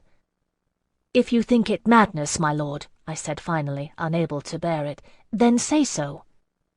"Of course it's madness," he said abruptly, "but so is what we did today, and will do again tomorrow, if we do not choose another course. And if it goes as it did today, we will die in slow degrees, until we grow too tired or too slow or too careless, and the Scaldi catch us. If they're not already scaling the fortress walls." Stopping his pacing, Ghislain de Somerville sat on his bedroll and covered his face with his hands. "Ah, Arneel," he sighed. "I was born to rule apple orchards, to tend the land and love its folk. Why do you send me such terrible choices?"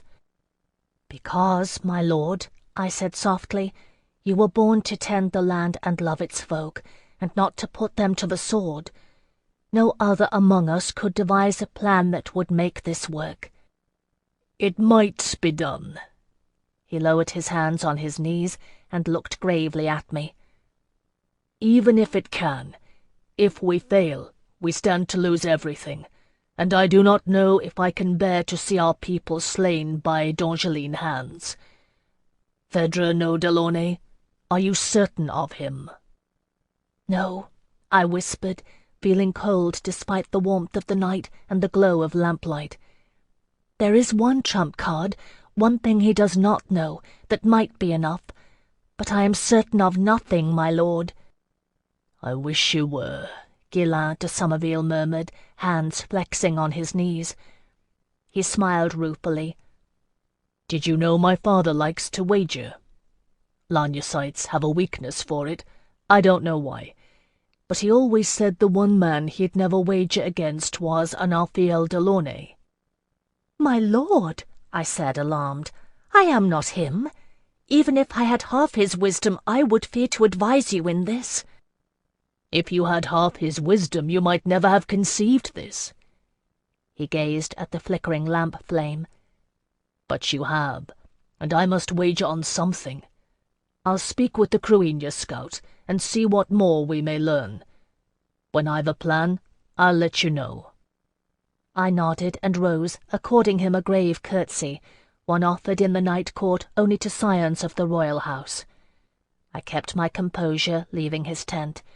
It was only outside, beneath the stars, but I staggered and had to catch myself, terrified by the enormity of the risk in what I had proposed. Never had I judged a patron wrongly, not Childeric d'Assam, not Quincel de Morban, not even Melisande Shahrazai, when all was said and done. But Isidore, Duc d'Aigulemort, was no patron of mine, and by his own deed, traitor to Terre d'Ange. If I was wrong, we would all pay, and the payment would be exacted in blood. "Where were you?" Jocelyn asked when I returned, his sharp tone betraying his concern. He glanced at my pale face. "What is it? Is aught amiss?"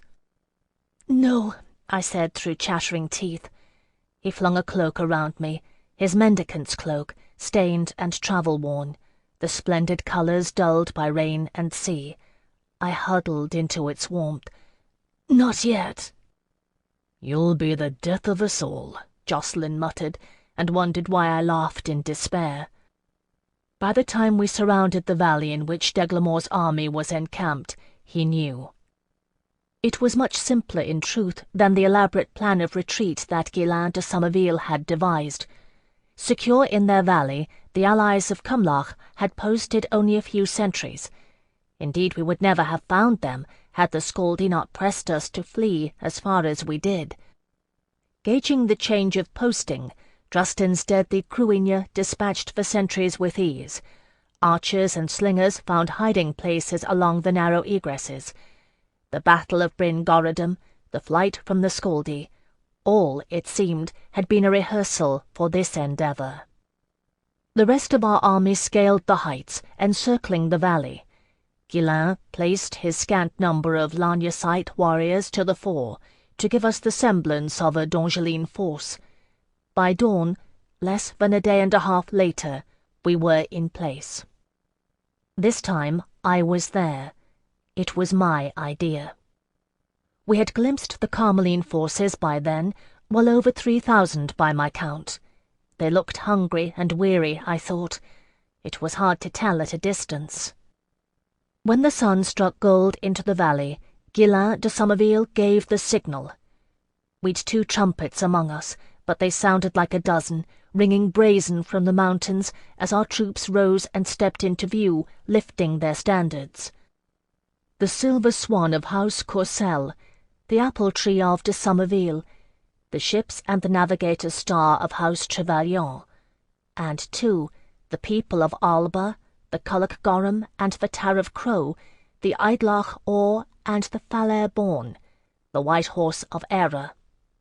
They flew proud, blazing in the sun, and our heralds, 3 of them, grinning under their chosen standard as it flew beneath the white flag of treaty, a ragged splash of red crossed by Kushiel's dart.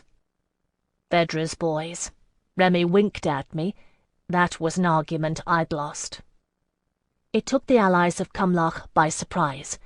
Deep in the valley they turned, hands shading eyes, gazing up the steep mountains at the bright army surrounding them on all sides. One stood alone and fearless, and the sun glittered on his mail and his fair hair. Kilbahar, I thought. Ghislain de Somerville stepped up to a precipice, cupping his hands about his mouth. "Isidore d'Aiglemont," he shouted, his voice echoing from the crags, "we wish to parley. We send our heralds in good faith. Will you honour the concords of war?" Easier to shout down than up. The shining figure gave an exaggerated bow. "Go," I said to Remy and his 2 companions. "Ella will keep you." "You promised to throw open the doors of the night court," he reminded me. "All that you desire, and more," I laughed, a sob catching in my voice. "Come back safe and claim it, Chevalier." Spurring their mounts, they rode down a narrow mountain path to be met by d'Aiglemont's men. We had no choice but to wait. If d'Aiglemont played us false, we could exact a terrible revenge from this vantage, but their lives were forfeit. We watched as they were led to d'Aiglemont, relaying our request. Those are surely the longest moments I have passed atop that mountain, waiting to see if Isidore d'Aiglemont would honour the concords of war. In the end, he did. A number of Carmelines surrounded Remy and his companions in clear warning. The white flag showed vivid against the valley floor, and Isidore d'Aiglemont and a handful of chosen warriors rode slowly up the winding trail. He came armed and mailed, but helmetless, pale hair bright in the sun, black eyes narrowed and glittering. Without the least sign of fear, he rode straight to Ghislain de Somerville, ignoring the Lagnosite bowmen who fell in around him, arrows nocked and pointed at his head. "I am here, cousin," Isidore d'Aiglemont said with exaggerated courtesy. All the great houses are kin in some manner. "You wished to speak with me?" "The emissary of Isandre de la Courcelle, Queen of Terdange, wishes to speak with you," Ghislain replied, his broad, handsome features impassive. "Your Grace." D'Aiglemont turned, scanning the arrayed forces, gazing over my head. I saw him take in the blue-world faces of the Cruinia and check himself, startled. Justin Mab Nectaner ground his teeth. But this was a Dangeline affair. I stepped forward and raised my voice. "My lord," I said. "You?" Isidore d'Eglamour looked down at last and frowned. "I know you." "Yes, my lord," I inclined my head. "I gave joie to you at the midwinter masque, when Baudouin de Trevelyan played the Sun Prince. You remembered when last we met?" I saw him remember, placing me. "You were fostered among the Charizai," I said softly. "They should have taught you to recognize the mark of Kushiel's dart, my lord." Thoughts flickered across his face, too quick to follow. His emotions he concealed. "Delaunay's Anguissette," he said dryly. "I remember. Melisande begged a favour for a plan gone awry. I thought you gone among the Scaldi, but your lord's death was not of my will, Anguissette." "So I am given to understand," I said, with a calm I did not feel. He raised his pale brows. "You are not here for revenge? Then what?" d'Eglamour glanced around at the Alban army, pressing close around us. "You bring the Picti? Why?" One could see the thoughts connect behind his eyes. "Delaunay. That's what he and Quintilius Rouse were about." "My lord." It took all of my training to keep my voice level and my gaze upon his. "This is the army of the Cruarch of Alba and Ghislain de Somerville, and we are here to offer you the choosing of the manner of your death." d'Eglamour's men reacted then, reaching for their swords despite the vast number arrayed against them. The Duke held up his hand, expressionless. "How do you say?" "You're a dead man, Kilbahar." I saw the blood leave his face at the Scaldi name, and was glad. "Voldemar Selig used you for a fool. He'll not let you live if he defeats us. The Dangelines know you for a traitor, and will not abide it. Selig's smart enough to clean up after himself, and wise enough to leave no blade aimed at his back. I know.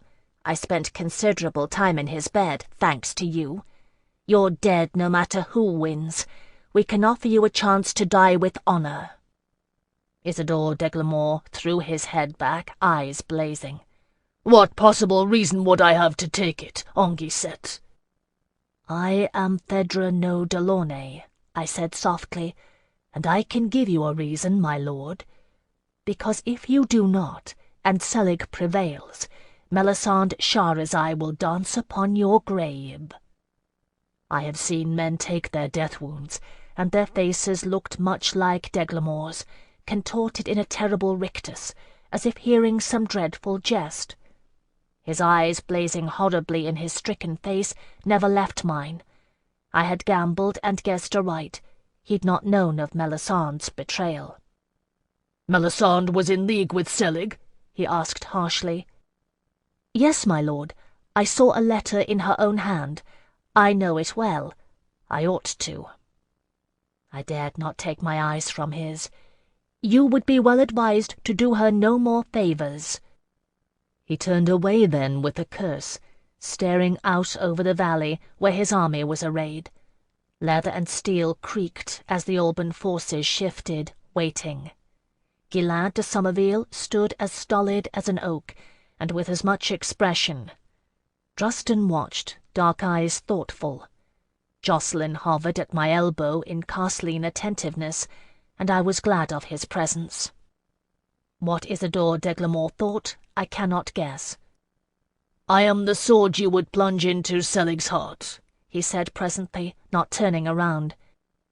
"Yes, your grace." It was Ghislain who answered. "Camille's sword." d'Eglamour laughed humorlessly.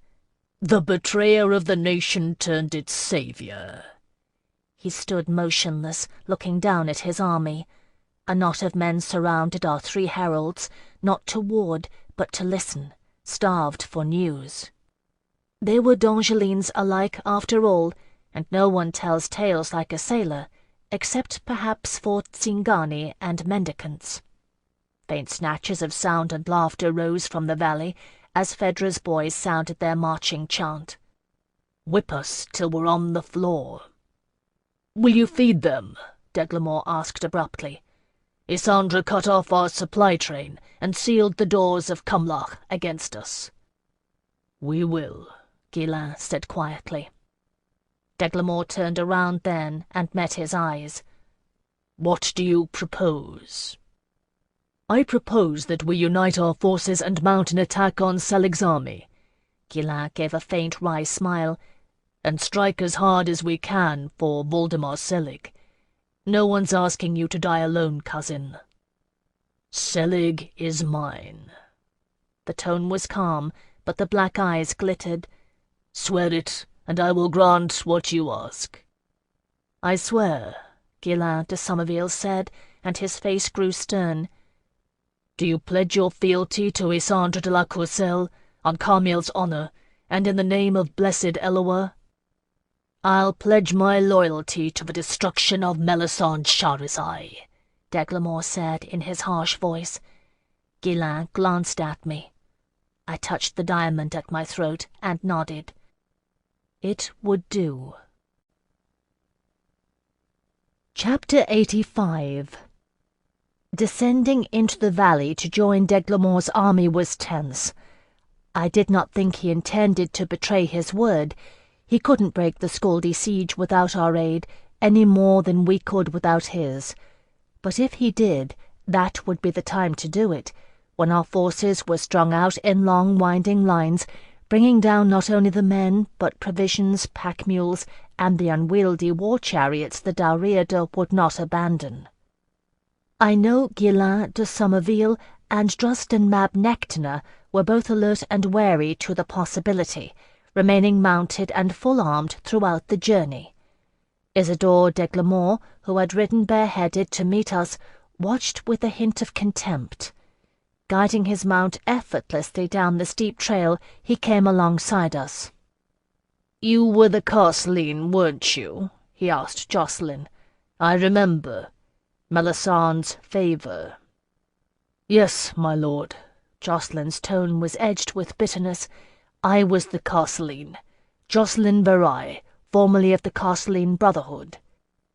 "You're better off," Deglamore said dryly. "Steel and faith are an unnatural mix. I'm impressed, though. I'd have thought slavery would kill a Castelline. I'll want to hear later all you know of Voldemar Selig." Nudging his horse, he left us. Jocelyn stared after him. "If we didn't need him," he said savagely, "I swear I'd put a knife in his heart. How can you possibly trust him?" "He was a hero once," I murmured. "Whatever else he may have been, he was that. If we succeed, or even if we die trying, he'll be remembered as a hero in the end. Without this, his name will ring through Dongeline history, whatever remains of us to tell it, as Voldemar Selig's dupe, and he dies knowing Melisande used him to do it." Jocelyn was silent for a moment.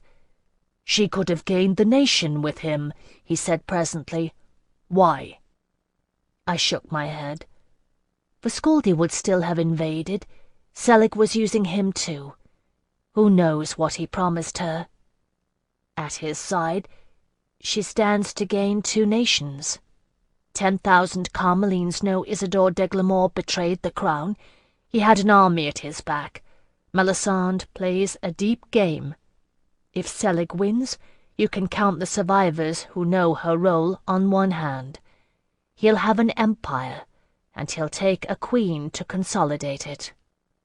"Is that what you think?" Jocelyn threw his head back, shocked. I gave him a rueful smile. "What else? Melisande plays for high stakes. I can't think of any higher. Unless," I added thoughtfully, "it would be to eliminate Selig once he'd gained the throne and mastered his realm." "How could she bear so much blood on her hands?" Jocelyn asked softly, gazing at the Carmeline army sprawled in the valley before us. "How could anyone?" "I don't know," I shook my head again. "Except that it's the game that compels her. I don't think she ever reckoned the cost in human lives. Not truly."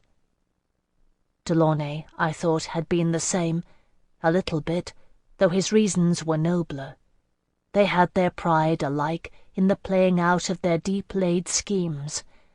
I remembered how he had showed me to her when all the city was buzzing to know about his second protégé, and I remembered how she had let him know, through me, that she was the architect behind the fall of House Trevelyan. "Either way," Jocelyn said soberly, "it's monstrous." I did not disagree. We reached the valley floor without incident, crowded together in a throng of Dongelines and Albans alike. The allies of Cumlach stared at our forces, the blue-painted Cruinia in wonder. They were gaunt and feverish, with a fierce fugitive air. We wasted no time in setting up an encampment and beginning the process of sharing out our foodstuffs. It was a strange mood that prevailed, and my own mood was no less peculiar. Gaiety and despair commingled, as word spread of the planned assault. I thought that my mood would lighten with the success of our endeavour. Whatever happened, at least I would not be responsible for leading anyone to die at Deglamore's hands. Instead, it deepened. Everything seemed very clear and sharp to me, and yet it was as if I stood outside myself, watching.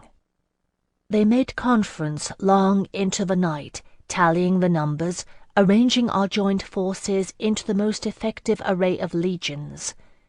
Deglamore and his captain of infantry, Guillain, Drustin and the twins, and I on hand to translate, with Jocelyn as my ever-present protector.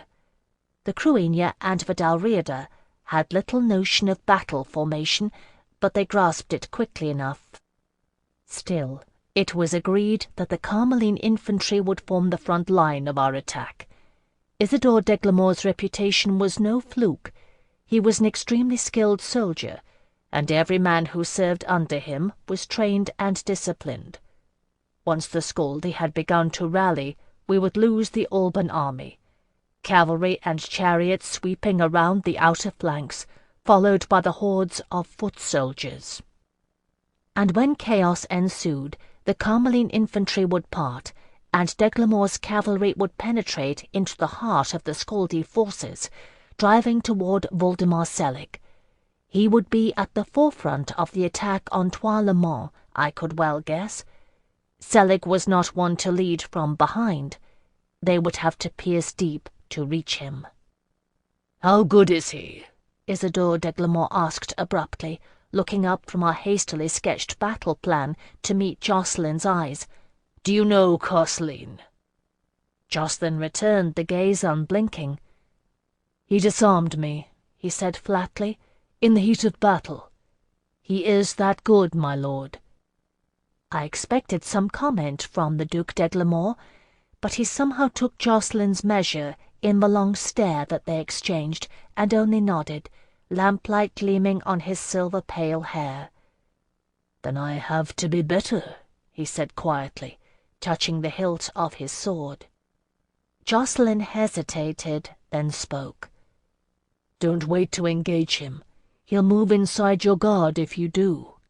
He fights without thinking, the way you or I breathe. And don't be fooled by his size. He's faster than you think." "Thank you." Deglamore nodded again, gravely.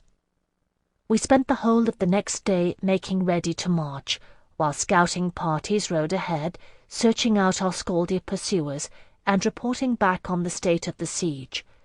We had word before we set out the following morning.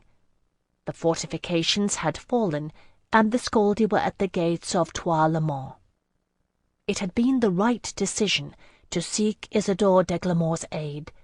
Even if our plan of harrying the Scaldi had worked, we'd not have had the time to divide their forces.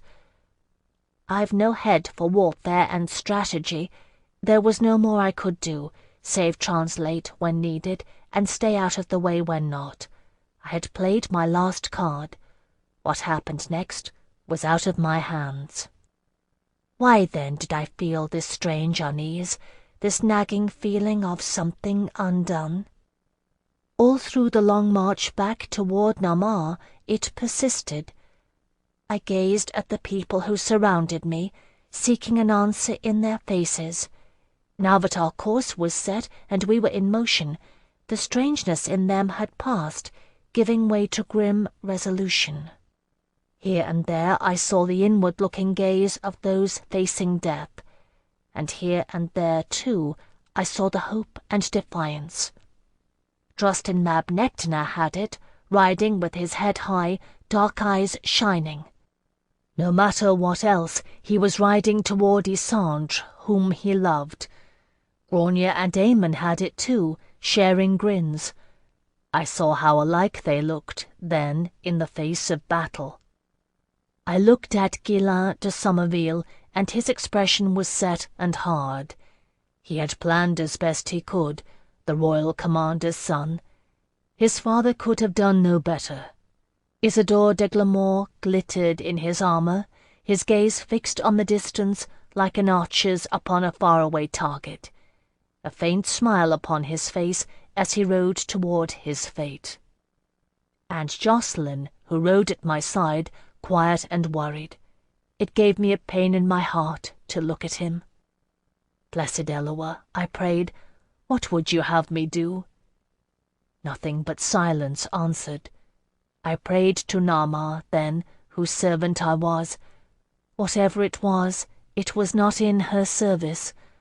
All I could do and more I had done in Namar's name. And I was Kushiel's chosen. I prayed to him. My blood surged like the tide, whispering in answer.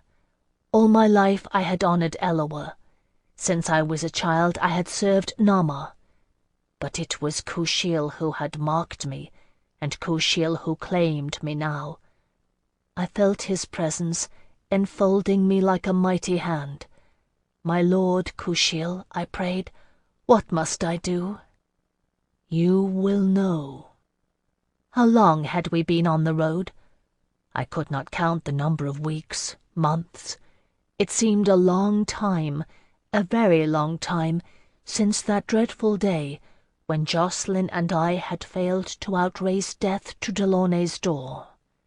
And yet now it would come to an end, and it seemed too fast.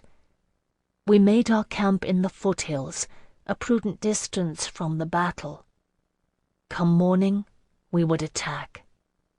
I went with Ghislain and the others to survey the siege. With the sun settling low over the plain, we could see the embattled fortress, still flying the Kushiel swan, an island in a sea of Scaldi forces. Beyond the breached bulwarks, the half-burned skeleton of a siege tower leaned against one wall, and there, on the plain, was the charred wreckage of the tower Drosten's Cruinia had ignited. But there were 2 towers yet, moved nearly into position, and the Scaldi were making ready a great battering ram to try the gates. Only the archers and the trebuchet in the fortress were keeping them at bay. If the Scaldi got one of their towers in place and swarmed the parapet, it would soon be done. They were withdrawing out of range now, with the setting sun, to renew efforts with the dawn. "We'll wait for daybreak," Ghislain murmured, "and pray they know us for allies in the fortress. The sooner they counterattack the Scaldi rear, the better our chances." "You think they'll flock to aid the de Glamour Eagle?" Isidore de Glamour asked wryly. "Don't count on their being quick, cousin." "My father is no fool." Ghislain stared through the gloaming at the distant fortress. "Drosten's men are flying the Culloch Gorham. He'll know." "If he can even see the Black Pig over 30,000 howling Scaldi," de Glamour threw back from the vantage, and shrugged matter-of-factly. "We'll do as much damage as we can, and pray it's enough to break the siege. But for every minute your father hesitates, and for every minute it takes for them to marshal a counterattack, we'll die by the hundreds." One of Phèdre's boys, Eugène, whom Quintilius Rouse had prized for his long vision, gazed out over the battlefield and made a choked sound, pointing. It was hard to make out events at such a distance, the figures tiny, but not so hard that we couldn't see the line of prisoners being led among the camps of the Scaldi, shoved and stumbling. Their gowns made bright spots of colour against the dust and steely turmoil of a war camp. Women, all of them. Dongeline women. Salig's army had cut a swath through northern Namar before Percy de Somerville's force had intercepted them. We'd not seen it before. They had taken slaves. We watched it silently, too far away to hear if they cried out. I doubt it. They would have been some weeks among the Scaldi. One grows numb to almost anything after a while. Still, I could not look away until Jocelyn took my shoulders and pulled me gently back. I pressed my face to his chest and shuddered. When I lifted my head, Isidore d'Eglamour was watching us both, his expression sombre. "I am sorry," he said quietly, "for what was done to you both. For what it's worth, I am sorry." Jocelyn, holding me, nodded. "Daybreak," Guylain de Somerville said grimly. Chapter 86. I awoke a little past moonrise. It was the rustling tide in my blood that awoke me, Kushiel's presence around me like great bronze wings, setting my blood to beating in my ears. Lifting my head from my bedroll, I gazed across our sleeping camp and saw everything washed in a red haze of blood, staining armor, faces, horses, drowsing with heads low and a rear leg cocked. For every minute that passed, they would die by the hundreds. Kushiel's voice whispered in my ear, "Now." I covered my face with my hands and knew. It was not such a difficult thing to arise without waking anyone near me. Our sentries were posted outward. They'd no orders to restrain movement within the camp, and I know how to be quiet. It is the first thing they teach in the night court. Before anything else, we learn it. To be unobtrusive, invisible, to attend unseen and unnoticed. Delaunay taught us too. Leaving Jocelyn was the hardest, because I knew he'd never forgive me for it. I stooped over him as he slept, lying silvered in the moonlight, like Endymion in the old Hellene tale. I pressed my lips to his brow, light enough that he only murmured in his sleep. "Goodbye, my Kushiel," I whispered, smoothing his hair. Then I rose, and pinned about me my travelling cloak, a deep brown velvet, Quinzel de Morban's gift. It was dark enough to serve. I picked my way through our darkened camp. No fires had been allowed, lest the Scaldi spot them, and sought out Isidore d'Eglamour. He came awake in an instant when I knelt by his side, inborn Carmeline reflexes sending him reaching for his sword. Its point was at my throat before I could speak. "You," he said, eyes narrowing in the moonlight. "What is it?" "My lord," I spoke in a low voice that would not carry, "the fortress will be ready for your attack." Sheathing his sword, d'Eglamour stared at me. "You'll be captured." "Not before I gain the wall." I wrapped my arms around myself and shivered. "The Scaldi camp is full of Dongeline women. I can get close enough, and I can give a warning Isandre will understand." D'Eglamour shook his head slowly. "Do you not understand? Selig will make you talk. You'll give us all up for dead." "No!" A dreadful laugh caught in my throat. "No, my lord, I am the one person who will not." It was too dark for him to make out the scarlet mote in my left eye, but I saw him look anyway, and remember. Isidore d'Eglamour pushed his shining hair back from his face. "Why are you telling me?" he asked in a hard voice. "Because you, my lord, are the one person who won't try to stop me," I said softly. "Help me get past our sentries. 100 lives for every minute, you said. I can save 1,000 at least, mayhap 3 times that many. I gave you the choice of your death. The least you can do is honor mine." I thought he might refuse, but in the end he gave a curt nod. I had chosen well in Isidore d'Eglamour. We walked together to the outskirts of our encampment, where one of his men was posted. d'Eglamour called him aside for a word, and the soldier obeyed with alacrity. It is no discredit to him that he did not see as I slipped past in the shadows. He was not looking to be deceived. So I left the camp. When all was said and done, I had made harder journeys. It could not even compare to Jacqueline and my's flight through the frigid depths of a scaldic winter, and it was fraught with none of the unnatural terrors of crossing the straits. But there are ways and ways for a thing to be difficult, and in some of them this was the hardest journey of all. Once I left d'Eglamour behind, I was alone. It took a great deal of care climbing soundlessly down the foothills. I'd have taken a horse if I dared, but Guillain's Largnesite archers were posted with orders to shoot at anything that stirred on the approaches. I would not test their skill, even shooting blind. They can shoot a crow in a cornfield by the rustle of the grasses, and a horse makes a good deal of noise and a sizable target by moonlight. I made a small target and very little noise. It took me an hour and better to make my descent, moving quickly after I cleared the outermost perimeter of our guards. I clambered downward using hands and feet alike, and my hands were torn by the rocks, but I gained the plain. 2 hours I gauged to cross it and make my way to the fortress walls. It was little more than a mile to reach the outer skirts of the sprawling, scaldy army, but making my way through the encampment would be a slow process. It was enough. I had at least 4 hours until dawn.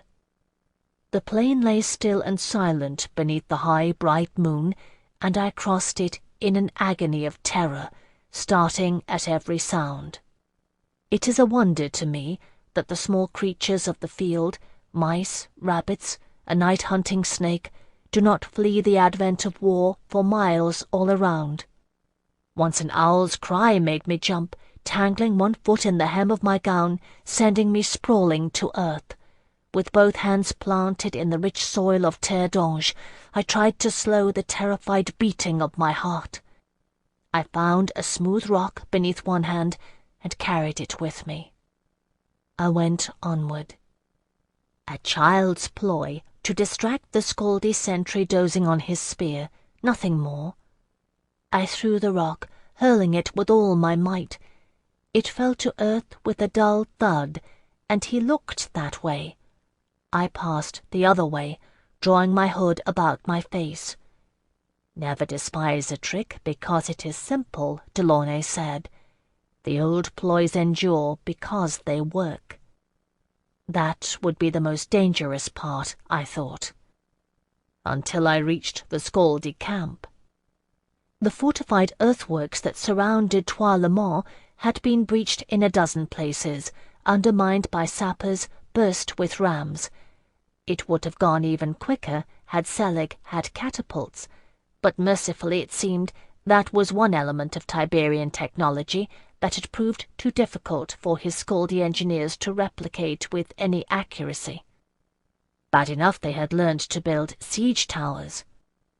Mindful of the Alban attack some days before, Selig had posted sentries at the largest breaches, but they were looking for an army, not a lone intruder.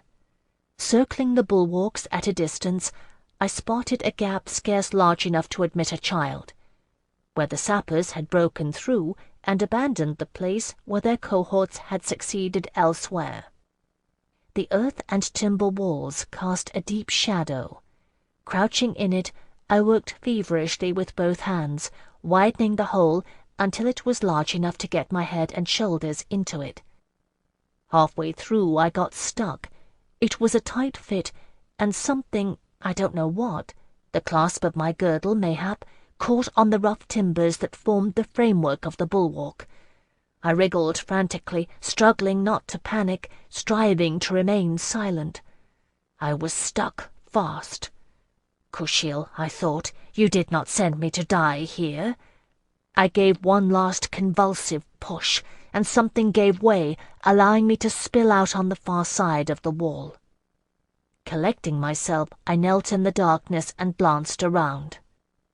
I was behind enemy lines once more.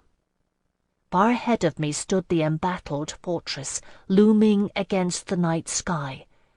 The outer windows were darkened, but I could see lights moving deep within, and torches on the battlements, where patrols went to and fro, keeping a watch on the quiet Scaldi camp.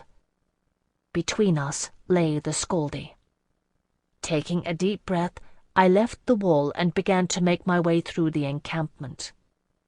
The outermost ranks were the easiest. Trusting to Selig and the sentries, they slept deeply, rolled in their cloaks, letting the embers of their watchfires burn low. The Scaldi had no fear of being seen, or the world knew where they were. Picking my tortuous way among them, I could see where the divisions lay, tribal and deeply ingrained. I had seen it at the All-Thing. I knew. Here and there among the slumbering camps lay lines of division, Mani and Marsi, Gombrivi, Suevi, and Vandali. I picked my way among them, following the invisible fault lines, avoiding an outstretched hand here, an iron-thewed leg there. It is not to say that there were none awake and watching, and none who saw me. Some Scaldi were, and did, much as I sought to avoid it. But they saw, what? A lone Dongeline woman, young and dishevelled, shivering with fear. I kept my head bowed, and angled toward the direction from which they'd brought the prisoners, praying it would suffice. Eloa was merciful. It did. So many Scaldi. It was unreal to me, the numbers of them, and they looked so harmless sleeping. Fierce moustaches and braided beards like ornaments on their sleep-softened faces, shields and weapons set aside like children's toys. Would that they were no more than they seemed in slumber. It grew more difficult the closer I got to Trois-le-Mont. I held my line toward the prisoners' camp as long as I dared, but at last I must cut inward, heading for the fortress, toward where the burned skeleton of a siege tower reared up above the moon-glimmering water of the moat. Selig had patrols posted here, roaming along the perimeter, keeping an eye on the defenders. All my wiles I used to avoid their detection. Even so, it scarce sufficed. I ducked back hard to evade an approaching patrol, huddling in the shadow of a firm-planted shield. The corner of my cloak caught the edge of a stack of spears, sending them clattering to earth. The nearest Scaldi, his arm thrown carelessly over a young Dongeline woman, stirred and lifted his head. He blinked at me, bleary-eyed, then smiled slowly. "Where do you run to, little dove?" he asked in Scaldi, raising himself on one arm. "Come, I'll show you your new home." One looks for aid where one can in times of fear. My terrified gaze slid to the woman beside him. Her eyes were wide and clear. She had been awake.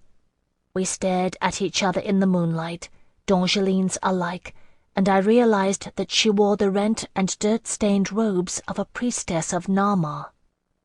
Of course, we were in Narmar, Narmar's country. But I had not thought the Scaldi would raid her temples. "Where are you going, Messiah?" she asked in Dongeline, catching his arm and drawing him back to her. Would you leave me to the cold?"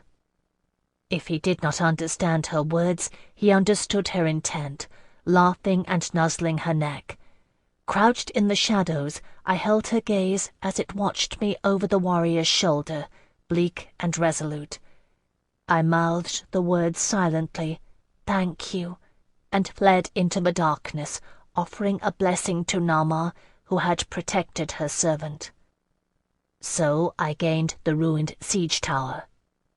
How often had I cursed Anarthiel Delaunay for forcing me to endure the endless drill of our tumbling master?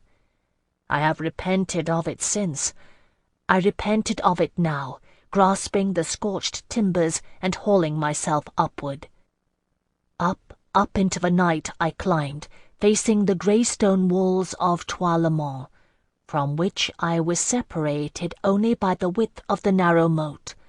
The tower had gotten close.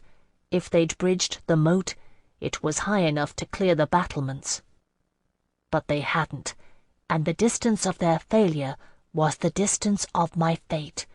I climbed as high as I dared, charcoal from the burned framework smudging my torn hands and rent clothing. Still, a kind of exhilaration overcame me, as it had on the rafters of Selig's great hall.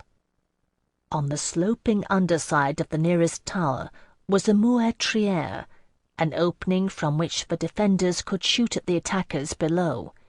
Surely, I thought, it must be manned in such times. I broke off bits of burned timber from the framework of the siege tower, tossing them at the narrow window. Lights moved within, torches bobbing. I saw the blur of a D'Angeline face, removed quickly and replaced with the point of a crossbow's quarrel, aimed in my direction. My blood beat in my ears.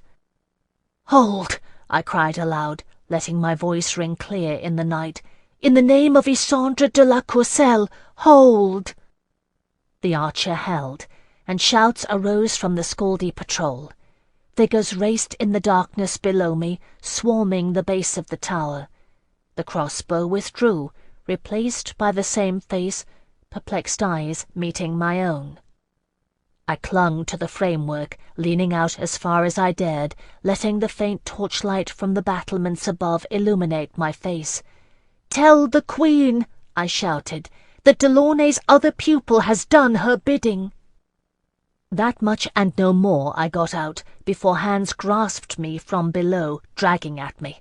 My fingers lost their grip, splinters wedged beneath my nails. Then I was loose and falling, my head striking hard against a timber before I was caught ungently by Scaldy arms. They forced me down the burned tower, pushing me harshly, but not letting me fall when my trembling arms gave way or my feet slipped from the supports. I could hear the uproar arising in the camp, watch-fires fanned to a blaze as I was brought to earth. One of the Scaldys shoved me, as my feet touched ground, and I stumbled, falling to my knees before the captain of the watch on patrol. He cuffed me once, then glowered. "What were you doing, eh?" he asked in Scaldic, cursing me. "Did you think to gain the castle? Your place lies that way, slave." He pointed toward the prison camp. "Do you know the punishment for flight?" "She can't understand you, Eggle," one of my captors laughed, twisting a hand in my hair. I would have laughed too, if I hadn't feared hysteria. They thought I was a runaway slave. Steel and flame and Scaldy faces streaked across my vision, and the rank smell of a battlefield filled my senses. Somewhere a rider approached. "Oh, I think she understands." It was a different voice, deep and commanding, and rich with irony. I knew it. I knew it well, better than I cared to remember. My Scaldy captor wrenched at my hair, tilting my head back, forcing me to meet the speaker's eyes. He was tall, taller even than I recalled, the breadth of his shoulders looming against the fortress behind him. His hazel eyes, meeting mine, narrowed, and his lips curved in a smile. "Don't you, Phèdre?" Voldemar Selig asked softly. Chapter 87. Yes, my Lord Selig, I forced the words out. Dismounting and handing his reins to a waiting Thane, Voldemar Selig stepped forward and struck me twice across the face. My head reeled. "That," he said calmly, "I owe to you." Grabbing my forelock in his fist, he yanked my head up and stared at me. "What were you doing on the tower?" I stared back at him and kept silent. Twice more he struck me, hard and fast. "What were you doing?" Touching my tongue to my lower lip, I tasted blood. "She shouted somewhat," one of my captors said helpfully. "What was it?" Selig asked, not relinquishing his grip. They argued over it, puzzling out the words in phonetic Dongeline. Swaying on my knees, I watched Selig's lips move silently as he tried to put the words together. He spoke passable Dongeline. I knew. I'd helped teach him. Tell the Queen that Delaunay's other something has done her—" The words were too badly mangled for his ear. Frustration seized him, and he shook my head like a rattle. "Send for one of the prisoners," he ordered. It was the priestess of Nama. She was closest. Summoning a measure of dignity, she wrapped her stained red robes around her as they herded her across the plain. Her gaze slid across my face as if without recognition, as she stood listening to the garbled phrase the patrol captain repeated. "Tell the Queen that Delaunay's other pupil has done her bidding," she said coolly in Dongeline. I do not think she reckoned on Selig's comprehension. It unnerved her a little when he smiled. I watched his smile fade, though, and knew bitter triumph. The words meant nothing to him. "Thank you," he said to Nama's priestess in curt Dongeline, adding in Skaldic, "Take her back among the prisoners." She glanced back once over her shoulder, then I saw her no more. Selig considered me, still holding my head up-tilted. "It will go better for you if you tell me," he said almost gently. "I don't owe you a quick death, but I'm willing to give it you, if you'll speak." He was handsome for a Scaldi. I've said as much. The torchlight borne by warriors pressing round glinted from the gold fillet that bound his hair, the gold wire that twisted his beard into twin forks. My face ached, and tears stood in my eyes. I did laugh then. I'd nothing left to lose. "No, my lord," I said simply. "I will take the other choice." Cursing, he released his grip on my hair, thrusting me away. He turned to look thoughtfully at the fortress.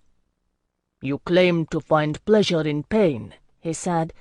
"Then let Isandre de la Courcelle see how well Voldemar Selig pleases her spies." I have said, too, that Selig was a clever man. He knew well the merits of controlling the minds of one's enemies. He had a vast space cleared in front of the fortress, just beyond the range of the archers, and had it ringed round with torch-bearers. The barbican over the gate of Trois-le-Mont was full lit by then, and no doubt the defenders were watching. I knew it. Selig knew it too. Two of his thanes walked me out into the middle of the space, forcing me to my knees. White brethren, their pelts tied loosely around their necks in the warmth of summer, woolens exchanged for steel and leather. Selig wore white wolf hide too, snowy by moonlight, trimming the tunic beneath his armor. He stepped into the circle of torchlight and wrenched at the neck of my gown, tearing it open.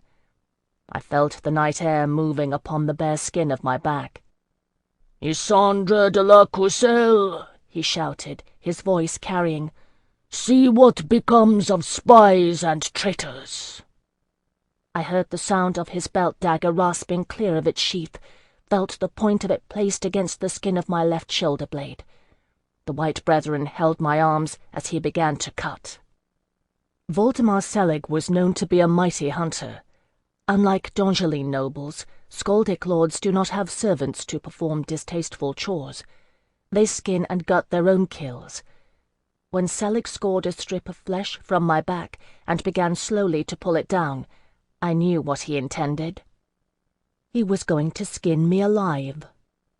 I have known pain. Eloa knows I have known it, but nothing had ever prepared me for this. I gasped aloud as he cut, and when he took the strip of flesh, slippery with blood, in a pincer-like grip and began to draw it down, I screamed. And it would go on for a long time. Pain burst red across my vision, staggering me. I knew where I was, and did not. Kushiel, I thought, and my blood roared in my ears, beating like wings. I have done all I could. It was a relief to surrender at last, at long last.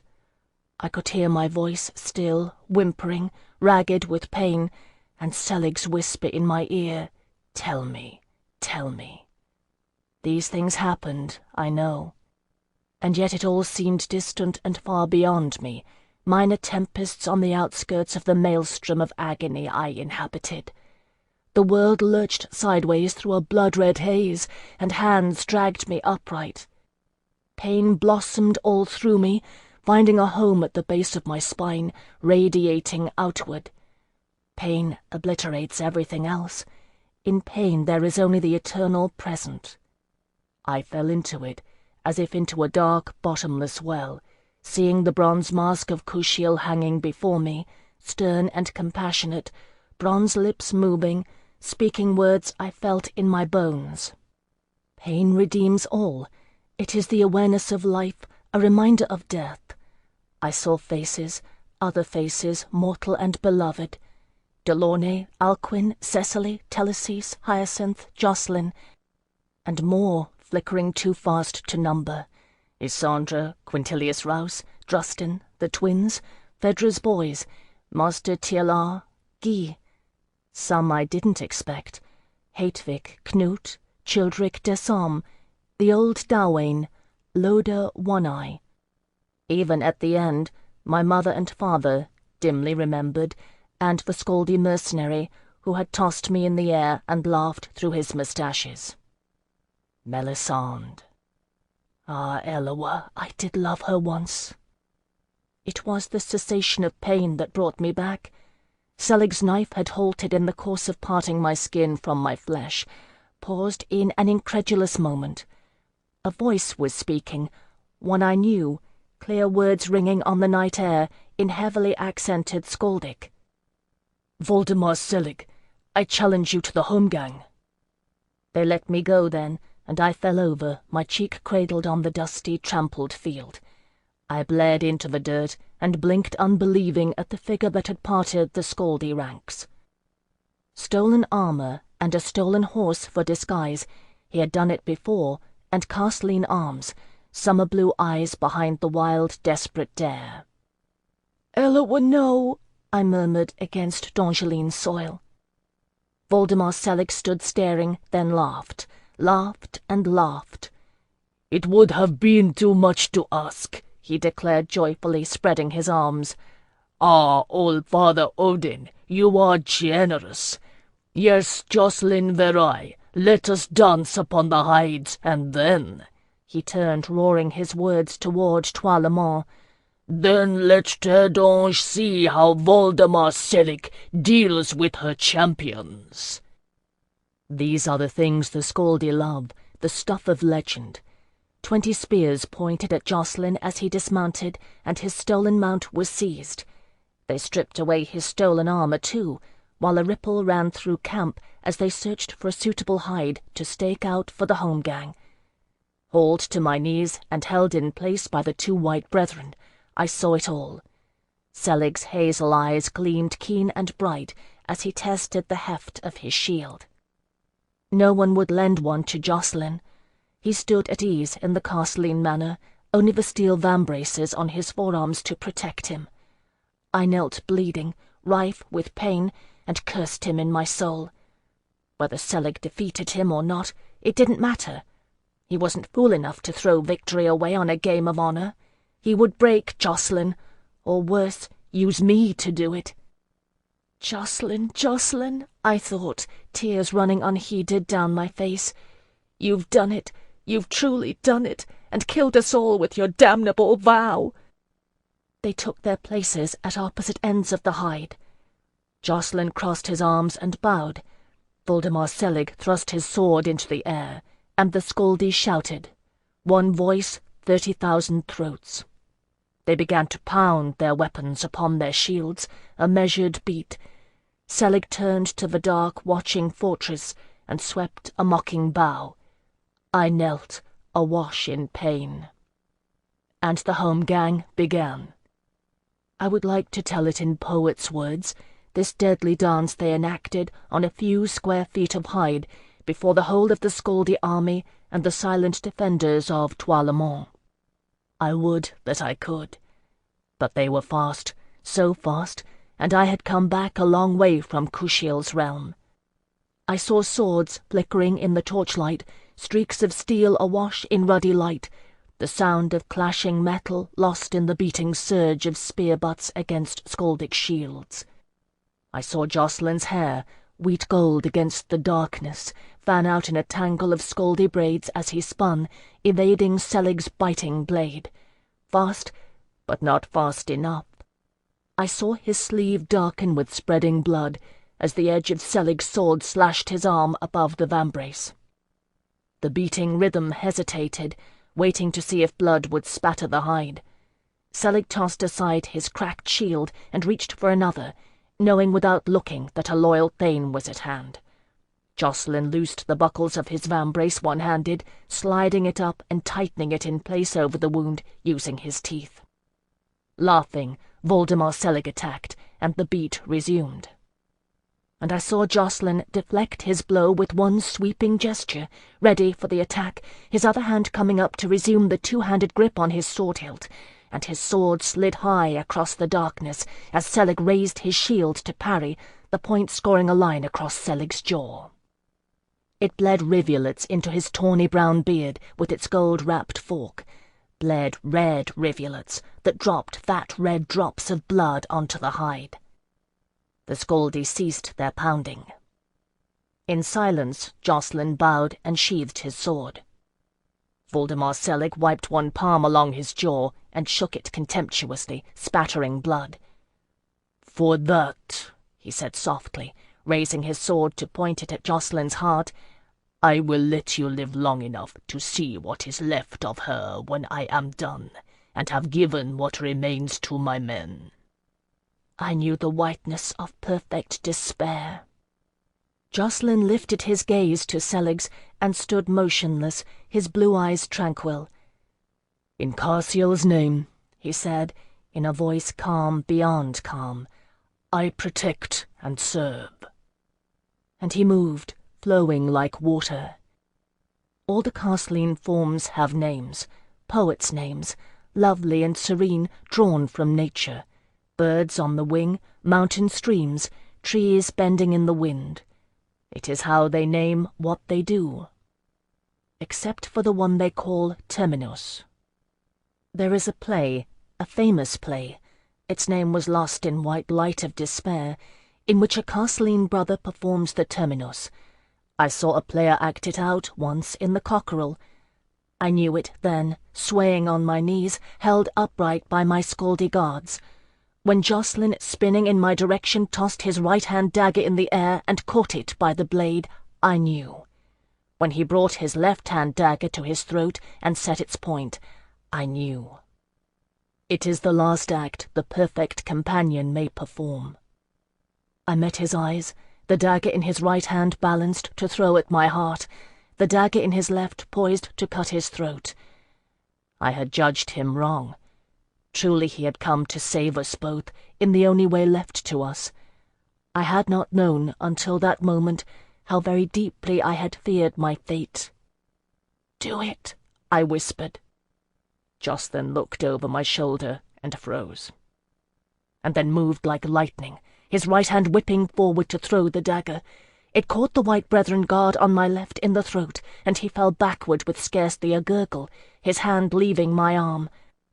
I swayed, unbalanced, Jacqueline was coming toward me at a dead run, scarce pausing to snatch the hilt out of the Scaldy's throat. My other guard released me, fumbling for his sword.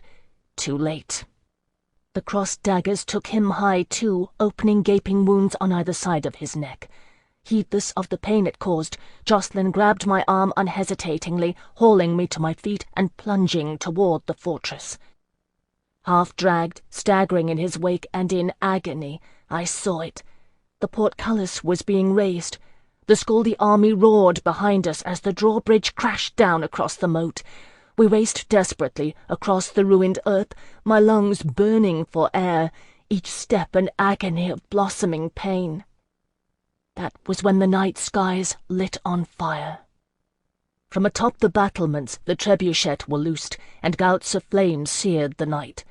Feu de Hellas, liquid pitch, ignited and burning.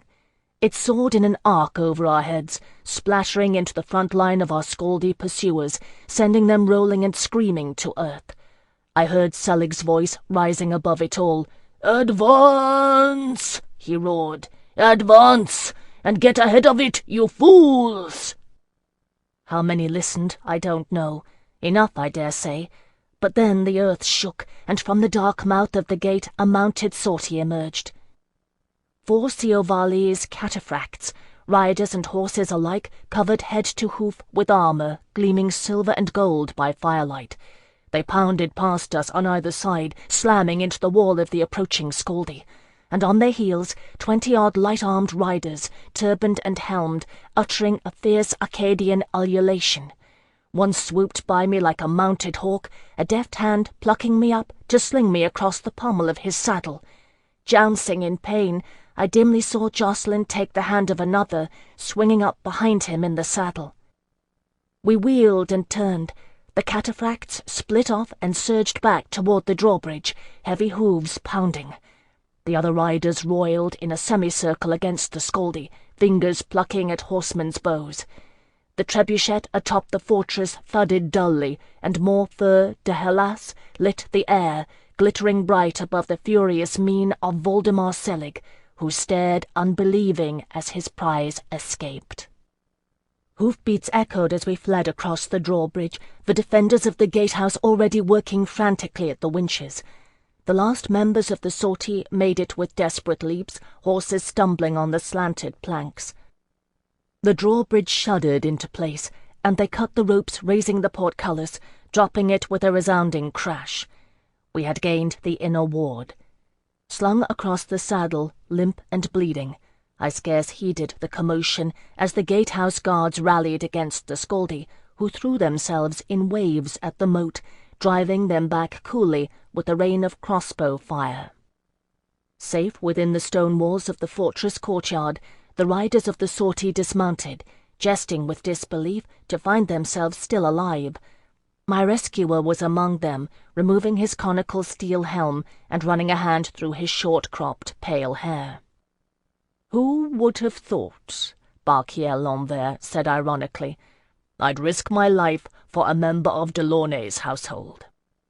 I met his wry violet gaze as he helped me down from my awkward position. But then my feet touched the flagstones, and my strength gave way. I kept going, crumpling into a heap in the courtyard of Toilemont. Chapter 88. Let her be. There was a crowd around me, that much I knew, and then Jacqueline was there, mercifully, making them stand back and give me space to breathe. I clung to his hand as he knelt beside me, desperately grateful for his presence. Then the cry, "Make way for the Queen!" No fool is Sandra. She had come with an Isandine chirurgeon, who felt at me with cool hands, turning me on my stomach and examining Selig's damage, cleaning away the blood. "It is not so bad as it looks," she said, reassuring, sending her assistant scrambling for a needle and thread. "He was aiming for pain, and not death." I gritted my teeth as she set the flap of skin back in place, anchoring it with deft stitches. But I did not cry out. They had heard enough of that, I reckoned. I could hear Isandre murmur something to Jacqueline, and his quiet reply. When it was done, the chirurgeon applied a salve and bound it tight with clean bandages, and I rose to my feet, my blood-soaked gown hanging loose from my shoulders. By this time the courtyard stood full and waiting, with the greater part of the Dongeline royal army amassed behind its lords and commanders, who stood aligned with Isandre de la Courcelle, the queen of Terre d'Ange, flanked by 2 Castelline brothers, all of them waiting on my words. It was a little overwhelming. Stiff with pain, I made my curtsy to Isandre. I think she might have stopped me if we had been alone. I saw her catch her breath. I managed, "Your Majesty," I said, forcing my voice to steadiness. "Phèdre Delaunay," she inclined her head. "Have we read your message aright?" I took a deep breath and gazed at the sea of waiting faces. "An army of 7,000 stands ready to attack Selig's rearguard at daybreak," I said aloud, hearing a murmurous echo as my words were passed backward through the ranks.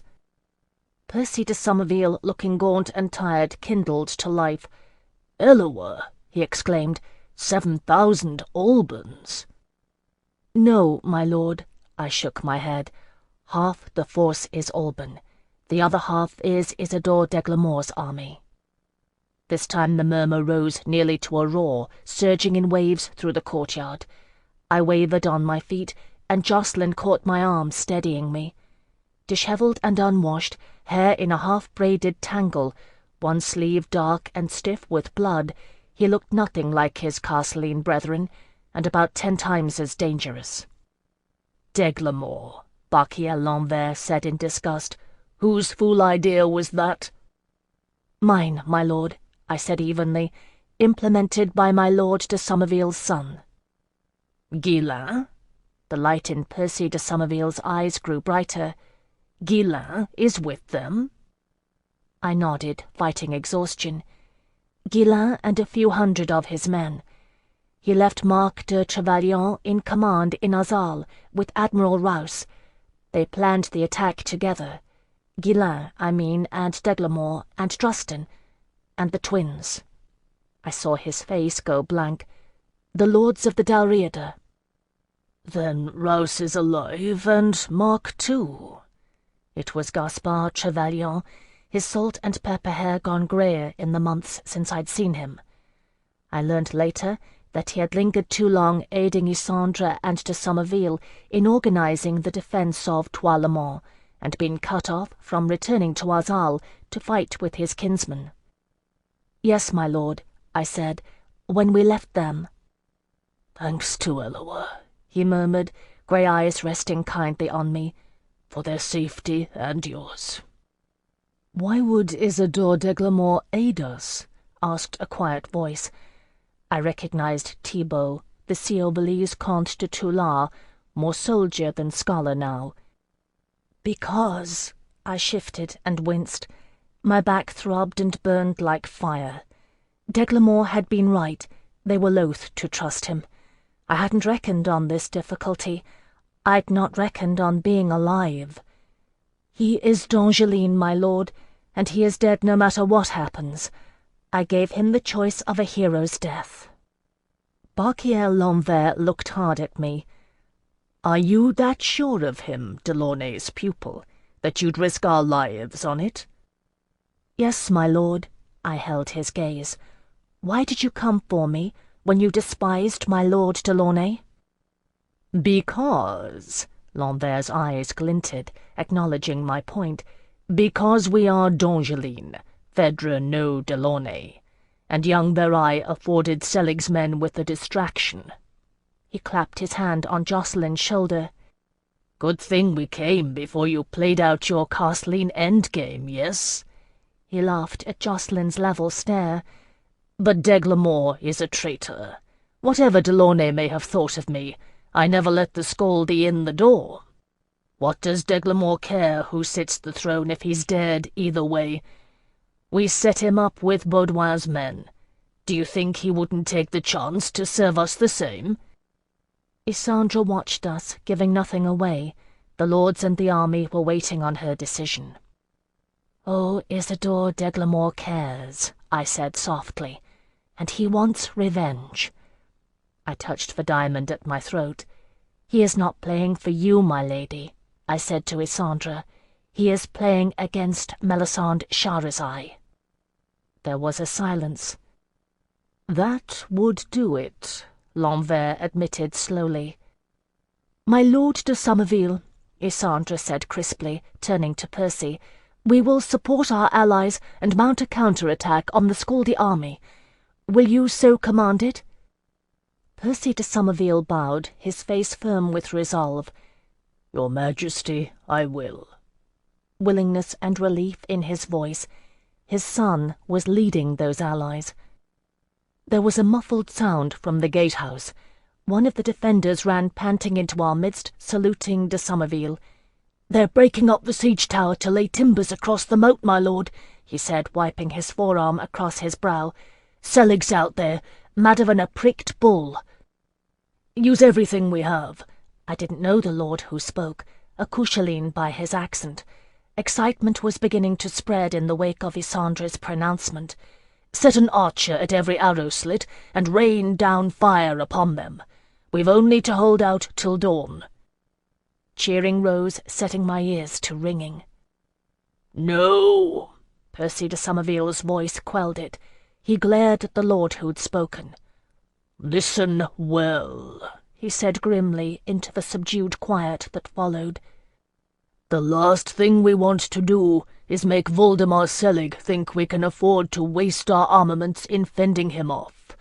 The moment he thinks we're confident, he'll start to ask himself why. We need to dig in and let him think we've overextended ourselves. He's angry. Good. Keep him mad and hungry, and above all, keep his attention on the fortress. Let him get as close as you dare before you drive him back." With a quick glance at Isandre for permission, he began issuing orders, sketching out a plan of defense, and calling for the muster of the whole of the army. I knew then that my role was done, truly done, and could have wept with relief to see the amassed forces in the courtyard surge into action, following de Somerville's commands, sure and orderly. Isandre looked at me with compassion. "Come," she said, gesturing toward the inner gate. "You shouldn't be standing, let alone walking and talking. I've a few attendants inside. Let us at least make you comfortable. Messiah Varai, will you assist?" "A moment, your Majesty," Jocelyn murmured, turning aside to catch Thibaut de Toular's sleeve. "My lord, can you tell me if my father is here? He is Chevalier Milan Varai of Sioval. My brother Luke would be with him, and 4 or 5 men-at-arms, perhaps."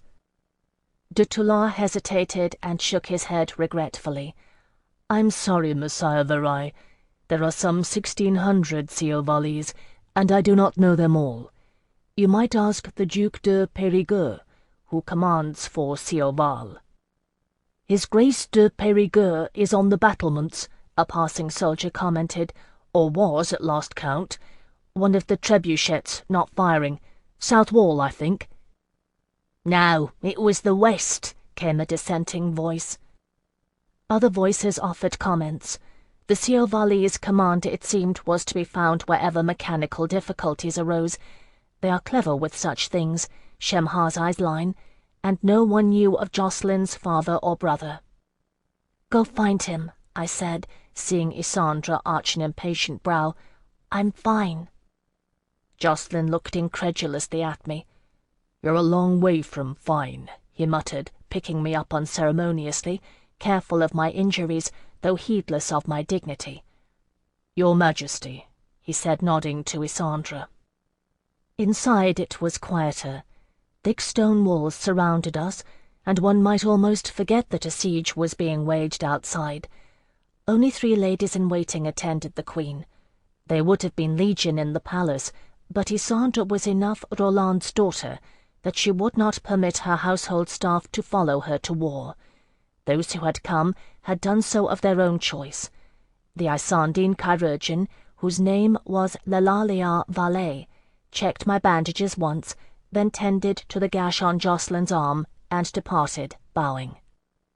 After a change of clothes, a gown borrowed from one of Isandra's ladies-in-waiting, I felt a little more myself. Isandra had bread and cheese and wine brought in for us. I was not hungry, but ate a bit, as it does not do to disdain a queen's hospitality, and indeed it settled my frayed nerves, and a glass of wine helped to dull the throbbing pain to a more bearable level. "We don't have much time," Isandra announced, sitting upright in a chair and looking at Jocelyn and me with a direct gaze. "Whatever happens this day, I want you both to know that I issued a pardon before we left the city, proclaiming your innocence in the death of Anathiel Delaunay, and all who are here know as much." Tears stung my eyes. "Thank you, my lady," I murmured, overwhelmed with gratitude that she should remember such a thing in the midst of war. Jocelyn bowed, echoing my thanks with heartfelt fervour. Isandra waved them away. "I'm sorry I didn't dare it earlier," she said bluntly, "but if word reached d'Eglamour or Melisande Shahrazai, it would have alerted them, and even to the end we were not entirely sure who could be trusted." "You didn't find Melisande," I said, hoping to hear otherwise. Isandra shook her head grimly. "The Carsleen Brotherhood kept eyes and ears open as they bore messages, but we didn't dare search openly, for the same reason I couldn't pardon you publicly. If she had means of contacting Voldemar Selig, she might have told him we were prepared, and he would have changed his plans. Our chances were slim enough as they stood," she added, nodding soberly at the fortress walls. "Of course," I said politely, though I wished it were not so. Isandra stood and paced, shooting restless glances at the doorway. Her own Carsleen guards stood back, watching attentively, and occasionally stealing furtive looks at Jocelyn, who ignored them. At last she halted, and asked in a tentative voice, quite unlike her usual cool tone, "Is it true, then, that Drustin Mab Nectaner rules as Cruarch in Alba? Did he send any word for me?" So that was it. I had forgotten, in all that had happened, that a young woman's heart was at stake in the matter. I nearly smiled then. To my surprise, Jocelyn did, ducking his head to hide it, eyes crinkling at the corners. "Your Majesty, I saw him crowned before we left Alba's shore," I said firmly, and added honestly, "If he sent no word, it is because he did not know what I intended. And I did not tell him because I did not expect to survive this last journey, and his honour is too great to have allowed me to make it. I have seen it again and again, that he would put himself at risk in his people's stead. But this I can tell you. Alone among our allies, Drustin Mab Nectaner rides toward Toilemont with his head held high and a joyful heart, because he rides toward you. The dream that you shared together, of two mighty nations ruled side by side, lives on in him. If his people had not risen up to follow him, he would have set out to retake his throne alone, and had he fallen in the attempt, his last thought would have been of you." Isandra kept her restraint, but colour glowed in her pale cheeks. "Thank you," she murmured. "Your Majesty," Jocelyn said soberly, "one of the great honours of my life is Drustin Mab Nectaner calling me brother.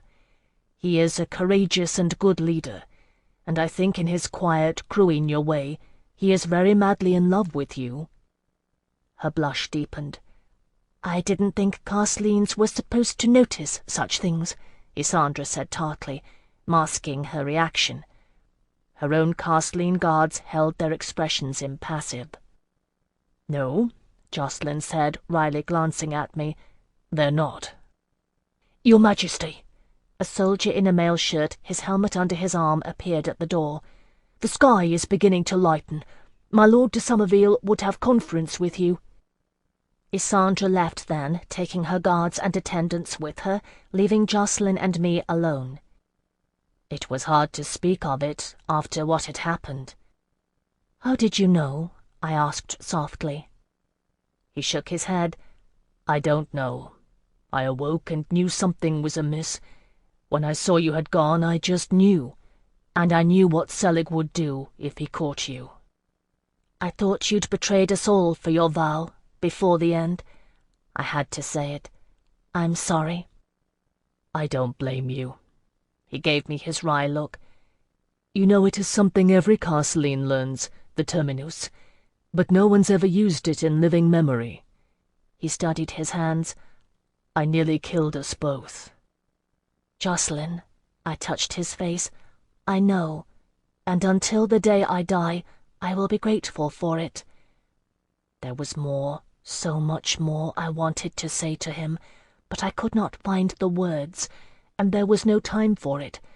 Jocelyn caught my hand and held it hard. "It would have saved Hyacinth the trouble of drowning me, if I'd let Selig have you," he said with a lightness neither of us felt. We could hear shouting outside the door and the sound of running feet. "Can you walk? We might find out what's happening." "I would have walked here if you'd have let me," I said, struggling to stand. "You should go find your father." Jocelyn cocked his head, listening, then shook it. "It's too late. I'd only be in the way, and take his mind off the battle." He gave a rueful smile. "At least he knew I was no murderer before the end." It was small consolation, but it would have to do. I squeezed his hand once more, in lieu of things unsaid. "Come on." Chapter 89. We made our way through the fortress, sidling along the walls to avoid the lines of rushing soldiers. The ascent up the southeast tower was the worst, climbing the narrow spiral of stairs. Jocelyn did his best to shield me, but the passage was too small. Once or twice I nearly cried out as my back brushed against a rough outcropping of stone. Still we made our way upward and gained the battlements of the eastern wall, guessing aright that the command watch would be stationed there. In the leaden light of pre-dawn it was like a scene straight out of hell. I had been amid the Scaldi camp, but I'd not understood, until then, what life had been like for those besieged in the fortress. An ocean of Scaldi surged on the plain below, breaking like waves at the edge of the moat, spears and arrows arching upward toward the parapet. Pots of feu de hélas smoked and stank on the battlement, the east-pointing trebuchet cranked and waiting. Archers crouched at the arrow slits with crossbows, their seconds standing by with a replacement strung and ready. A longbow can fire 6 arrows to the single bolt of a crossbow on the field, but there is no weapon better in defending stone.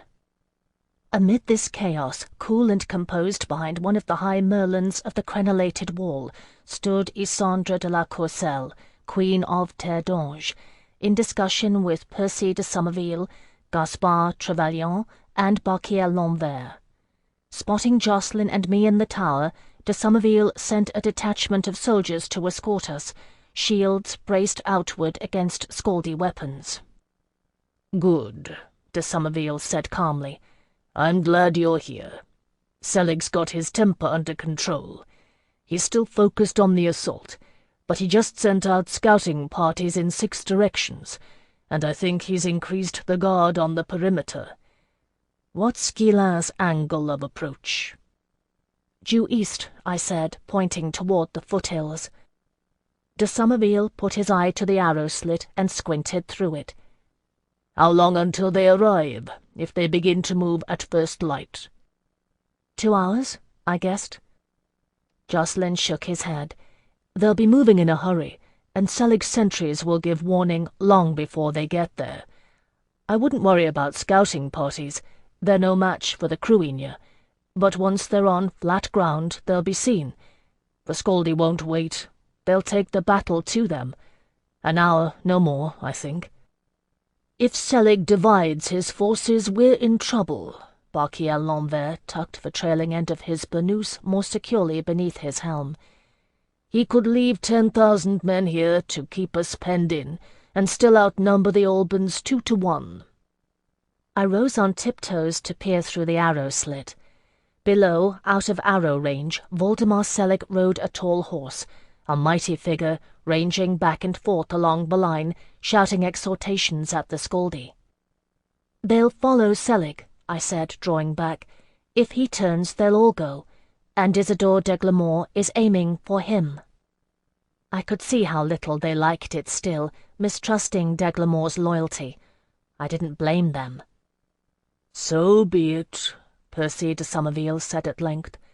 "Cousin," he nodded at Gaspard Trevelyan, "with your folk in Azal, we can spare you from the field the most, and you're the only one I trust to make the choice. With the army mustered below, we need a signal we can see from the gatehouse. Use the trebuchet and feu de Hellas. If Selig breaks east and his army follows, fire east, and we fall on their rear. If he divides his forces, fire west, and we'll sweep to the left and engage their weak side." "It will be done," Gaspard Trevelyan murmured. "Eloa be with us all." They took their farewells then, the men clasping each other's hands. Percy de Somerville bowed to Isandre. "Your Majesty," he said soberly, "I served under your grandfather for many years, but if I die today, I die proud to have served under you." She stood very tall and straight on the grey walls of the battlements. "And I to have been served by you, Comte de Somerville. Eloa's blessing upon you." To my surprise, Barquier Lanvert grinned and kissed his niece on the brow. "Take care of yourself, Isandre. You make a damned good queen. We'll do our best to see you stay one." He nodded at Jacqueline and me. "Keep these two with you, will you? They seem to be damnably hard to kill." I did not always like the Duc Lanvert, but I could not help loving him then. When they were gone, Isandre shivered and wrapped her deep blue cloak with the Courcelle swan embroidered in silver at the collar tight around her. "I must speak to Faron de Marché, who commands the trebuchet crew on the western wall," Gaspard Trevelyan said apologetically. "Will you not go below to safety, your Majesty?" "No," Isandre shook her fair head. "I will stay here, my lord. Terre d'Ange stands or falls with us this day, and so do I." "We'll stay," I said to Gaspard. It made no earthly difference, save for Lanvert's flippant comment, but it was enough. He nodded and set off quickly, a company of shields with him. We stood there and watched the skies lighten as dawn broke full in the east, and the sun slowly began to clear the horizon. Jacqueline kept a watchful eye to the arrow slit, looking for our army. A handful of Isandre's House Courcelle guard, as well as her ever-present Castelines, surrounded us. Still, I think there was no one else to whom she dared speak her mind. "I have your book still, your Majesty," I said presently, casting about for something to say. "Your father's diary. It is with my things in our camp. I kept it with me all this time." "Did you read it?" She smiled sadly. "It was very beautiful, I thought." It was. He loved wisely, too. Delaunay lived for the memory of that love. I didn't mention Alcuin, though I was glad now that Delaunay had known a second happiness. "I know." Isandre glanced down into the courtyard far below, and to the four of us, filled with a tight mass of men. "I'm glad he made his peace with my uncle before he died. My mother caused a great deal of pain, I think." "Yes," I couldn't gainsay her. "People do for love or for power." "Or honor." She looked sympathetically at me. "I'm sorry you were drawn into this, Phèdre. Please know that whatever happens, you have my gratitude for the role you played, and for what you told me of Drustin." She smiled at Jacqueline. "Both of you. What became of your friend?" she asked then, remembering. "The Zingano. Is he with Guillain's army?" It hurt to think of Hyacinth. I caught my breath and met Jacqueline's eye, glancing round from the arrow slit. "No, your Majesty," I said. "It is a long story, our journey, and Hyacinth's may be the longest." "A mendicant's tale," murmured Jacqueline. We told her then, there on the battlements of besieged Toilemont, while arrows clattered against the Merlin and her guards kept watch. I began it, but Jacqueline told it better, with all the skill he'd gained in his mendicant guise. It was his tribute to Hyacinth, and I let him have it, as he had let me have mine, the last night on that lonely isle. Hyacinth would have liked it, I think. Gaspard Trevelyan came back to find his queen round-eyed with awe, uncertain whether or not to credit our tale. "De Marché is ready," he said brusquely, returning us to the dire reality of our situation. "He'll fire on my command. Any sign of d'Eglamour or the Albans?" "No, my lord." I had been watching while Jacqueline told the story of Hyacinth and the Master of the Straits. "Not yet."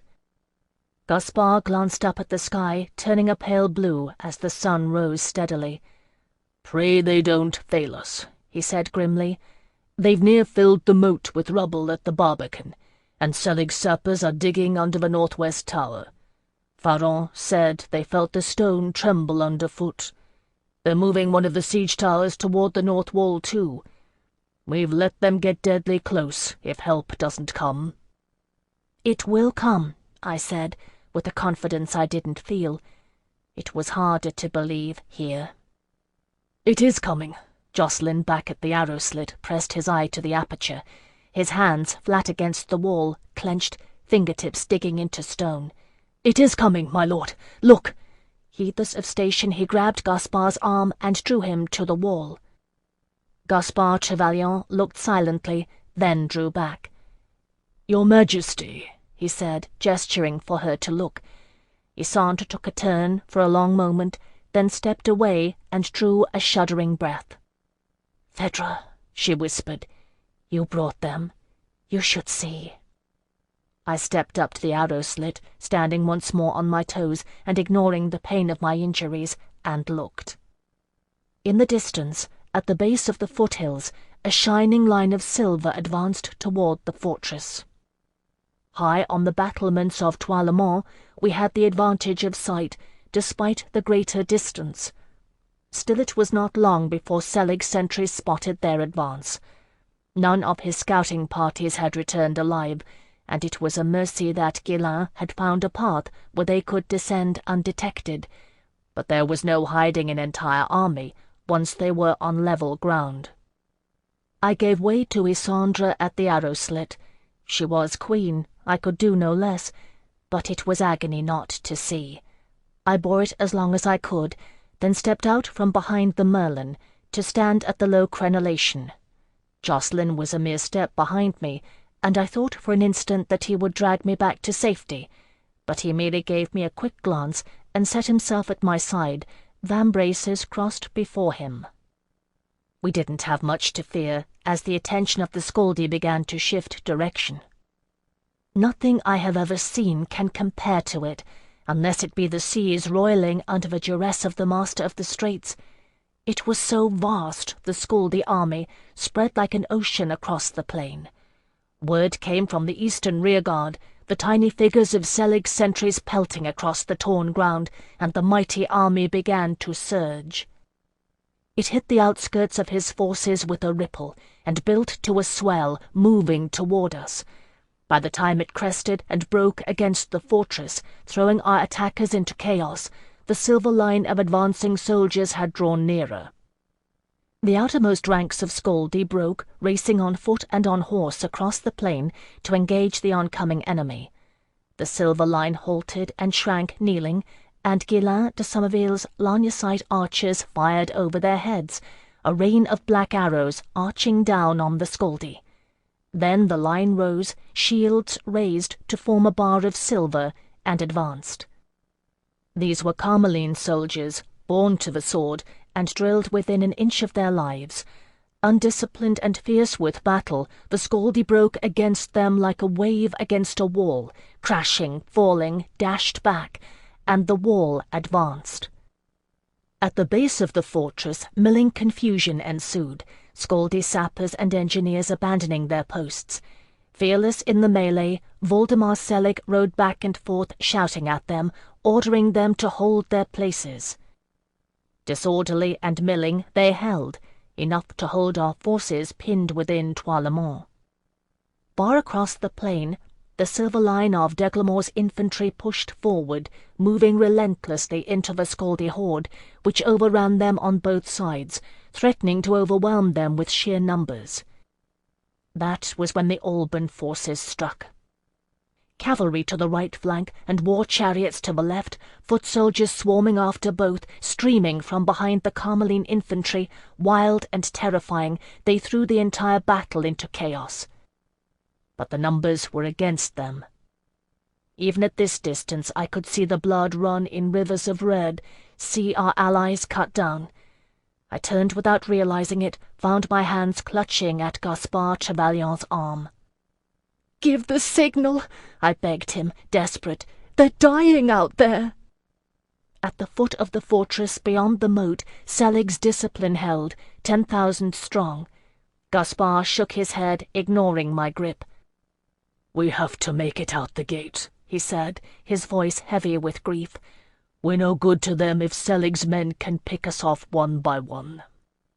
I whirled away from him with a sharp cry, staring across the battlefield. Near drowning in a sea of Scaldy, still somehow the Carmeline infantry held its line. Now they dug in, shields raised, fending off the dreadful numbers, and parted. Slowly, like a massive gate opening, the line broke and opened. A single horn sounded, clear and defiant, its sound rising above the shouting. Into the breach the Carmeline cavalry charged, the allies of Cumlach, all who remained, with Isidore d'Eglamour at their head. He betrayed our nation, and all we hold dear. I make no excuse for that.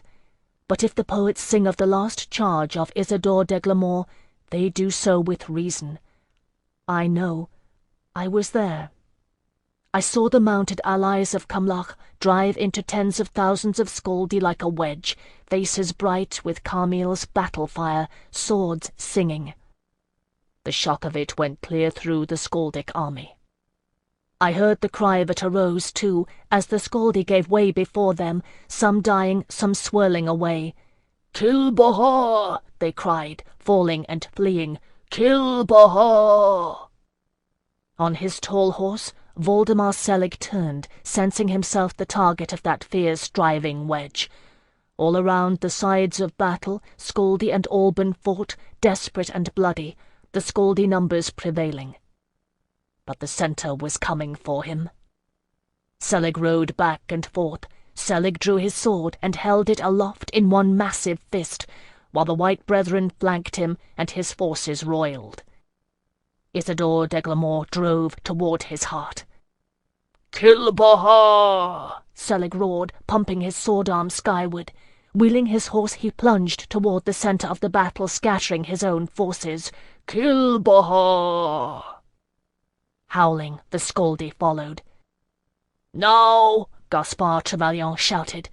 His standard-bearer waved the Courcelle swan with wild urgency, and the trebuchet crew set torches to the feu de Hellas and loosed the counterweights. The bucket sprang forward, casting an arching mass of liquid flame over the eastern front of the Scaldy army. In the courtyard, Percy de Somerville gave a single command. Up came the portcullis, dented by the battering ram.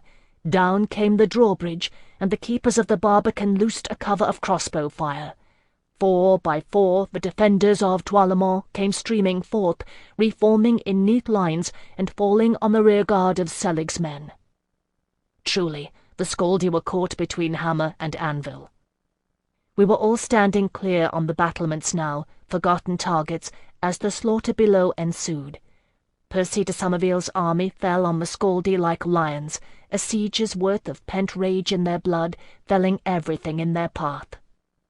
And at the centre, Voldemar Selig drove to meet Isidore d'Eglamour. I do not need to tell it. All the world knows that story. How they came together at the heart of the battle, 2 titans, natural-born warriors both of them. We saw from the battlements how the shining wedge of Deglamore's cavalry thinned, growing narrower, driving still ever inward. How the silver eagle of death, Deglamore's standard, faltered at last, dipping and falling, overwhelmed beneath a sea of Scaldi. And Isidore Deglamore, atop his black horse, fought onward, alone. They met at the end. Deglamore went down, the black horse slain. We thought him lost, buried under Scaldi. Then he arose, silver hair streaming beneath his helmet, a Scaldi axe in one hand. He threw it left-handed as Selig rode up on his tall horse. He killed the horse. Always it is the innocent who suffer, the beasts of the field, the servants of Namar. So it is always in times of war. Selig's steed went down with a crash. Selig arose cursing, and they fought there on the plain, on foot and alone. They fought, the two of them, like lovers staging a showing in Sirius' house. There are those who think it wrong to make such a comparison, but I was there. How many wounds Isidore Deglamore had taken to get there, I cannot say. They counted on his body when the armor was stripped from him. 17, no less, they counted. Some of those were Selig's, not all. Voldemar Selig, proof against weapons, so the Scaldi believed. But while battle raged around them, he fought Isidore Deglamore, the traitor Duke of Terdange. Fought him and died. I do not scruple to say it. When Deglamore's sword found a gap in Selig's armor and pierced it to the hilt, I cried out my relief. Voldemar Selig sank to his knees, disbelieving. Deglamore, dying, sank with him, both hands on his sword hilt, thrusting it home. So they met their end. Chapter 90. Those tribal fault lines I had so carefully traversed through the Scaldi encampment turned into gaping chasms as bands of warriors broke away, some by the thousand, others by the hundreds, and some even fracturing steading by steading in the scores and dozens. Percy de Somerville's troops pursued them with merciless efficiency, and at the centre of the battlefield. "Your Majesty," I pointed toward the northeast, where a band of mounted Cruinia were cutting a swath toward the site of Deglamore and Selig's battle.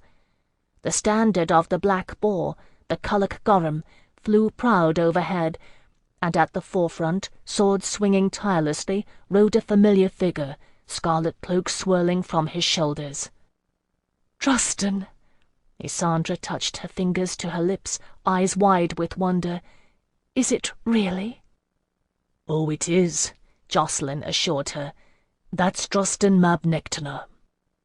His riders won through as we watched, forging a ring around the fallen figure of Isidore Deglamore. To the southeast, the war chariots of the Dalriada raced in mad circles, sowing chaos and terror in the hearts of the Scaldi, and their foot soldiers carried the Falair Born, the white horse of error. A clamour arose closer to home, coming from the courtyard.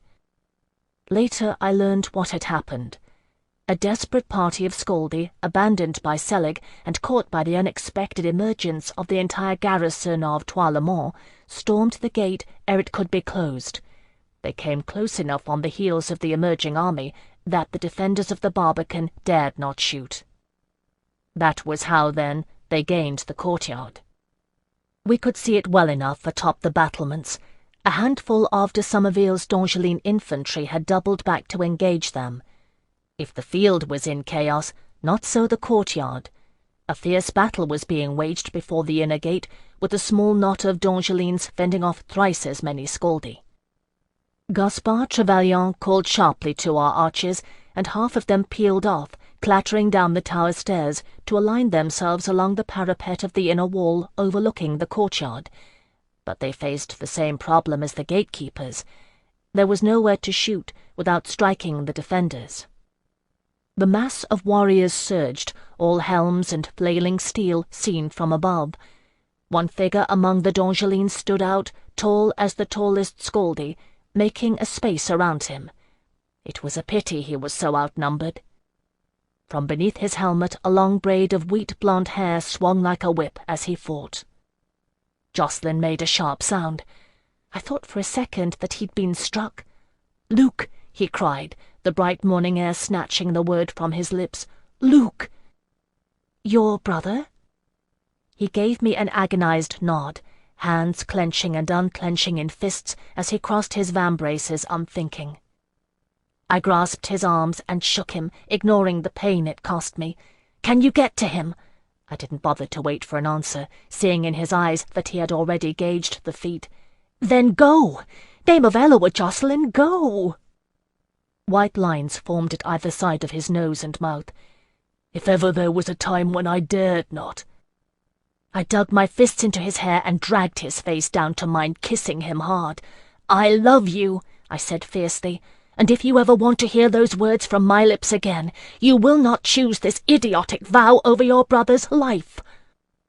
Jacqueline's blue eyes went wide and startled, so close to my own. I let him go, and he took one step backward, pressing the back of one hand to his mouth. We stared at one another, and then he whirled, dashing for the tower. I swear I could hear every step of his headlong descent.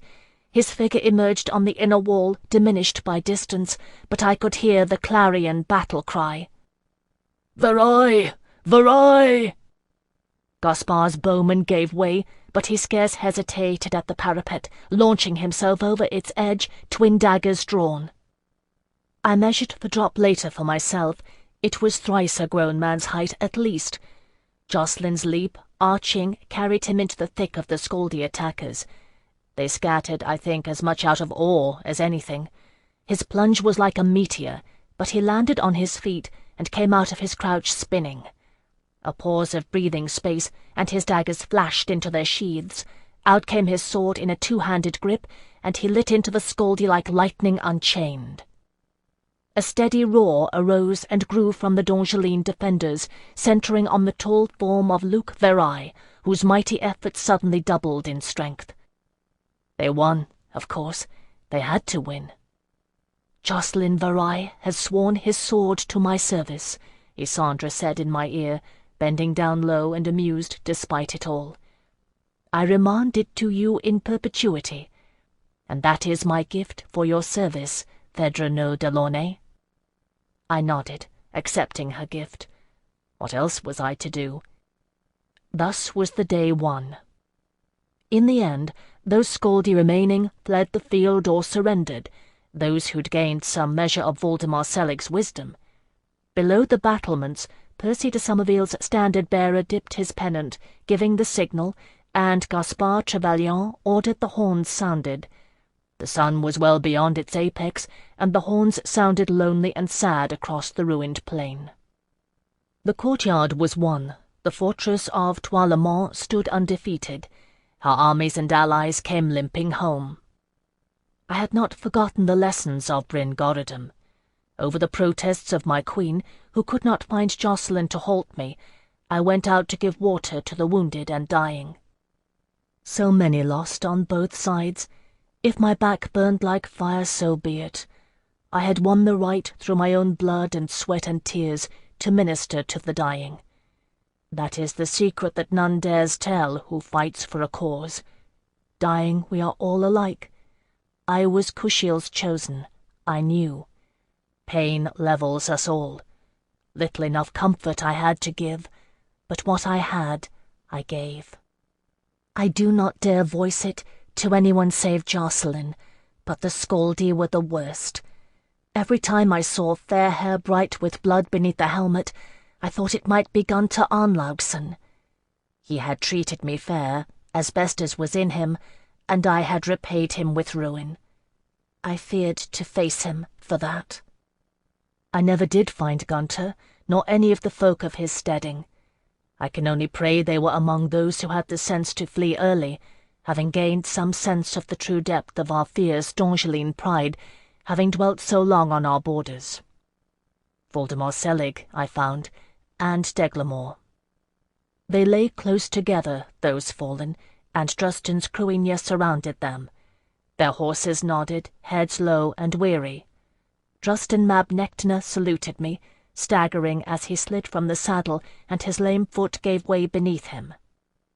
"Tell Isandra," he said, and caught at his pommel.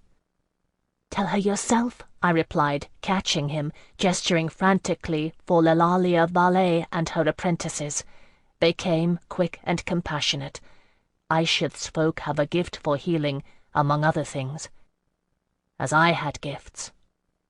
Voldemar Selig, who had taken them unasked, lay upon the field, his body broken and twisted, forked beard pointing skyward, and asking unanswered questions of the heavens. I could have answered them, if he'd asked, if he'd ever asked.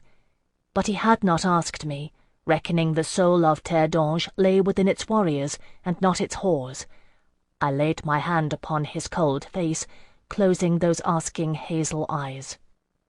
"We are alike, my lord," I murmured. "We are all alike in the end, and none of us to be had merely for the taking." I heard laughter then, faint and bitter. 17 wounds, I have said. It was true, but Isidore d'Eglamour was not quite dead of them when I found him. "Phèdre no Delaunay," he whispered, clutching at my hand. "I am afraid of your lord's revenge." At first I thought he meant Delaunay. Then I knew, through his clutching fingers, who he meant. Bronze wings of fear beat at my eardrums. I gave water to the dying, lifting the skin to his lips. "You have paid, my lord, and paid in full," I said compassionately. "And Kushiel sends no punishment that we are not fit to bear."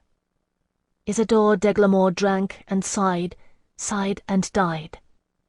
That I kept to myself. It was no one's concern but our own, his, mine, and Kushiel's. Then I heard the wailing of the Dalriada.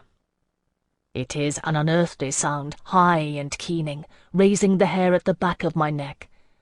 I did not need to be told what it signified, that so many mourned at once. Releasing my grasp on d'Eglamour's lifeless hand, I rose and turned. Some distance from me, Drustan shook off the healer's ministrations, standing awkwardly, his eyes dark with concern, in the blue mask of his face. We saw the Dalriada, clustered around one of the chariots, whose team stood steaming in the traces, heavy-headed. I could see the grief on Gronia's face as she looked our way. "Ah, no," I said, "no." It was a long walk across the torn field, with the dead lying twisted in my path, blood seeping slow and dark into the dry soil and shredded rootlets. Drustan made it with me, his gait halt and painful. I dare say it cost him as much as it did me, pain flooding my body. "Aemon," I whispered. They had taken him from the chariot and arranged his limbs so that he lay proud and straight on the blood-soaked earth of Terre d'Ange, and tugged at his armour, so it concealed the terrible rent a scaldy spearhead had made in his side. His hair, never as bright as his sister's, was stiffened to a white crest with lime, spiky against the dark soil. Drustan seized his belt-knife and raised it unhesitating, sawing at a thick lock of his black hair. It gave way, and he knelt reverently, placing the lock beneath Aemon's cold hands. "He was braver than lions, and more stalwart than an oak," he said somberly to Gronia. "His name will live forever among the Culloch Gorm." She nodded, her grey eyes bright with tears. "I had brought him here. I did not have the right to mourn. I'm sorry," I murmured to Gronia, to Drustan, to the Dalriada, to all of them, my voice choking. "I'm so sorry." My brother chose his fate. Even clad in blood-stained armour, Gronia had her dignity, her kindness. "You made him choose to be more than he would have otherwise. Do not deny him that honour." And I had scorned Jocelyn for his castling pride. It is true we are the same in the end. Bowing my head, I borrowed Drustan's belt-knife and cut a lock from my own hair, laying it thick and shining beside the cruox. "Eloa keep you, Aemon mac Connor." I remembered how he had kept the army organised, when the Master of the Straits had parted us, how his sensible manner had aided Guylain de Somerville when we struck out on Dongeline soil. We would have failed without you. Kneeling, I wept, and wept for all of us. Phèdre, a familiar voice. Exhausted, I looked up to see Jacqueline, mounted, scratched but unharmed. There were dark circles beneath his eyes. You're in no shape to do this. It was true. I knew it well enough to rise obedient. All the length and breadth of the battlefield, Dongeline troops were about the grim business of gathering the dead and tending to the dying, aided by chirurgeons and healers. "Your brother?" I asked him, "and your father?" "They are well enough." Joceline's voice was hollow. "They survived." He bowed to Grania from the saddle, a Castelline bow. "I grieve for your loss, my lady." I turned to her and translated, unthinking. Grania smiled sadly. "Give him our thanks and go with him, Phèdre Delaunay. We will tend to our own." Justin's nod echoed her words, and Jocelyne extended his hand to me, leaning down from the saddle. I took it and mounted behind him, and we began the long, slow ride back to Toilemont. Chapter 91. Deglamour's surviving forces decided to a man to pursue the fleeing Scaldy.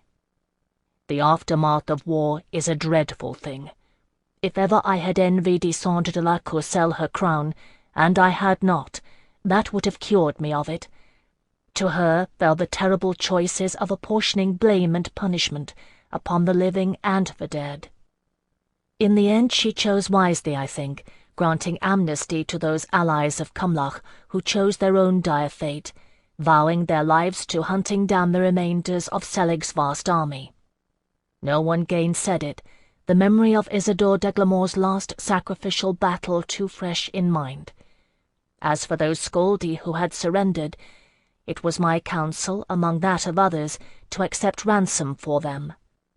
I knew well how much Dongeline treasure had found its way across the border, thanks to Deglamour's sanctioned raids. In truth, I'd no heart for further bloodshed, but neither, I think, had Isendre, nor many of her supporters. So the Scaldi were ransomed and sent home, and the borders were sealed against them. Enough had died. As for the reunion of Isendre and Drustin, I was there to witness it. So were some thousands of Dongelines and Albans. He came riding with the Alban army at his back, while she threw open the gates of Toilemont to welcome him. They greeted each other as equals, then clasped hands, and he drew her hands to his lips and kissed them. Our conjoined armies shouted approval, though I did not see it reflected in all the eyes of Dongeline nobility. Wars come and go, politics endure. For those seeking a higher degree of romance, I can only say that Isendre and Drustin knew too well who and what they were. The Queen of Terre d'Ange and the Cruach of Alba. With the armed forces of two nations watching, they dared be no less and no more.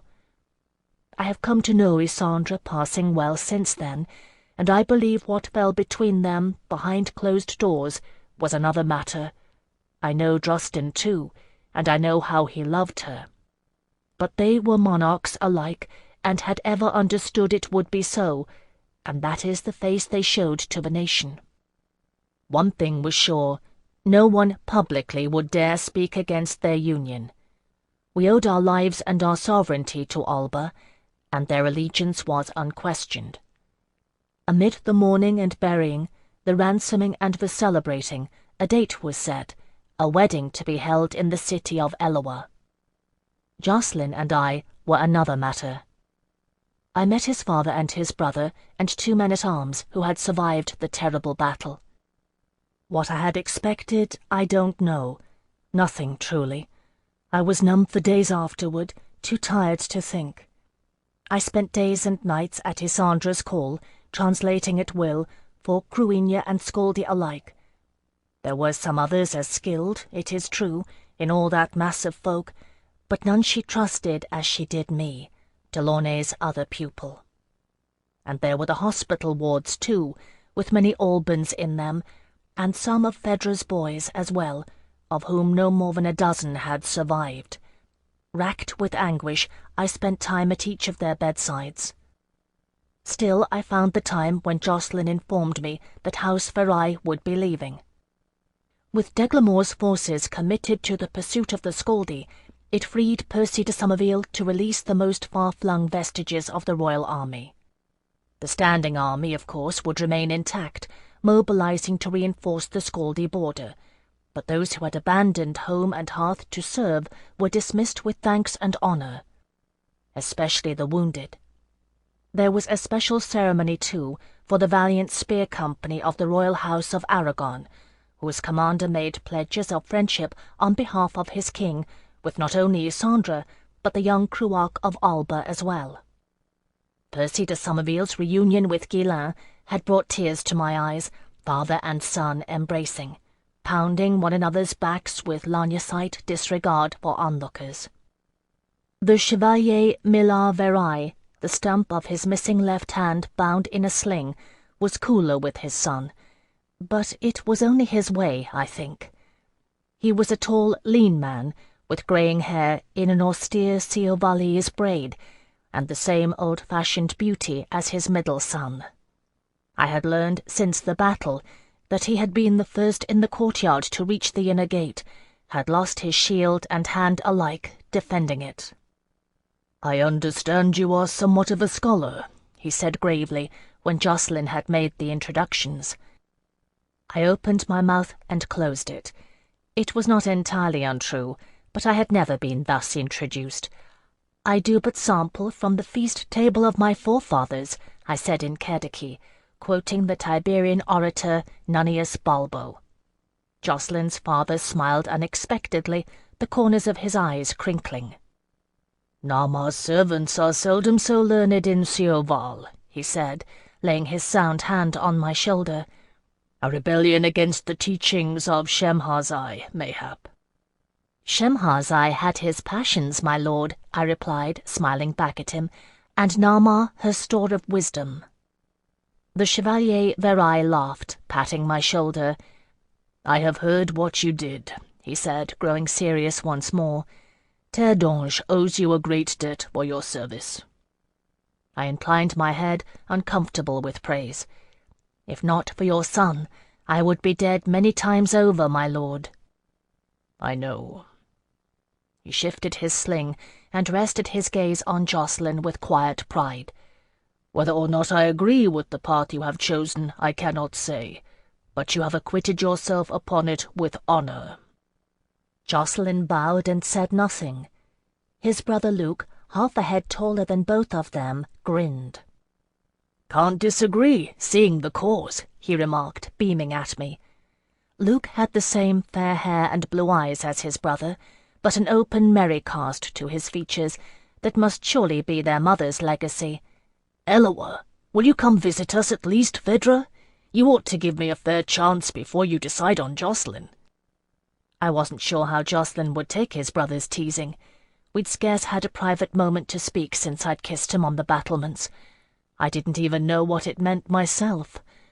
But glancing sidelong at him, I saw the corner of his mouth twitch with the shadow of a smile. "Neither of us have decided anything, my lord," I replied to Luke, "but I would be honoured to see Verai." He grinned again, clapping Jacqueline on the shoulder. "You can come too, I suppose. Did you know you're an uncle 5 times over? Jahan's been wed 6 years, and Honor almost 4. "I will some day," Jacqueline murmured. "You would be welcome," his father said firmly, "any day. Your mother longs to see you." He looked gently upon me. "And you will always be welcome in our home, Phèdre Delaunay. I knew the Comte de Montreuil, you know. I think in the end he would have been very proud of his son Anathiel, and what he has wrought in you." "Thank you, my lord." It meant more than I would have guessed. Tears stung my eyes, and I hoped that somewhere in the true Terre d'Ange that lies beyond, Delaunay had won his father's pride. I stood back and let them make their final farewells alone then. There was a small party of Ciovali's departing altogether that morning. Luc Verrai turned in the saddle as they rode away, the sunlight bright on his wheat-blonde hair. "They sing some interesting songs about you in the hospital ward, Phèdre Delaunay," he shouted, laughing. Blessed Eloa! I could feel the flush rising. Wounded or no, Rouse's damned soldiers, Phèdre's boys, would teach that damned song to anyone who would listen. "They adore you," Jacqueline said dryly. "They've earned the right." I shuddered. "But in front of your father." "I know." He watched them ride away, joining the train of Ciovali's. "He wanted to speak to the prefect about rescinding his edict against me." My heart unexpectedly leapt into my throat. "What did you say?" I asked, striving to keep my voice calm. Jacqueline glanced at me. "I said no." Another faint smile twitched at the corner of his lips, glinted in his blue eyes. "After all, I have my vow to think of." How long had it been since I had laughed, truly laughed? I couldn't remember. I laughed then, and felt it like a clean wind in my spirit, while Jacqueline regarded me with amusement. "We do need to talk, though," I said, when I had caught my breath. He nodded, sobering. But just then one of Isandre's pages came at a run across the drawbridge, searching for me. I was needed, and our conversation must be put off that day. As it was the next and the day after, so it is with common folk when the affairs of the mighty command their attention, and whatever part Jacqueline and I had played in the tapestry of war, we were but bit-players once more in the arena of politics. Isandre kept her court at Toilemont, while the nation restabilized.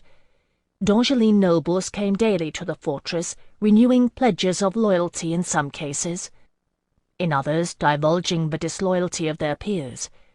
She gauged them all with an astuteness beyond her years, aided by the counsel of Gaspard Trevelyan and Barquiel L'Envers, and two of Justin Mab Nectaner, who understood a great deal more than most people reckoned. They betrayed themselves sometimes, those who had plotted against her, gazing in startlement at his face, blue-world and strange. It was not strange to me, not any longer. I met privately with him each day to tutor him in D'Angeline, and was ever more impressed with his quiet, intuitive wisdom. A constant watch was kept on the battlements, and every day the horn sounded, announcing some new arrival. I grew inured to it, scarce wondering any more who approached, merely marking the banners and insignia, checking them against the catalogue Delaunay had required Alcuin and me to memorize. I knew a great many of them, although Alcuin had known them all. I was at the smithy, settling an argument for two of the minor lords of the Dalriada regarding repairs to their war chariots, a new linchpin and wheel rims, and took no notice of the horns that morning, until Jacqueline appeared and caught at my arm. "What is it?" I asked. His face was unreadable. "Come and see." "The work is done. Let them have the chariots," I said to the smith. "The Cruarch will see you paid for your labour." I do not like to admit it, but some of the D'Angeline craftsmen who had flocked to Toilemont were inclined to take advantage of the Albans. I hurried into the keep after Jacqueline, mounting the spiral stairs of the tower, ignoring the faint twitches of pain from my still healing back. On the battlements he pointed to the west, where a party was advancing toward the fortress. "There." They rode in a square formation, arranged around a single figure at their centre, with two outriders on either side. Standards flew at the corners of the square. I knew the device. A raven and the sea. Quinzel de Morban. I caught my breath, wondering, and then felt Jacqueline's fingers at my elbow, a grip almost hard enough to hurt. I knew the figure de Morban's men surrounded, too. There was no mistaking it, even at a distance. Proud and straight in the saddle, head held high, rippling curtain of blue-black hair. The world rippled in my vision, crenellated walls of the battlements tilting sideways. Only Jacqueline's grip held me upright. At my throat, Melisandre's diamond sparkled like the sun and hung heavy as a millstone. "Melisandre," I whispered, "our Eloa." Chapter 92. I do not think the Duc de Morban could have brought her in without aid. It was her own kin who had betrayed her, the two outriders proving to be Shahrazai, riding hooded even in the heat of summer, shadowing their features. Younger members of the house they were, Marmion and Persia, who sold their cousin's whereabouts to Kushiel de Morban in return for his favour. After we had departed the shores of Terre d'Ange in Rouse's flagship, de Morban had kept his word, interrogating the Admiral's men. Rouse hadn't told them everything, but enough, and they gave away enough for de Morban to put events together. And too, rumours reached his ears, as surely they had Melisandre's, that members of the Castelline Brotherhood, serving as couriers for Isandre's loyal allies, asked about Melisandre Shahrazai where they rode. De Morban was no fool, and had held sovereignty in Kushiel long enough to know how to deal with House Shahrazai. He kept his knowledge to himself, and waited for matters to unfold. While the nation went to war, Kushiel de Morban bided his time. When mighty waves roiled the straits, and word reached him of an Alban fleet landing on Dangeline's soil, he cast the die, and went a-hunting Melisandre Shahrazai.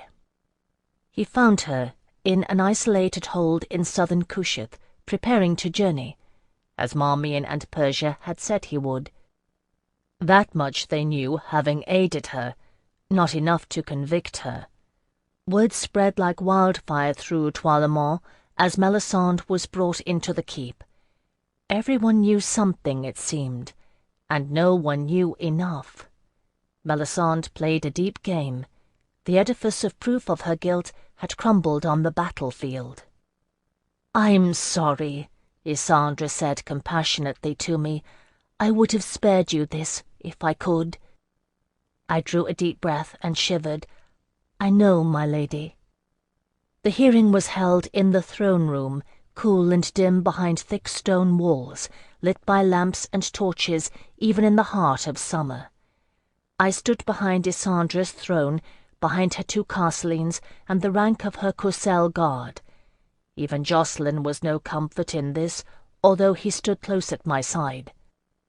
Kushiel de Morban came forward to bend his knee before Isandre, pledging his loyalty. What he said I cannot remember. All my senses were fixed on one point in that room. He stood aside then, and Melisandre Shahrazai came forward, flanked by his men, though they dared not touch her. "Lady Melisandre Shahrazai," Isandre's voice, cool as a blade, cut through the flame-streaked air. "You stand before us accused of treason. How do you plead?" "Your Majesty," Melisandre curtsied, smooth and graceful, her face calm and lovely. "I am your loyal servant, and innocent of the charge." I could see Isandre lean forward. "You are charged with conspiring with Isidore d'Eglamour to betray the nation and seize the throne. Do you deny this?" Melisandre smiled. I knew that smile well. I have seen it 1,000 times, waking and sleeping. Torchlight glimmered on her hair and her ivory features, making twin stars of her deep blue eyes. "For 1,000 years House Shahrazai has served the throne," she said, and her voice was like honey, rich and sweet. "We who are Dangeline, we are vulnerable to beauty, always." I could hear the assembled crowd murmur. "His Grace de Morban makes charges, but he offers no proof, and has much to gain, if his loyalty and my estates alike are at stake." Melisandre turned out her hands in an eloquent gesture, lifting her gaze to Isandre's. Such surety, such confidence, her guilt laid buried beneath the battlefield, in the long sleep of death. Where was he when battle was waged for Dangeline's sovereignty? Yes, your Majesty, I refute the charge. If he has proof, let him offer it." How much, in truth, de Morban had guessed, I was not sure, but I knew then how much he had told her. Nothing. The isolation that had protected Melisande had made her vulnerable, and Quinsel de Morban had disarmed her in the only way possible. He had kept her shrouded in ignorance. "You are charged, too," Isandra said, watching her closely, "with conspiring with Voldemar Selig of the Scaldi." It took Melisande by surprise. I could see her eyelids flicker. Then she laughed easily and gracefully. "Does the Duke claim as much? Well might I say it of him, or anyone, your Majesty. It is an easy charge to make, that may not be gainsaid by the dead." "No," Isandra said, "not de Morban." Melisande grew still, her gaze sharpening as she regarded Isandra. "Do I not have the right, your Majesty, to know who accuses me?" she asked, her voice low and dangerous. Isandra did not waver, but made a slight gesture with one hand. The rank of her guard parted in front of me, and I stepped forth trembling. "I do," I said softly, meeting Melisande's eyes. I raised one hand and grasped the diamond at my throat, tearing it loose with one sharp jerk. The velvet lead broke, and I held the diamond in my hand, cords trailing. I tossed it on the flagstones between us. "That is yours, my lady," I said, taking a shuddering breath. "I am not." In the profound silence of the throne room, Melisande Shahrazai went a deadly white. To her credit, she gave no other sign, but stood unmoving, as the two of us looked at one another. Then, impossibly, she gave a short laugh and looked away. "My Lord Delaunay," she murmured, gazing into the distance, "you play a considerable endgame." No one spoke, as her sapphire-blue gaze returned to rest thoughtfully on me. "That was the one thing I couldn't fathom. Percy de Somerville was prepared for Selig's invasion. You?" "I saw a letter you wrote to Selig in your own hand." My voice was shaking. "You should have killed me when you had the chance." Melisande stooped and picked up the diamond lead that lay between us, dangling it from one hand. "Leaving you with the Castelline was a bit excessive," she agreed, glancing at Jocelyn, who stood impassive, eyes blazing. "Although it seems to have agreed with him." "Do you dispute this charge?" Isandra raised her voice, cool and implacable, severing the tension between us. Melisande looked at the diamond in her hand, closing her fist around it, arching her brows. "You have proof, I assume, of their story?" "I have palace guards who will swear they saw them with you the night of Anaphiel Delaunay's murder." Isandra's expression was calm and merciless. "And I believe, my Lady Shahrazai, that 30,000 invading Scaldi attest to the truth of their tale." Melisande shrugged. "Then I have no more to say." "So be it." Isandra summoned her guard. "You will be executed at dawn." No one, not Trevelyan, nor L'Anvers, nor de Morban, nor the assembled peers, and not her Shahrazai kin, heads downcast, spoke in her defence. I watched, trembling, as the Kushiel guard surrounded Melisande, escorting her out of the throne room. "It's over," Jocelyn murmured at my ear. "It's over, Phèdre." "I know." I touched my throat, where no diamond lay, and wondered why I felt so empty. I spent a long time in the hospital wards that day and evening, finding solace in tending to the injured. I'd no medical skills to speak of, although Lalalia Valet had a shy young medical student who was kind enough to instruct me in simple matters, changing bandages and washing fevered wounds with herbal infusions. Mostly It helped the wounded to see a kind face, to have a listening ear. I had scavenged parchment and ink from the tiny library some days ago. I took letters for some of them who had come to realize that they would never see home again. A small kindness, but it meant a great deal to the dying. I spent much of my time with the Cruinia and Talriada, who could not even communicate with the healers who tended them. Drustin had a veritable sheaf of letters already that he had promised would reach Alban soil, and bards and brehons to read them if their recipients could not. Wise enough in his own way, Jocelyn left me be. I do not think he ever understood truly what lay between Melisande and I. How could he, when I scarce understood it myself? It would have been simpler before I dared the crossing of Selig's camp, before the torture. I despised her for what she had done, both to me and to Terre d'Ange. And yet, Eowyn knew I had loved her once. It was well into the small hours of the night when the messenger found me. Unsure of his errand, he looked uncomfortable, whispering in the quiet air of the sick-room. "My Lady Phèdre, I am bid to summon you. The Lady Melisande Shahrazai would speak with you, if you are willing." "If you ever have a chance to confront her alone, don't take it." I did not forget Hyacinth's words, but I went anyway. There were 2 guards at her door, Isandre's and Loyal. Even though they knew me, they checked me carefully for weapons before admitting me. It was an irony that Melisande had a chamber to herself. No one else did, save Isandre, with the fortress full to overflowing.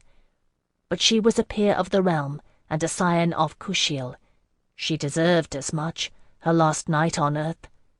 I wondered who had been displaced, that she might spend it in comfort. It was a small chamber, 2 chairs, a writing table and a bed only.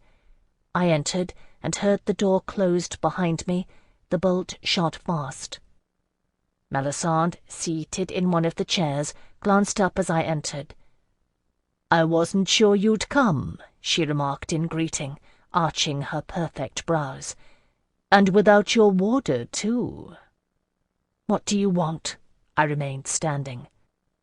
She only laughed, that rich laugh that turned my very bones to water, even now, even still. "To see you," she said then, "before I die. Is that so much to ask?" "From you," I said, "yes." "Phèdre." Her lips shaped my name, her voice gave it meaning. I caught at the back of the second chair to steady myself, and her eyes watched me, amused. "Do you hate me that much?" "Yes," I whispered, willing it to be true. "Why don't you?" "Ah, well," Melisande shrugged. "I was careless, and you played the hand I dealt you. Shall I blame you for that? I knew you were Delaunay's creature when I dealt it. It might have been different if I had claimed you for my own, and not given you leave to choose." "No," I said. "Who can say?" She smiled wryly. "But I will admit, I underestimated you gravely. You and that half-mad castling of yours. I've heard tales, you know, from the guards. You went to Alba, they say." I clutched the chair back. "What did Selig promise you?" I asked, making my voice hard. "Half an empire." Melisande leaned back casually. "I heard his name when he offered marriage to the daughter of the Duke of Milazza. I was curious. He thought I offered him Terre d'Ange. But I would have taken Scoldia in the end, you know, or our children would have, if I'd not lived to see it." "I know." I did not doubt it. I had guessed as much, the deep workings of her plot. A wave of hysterical laughter bubbled up within me, caught in my throat and left me choking. "You might have been happy with him, my lady," I said wildly. "He'd worked half his way through the Trois Mille Joies with me." "Did he?" she murmured. I closed my eyes to shut out the sight of her. Why did you flee the city when Ganelon died? I thought you knew. By the sweeping sound of her skirt, I could tell Melisande had risen. No, I knew Ganelon was dying, that's true, and I knew that Thélassys de Mornay had an audience with Isandre, and the next day her guards were asking questions about the night Delaunay was killed. A silken rustle of a shrug. I thought the king's poet had persuaded Isandre to open a new investigation into his death. It was enough to render my absence prudent. Her plans were already in motion then. It wouldn't have mattered if Jacqueline and I hadn't staggered out of the white depths of Skaldic winter with a wild tale on our lips. I opened my eyes to see Melisande gazing out the narrow window of her chamber at the dark night. "Why?" I whispered, knowing the question was futile, needing to ask it anyway. She turned around, serene and beautiful. "Because I could." There would never be any other answer. As much as I might wish for a reason, I could understand, in my heart, and not only in the dark, intuitive part of me that shuddered away from such comprehension, it would never come.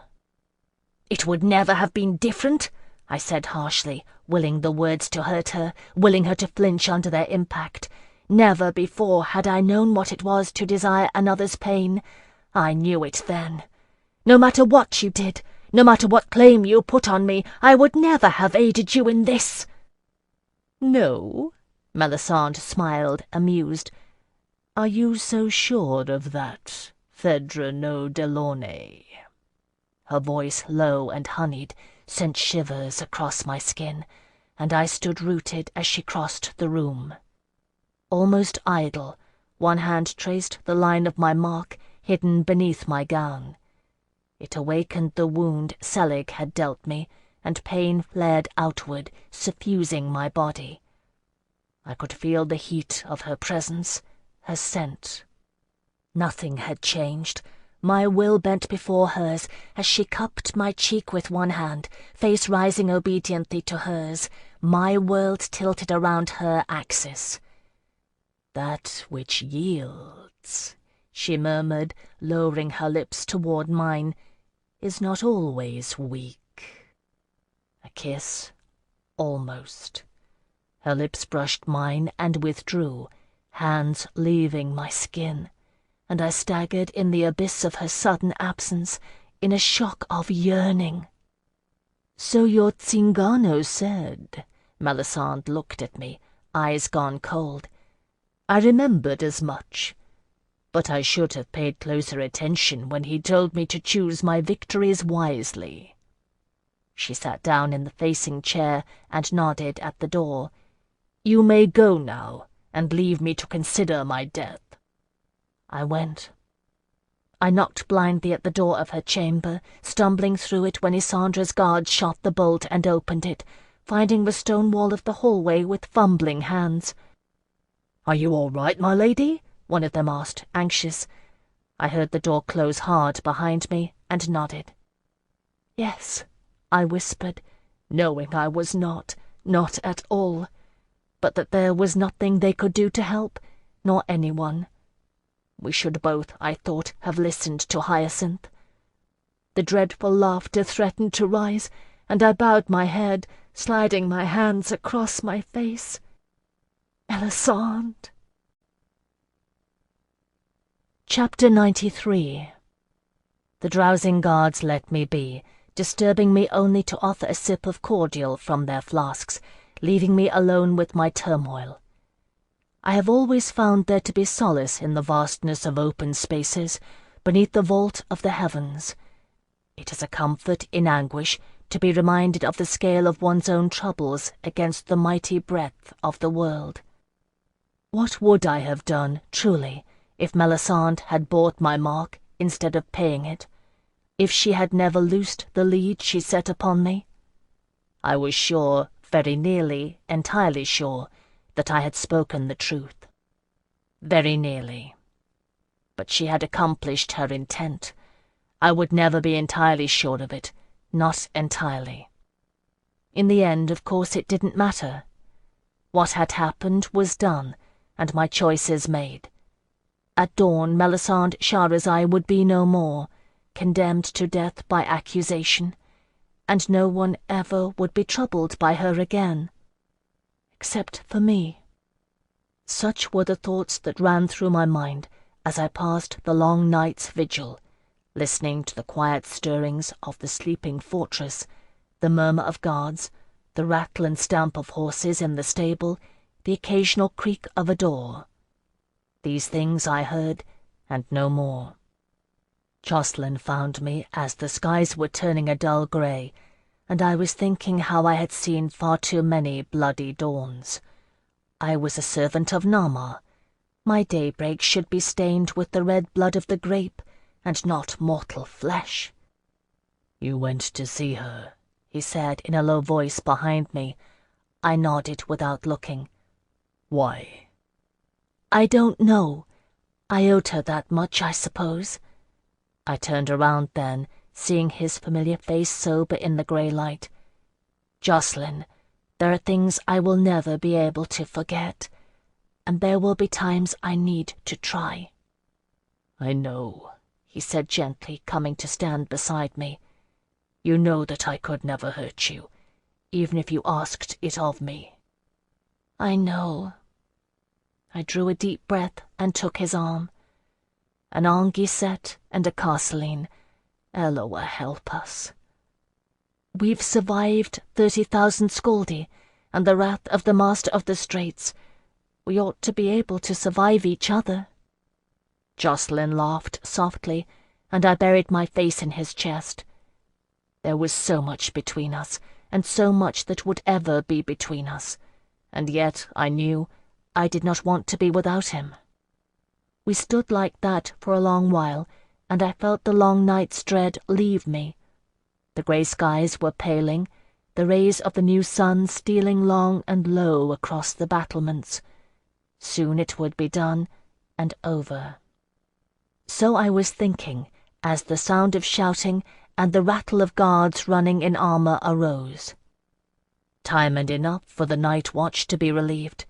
Yet I did not remember it happening like this, new guards taking over stern-faced, a harried commander interrogating the members of the night watch, who were all shaking heads and urgent denial. "What is it?" Jocelyn caught at the captain as he passed. "They were to execute the Lady Melisande Shahrazai at dawn," he said, his face grim. "She's gone. 2 guards dead at her door, and the keeper of the postern gate." Shaking off Jocelyn's hand, he added, "Excuse me," and hurried onward. Atop the battlements we stared at one another, and a last desperate laugh caught in my throat worked its way loose. "Melisande!" I gasped. "Ah, Eloa, no!" Isandra turned the fortress upside down, sent riders in all directions, and had everyone at liberty that night questioned. Everyone. She found no trace of Melisande, who had vanished like an apparition. Not even Jocelyn was exempted from her interrogation, nor was I. Surely not I. Isandra summoned me to the throne-room, and I knew what it was like to stand before her where Melisande had stood. "She sent for you that night," Isandra said, her voice cold and hard as steel. "And you went. Do not deny it, Phèdre. We know as much from the hospital wards. Why?" I answered her as I had Jocelyn, except that I clasped my hands together to hide their shaking. "Your Majesty, I owed her that much." "Whatever you owed her, the coin she paid was treason." Isandra's face was implacable.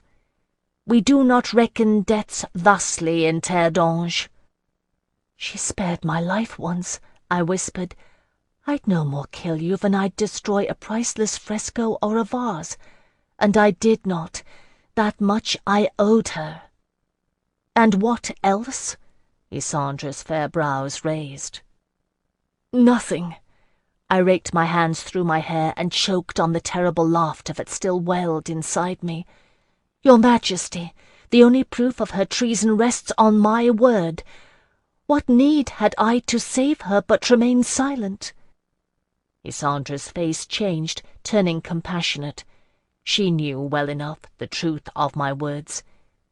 "You're right, of course. I'm sorry, Phèdre. But you must understand, while she is free with allies to aid her, I will never rest easy on my throne." "Nor should you," I murmured the words, escorted from the royal presence with considerably more courtesy than I'd been brought with. The Queen of Terdange had apologized to me. It was something to note. In the first flush of victory, I had regarded everyone who had fought at Toilemont as friend and ally. When the politicking set in later, I regained a measure of perspective. But after Melisandre's flight, it changed, and I could look at no one in the same light. One of us was a traitor. The mystery went unresolved in the end. Wherever Melisandre Shahrazai had gone, and whoever had aided her, their complicity was buried deep enough that it was never uncovered. And there was a realm to be governed, and a wedding planned. Riders continued to issue forth from Toilemont, canvassing the breadth of the nation. Melisandre would find no welcome on Dangeline's soil. It was enough. It would have to be enough. In a formal ceremony of thanks, Lysandre de la Courcelle restored the sovereignty of the fortress to the Duchesse de Toilemont, who had evacuated her holdings to spend the battle safe under the hospitality of Roxane de Merelliot, the Lady of Marsilicos. A considerable portion of the Scaldy ransom would go to restoring the estate and compensating the folk of Toilemont for their losses. Some would go to paying the army's retainers, and the remainder to making good against the swath of devastation the Scaldy had cut through Namar, including the restoration of Namar's temples.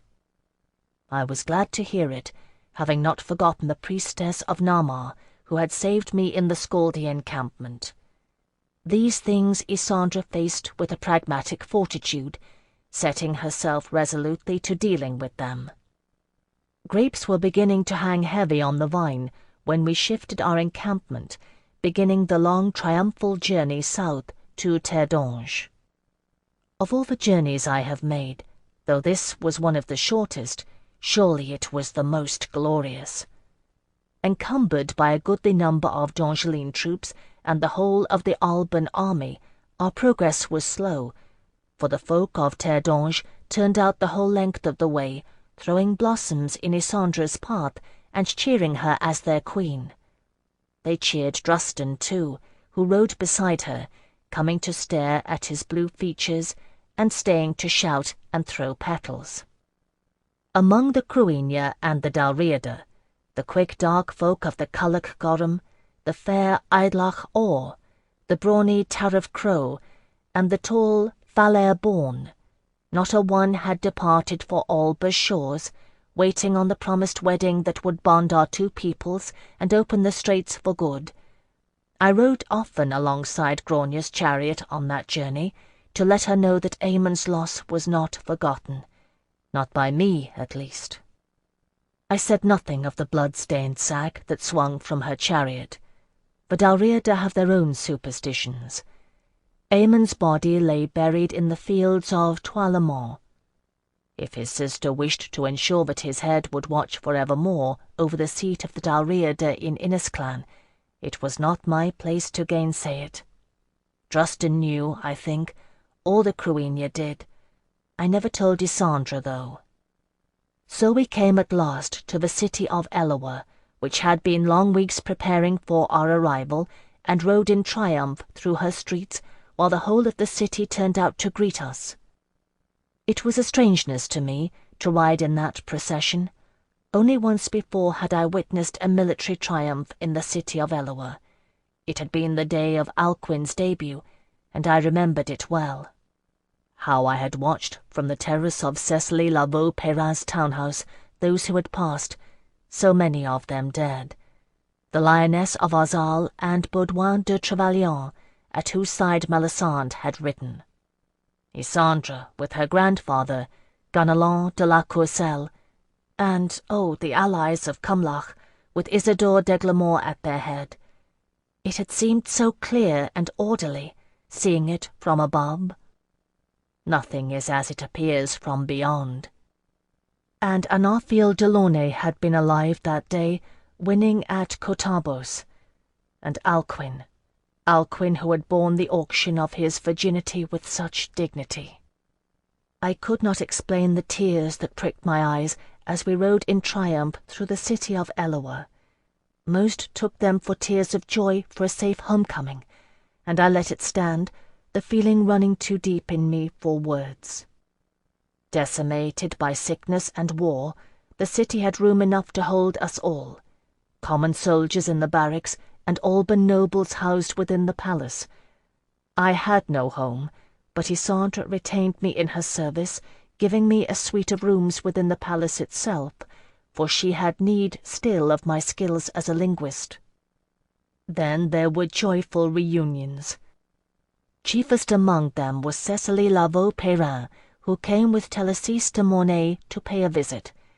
I was glad enough to see the Queen's poet, but I had not reckoned on how my heart would swell to see Cecily, her beautiful face so gracefully aging, the gentle affection in her pale blue eyes. I fell on her neck and wept unabashedly. "There, there," she murmured, patting my back.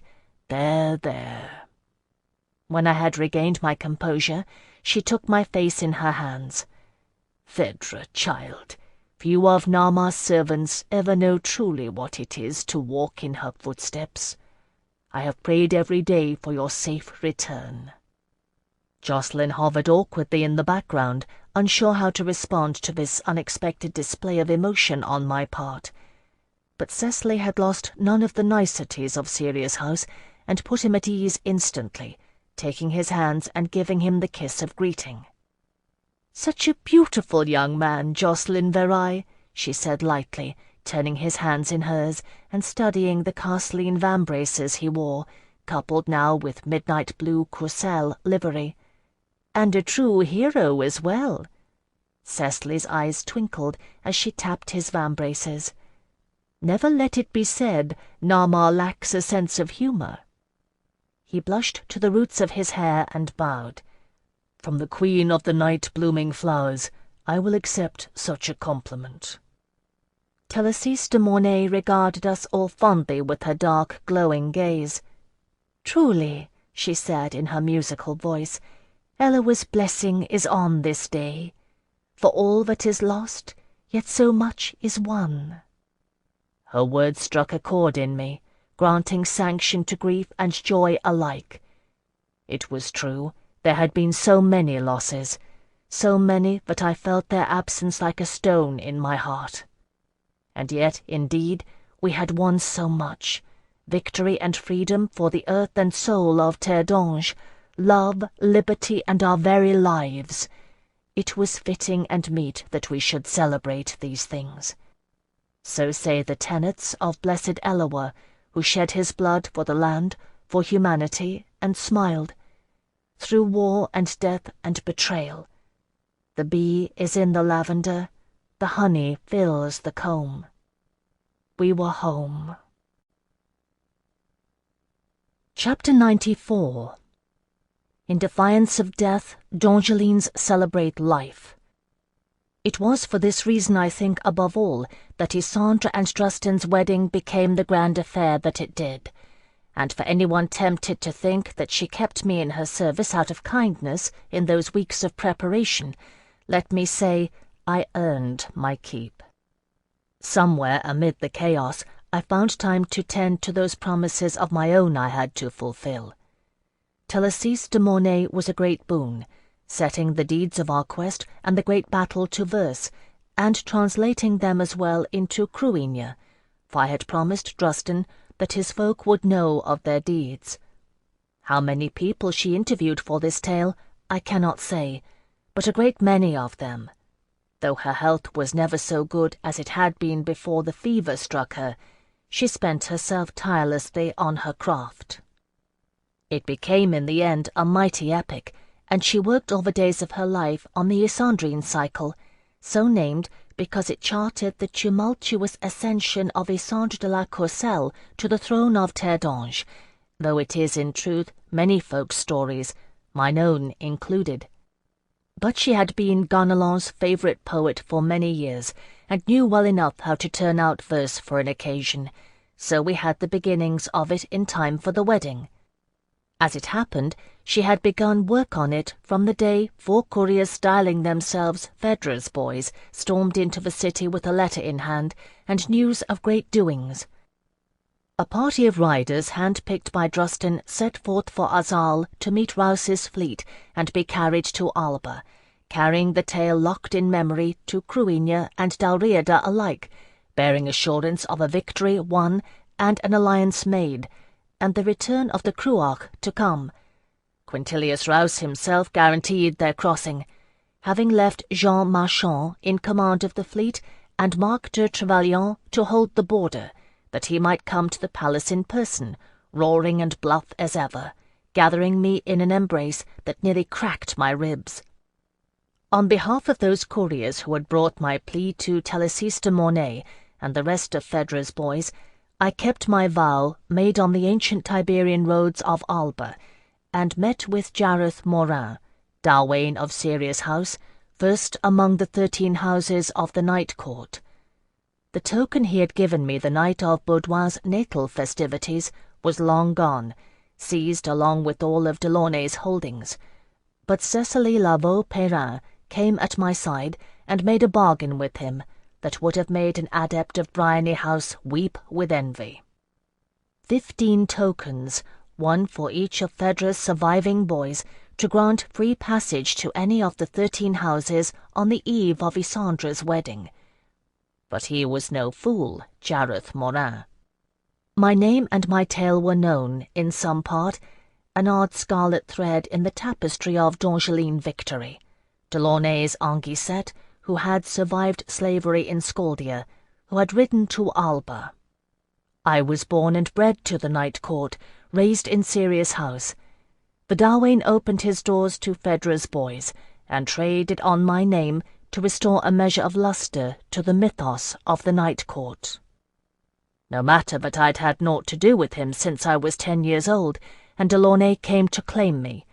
I'd been born to it, which was true, and I kept my promise, which was what mattered to me. For the last of it, I brought the deed to Hyacinth's house and his holdings to his crew in Night's doorstep, finding a meal as he had bid me, and giving into his keeping the deed that Hyacinth had written on scraped parchment in the lonely tower of the Master of the Straits. Emile wept and kissed my hands, blessing me profusely, out of joy in part, and out of sorrow for Hyacinth's fate in larger part. It touched me to see how much truly they had cared for him. Prince of Travellers. I made an offering then in his mother's name at the temple of Eloa, where we had gone together after Baudouin's death. Clutching the scarlet anemones, damp with dew, I laid them at the base of the statue, kneeling to kiss Eloa's cool marble feet. "For Anastasia, daughter of Monarch," I murmured, smelling all around me the moist soil and green things growing, the deep shade of the mighty oaks. Far above me, Eloa's vast features bent an enigmatic smile through the gloaming twilight. I knelt there a long while.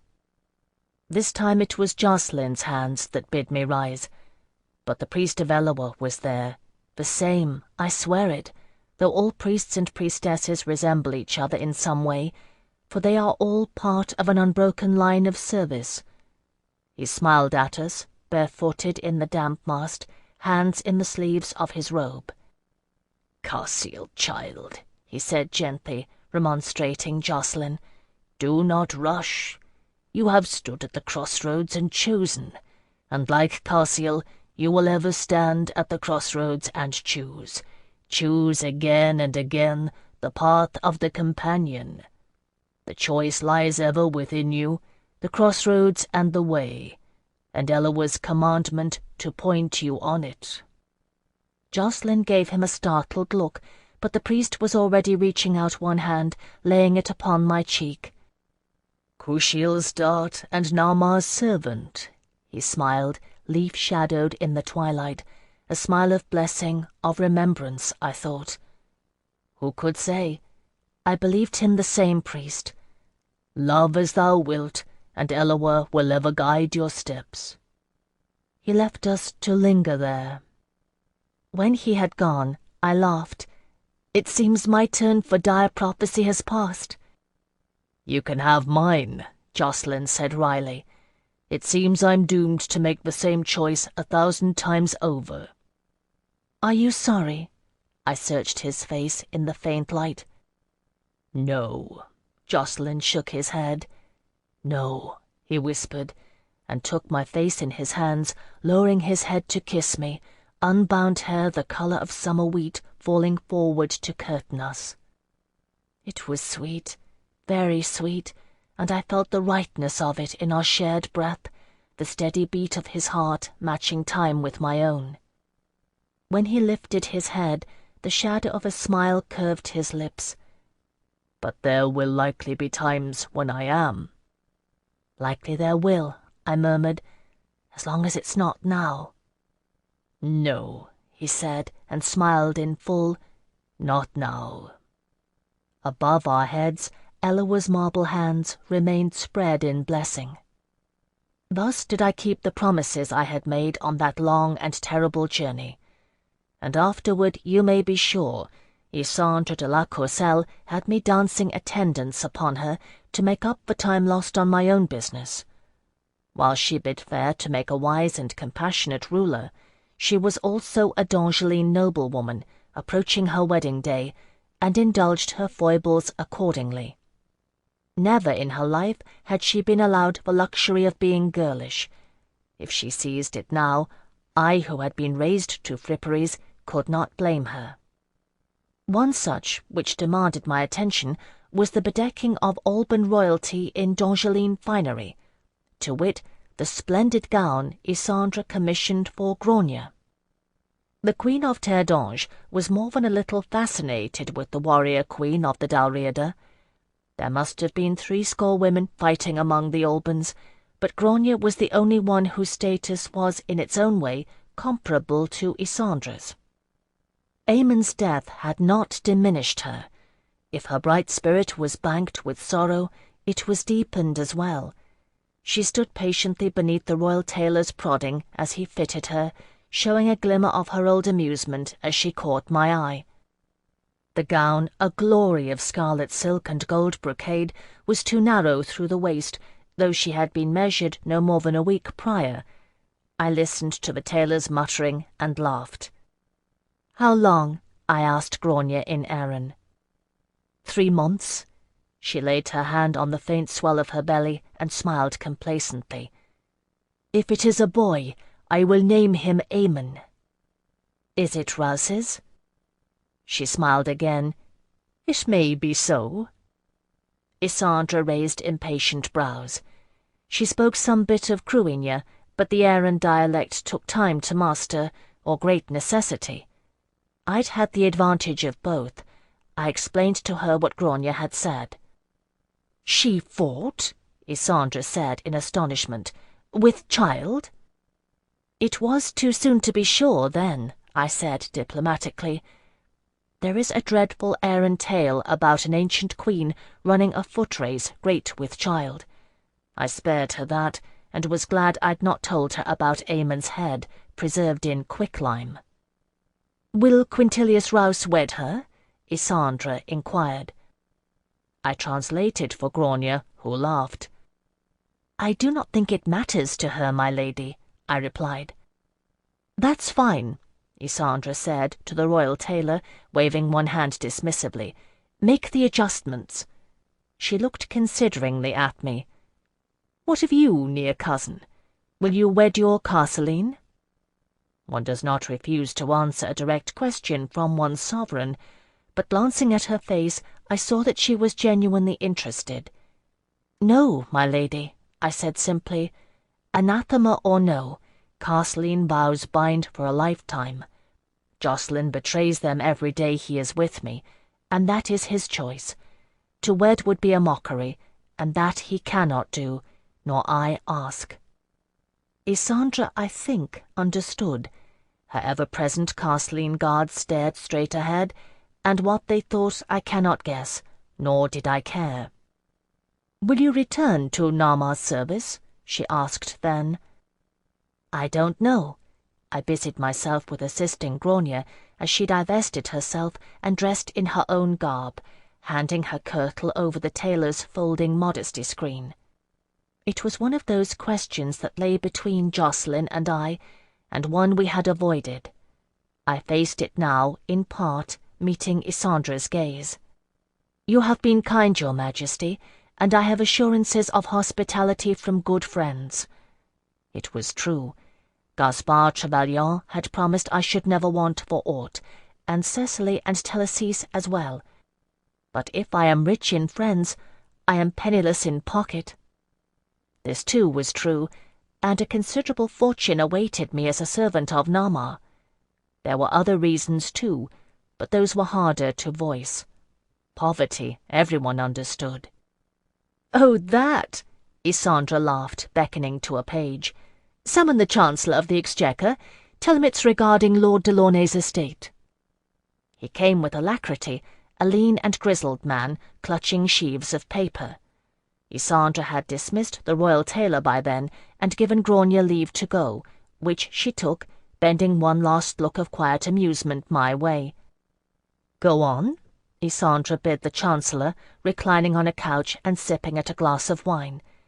I sat in a chair and gazed with perplexity as he cleared his throat and shuffled through his papers.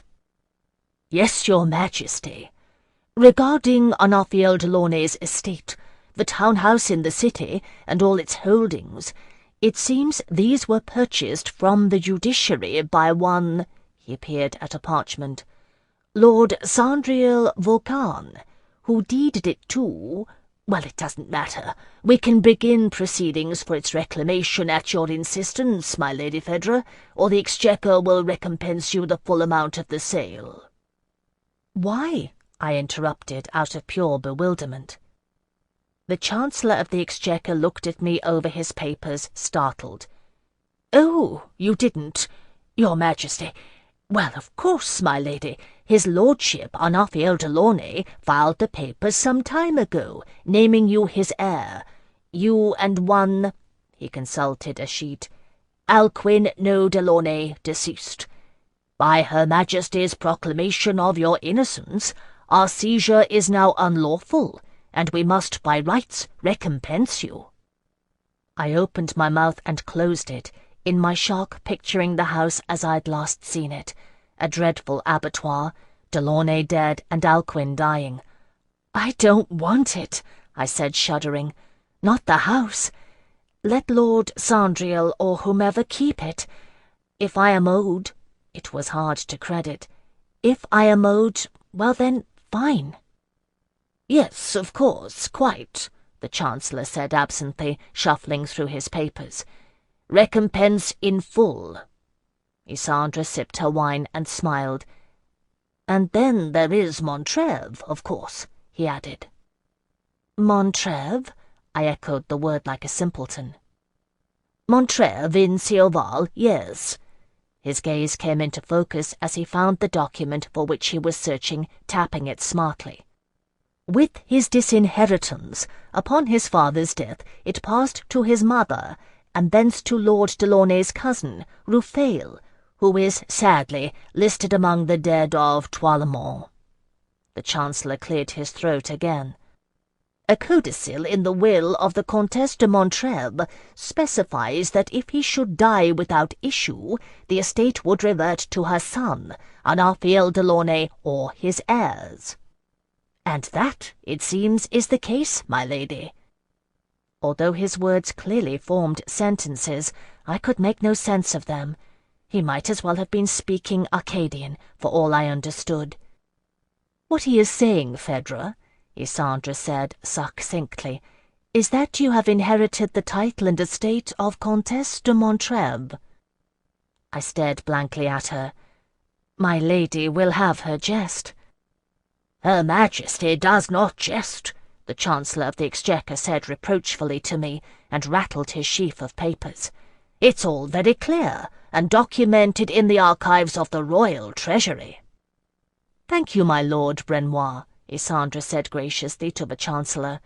"Will you draw up the papers of investiture?" "Your Majesty." He bowed deeply, hugging his sheaves to him, and hurried out of the royal presence. "You knew?" I said to Isandre, my voice sounding strange to my ears. She took a sip of wine and shook her head. "Not about Montreuil, no.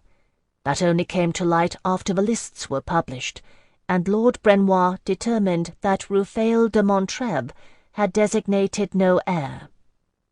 You may refuse, of course, but it was Delaunay's mother's wish that the estate return to her son, or his line, and he chose you and the boy Alcuin." "Delaunay," I whispered. He had never told me. I wondered if Alcuin had known. "No, I accept." "Good," Isandre said simply. Afterward the matter was concluded in her mind, and Isandre consulted with me on some small choices of jewellery and hairstyle for her wedding day. What I said, I have no idea. My mind was reeling, dumbstruck. She was Queen of Terre d'Ange. Montreuil was naught to her. A tiny mountainous Ciot-Valise holding, with nothing to offer but a score of men-at-arms and a decent library. It was interesting only in that it had begotten an Arthiel Delaunay, whom her father had loved. So it was to her. To me, named by the ancient Dawain of Sirius House for what I was, a whore's unwanted get, it was somewhat else indeed. When she was done with me, I went in search of Jocelyn. "What's wrong?" he asked in alarm, looking at my flushed face, my eyes bright as with fever. "Are you all right?" "No," I swallowed. "I'm a peer of the realm." Chapter 95. Thus did it come to pass that I attended the wedding of Isandre de la Courcelle and Justin Mabnechtner, Queen of Terre d'Ange and Cruach of Alba, as the Comtesse Phèdre Delaunay de Montreuil. I kept Delaunay's name out of pride. What I had he had given me. Much of what I was he had made me, under the name he had chosen, and not that to which he was born. I never forgot, never, that it had been he who with 2 words turned my deadliest flaw to a treasure beyond price. Isandre rescinded her grandfather's old edict against Delaunay's poetry, and after 20-odd years his verses were once again spoken openly, charged with all the passion and brilliance of his youth.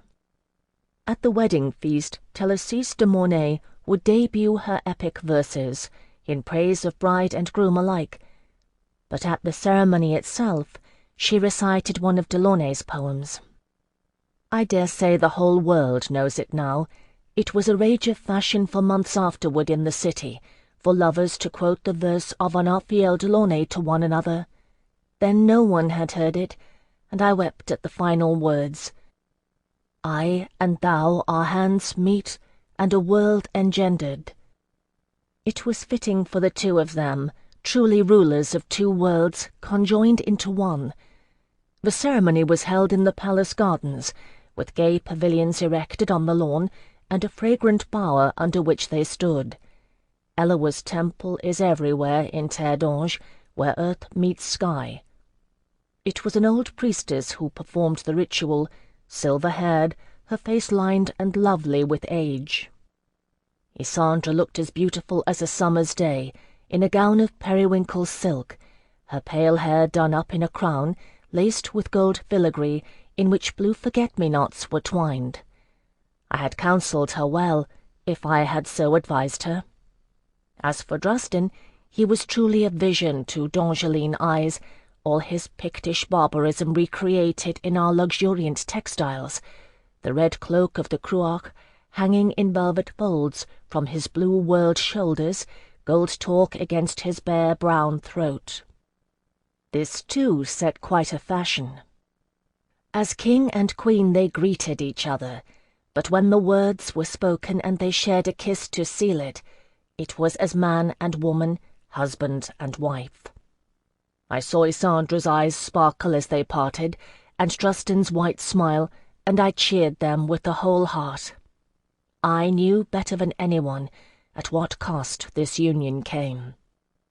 We dined then on the greensward, and there were many tables laid, shining with white linen and settings of silver and gold, and I was seated with Jacqueline at their own table, albeit far from the centre where they reigned.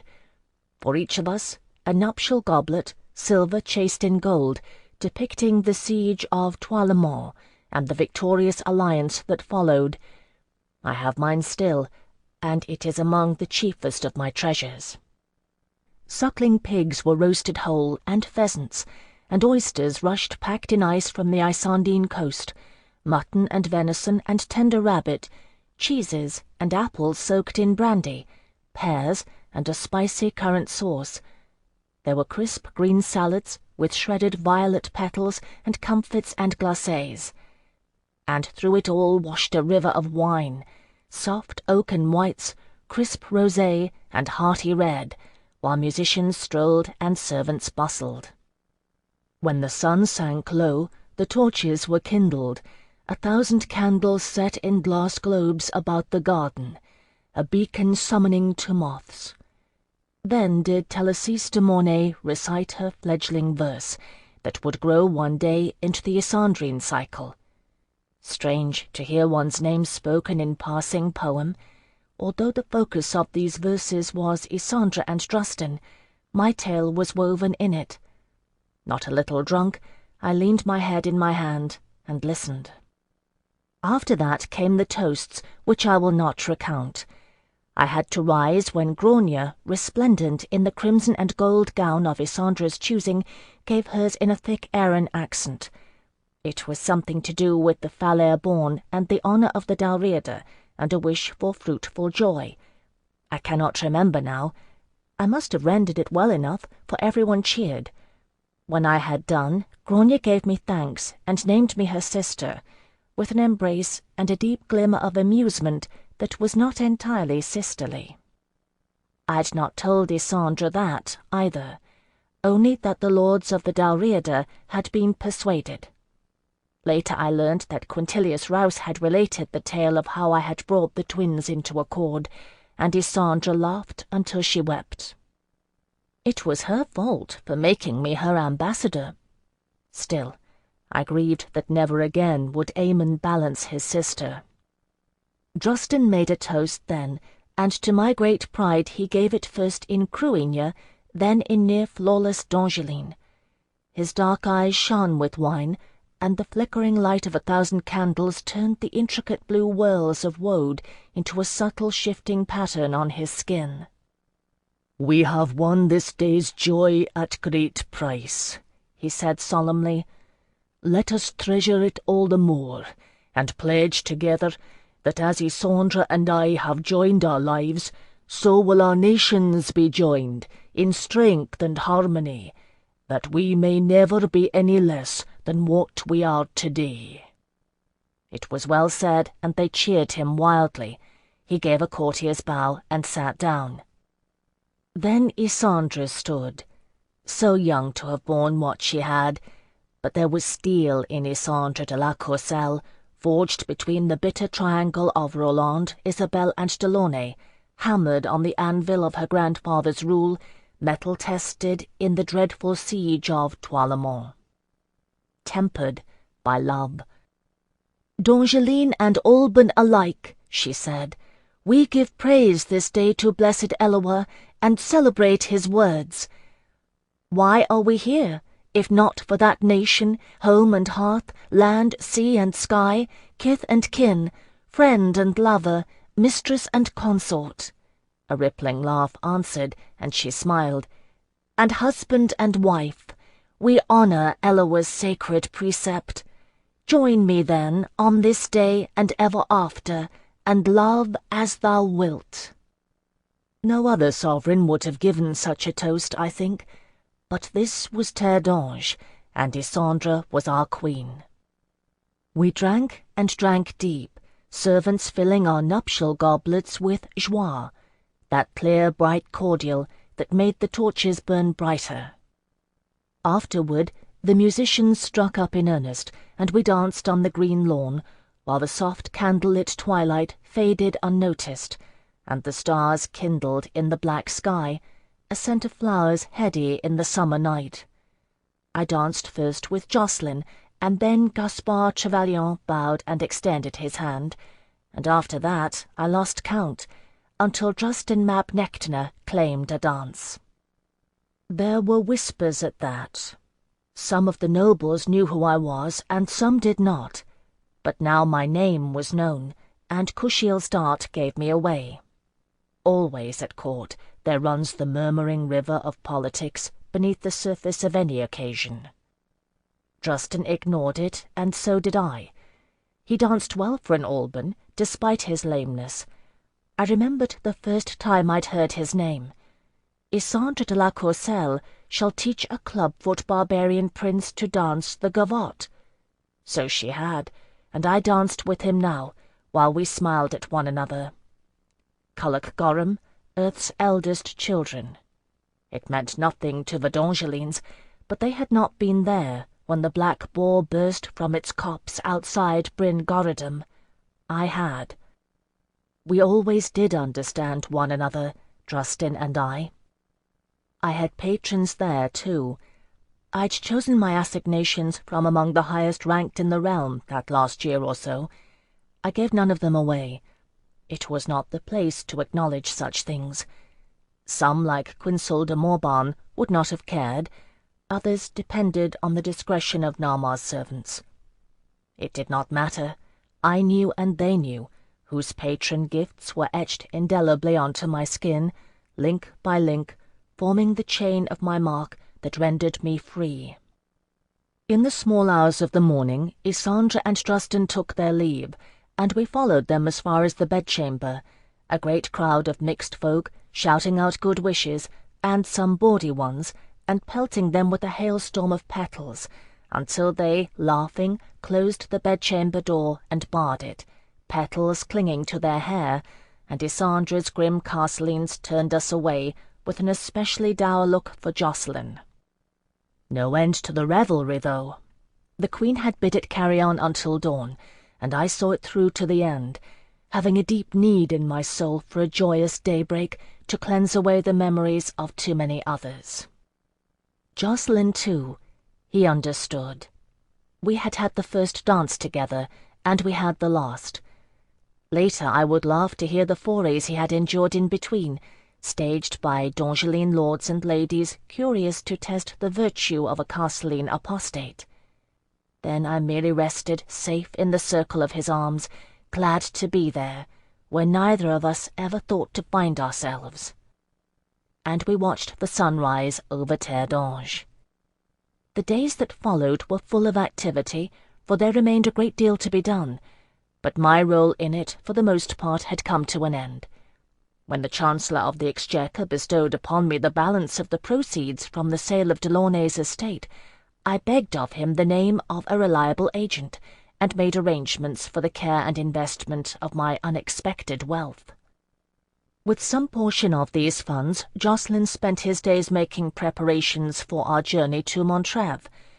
He would not ride alone, it seemed, for 3 of Phèdre's boys, among those survivors of the wounded at Trois-le-Mans, begged leave to be dismissed from Rouse's service and enter mine.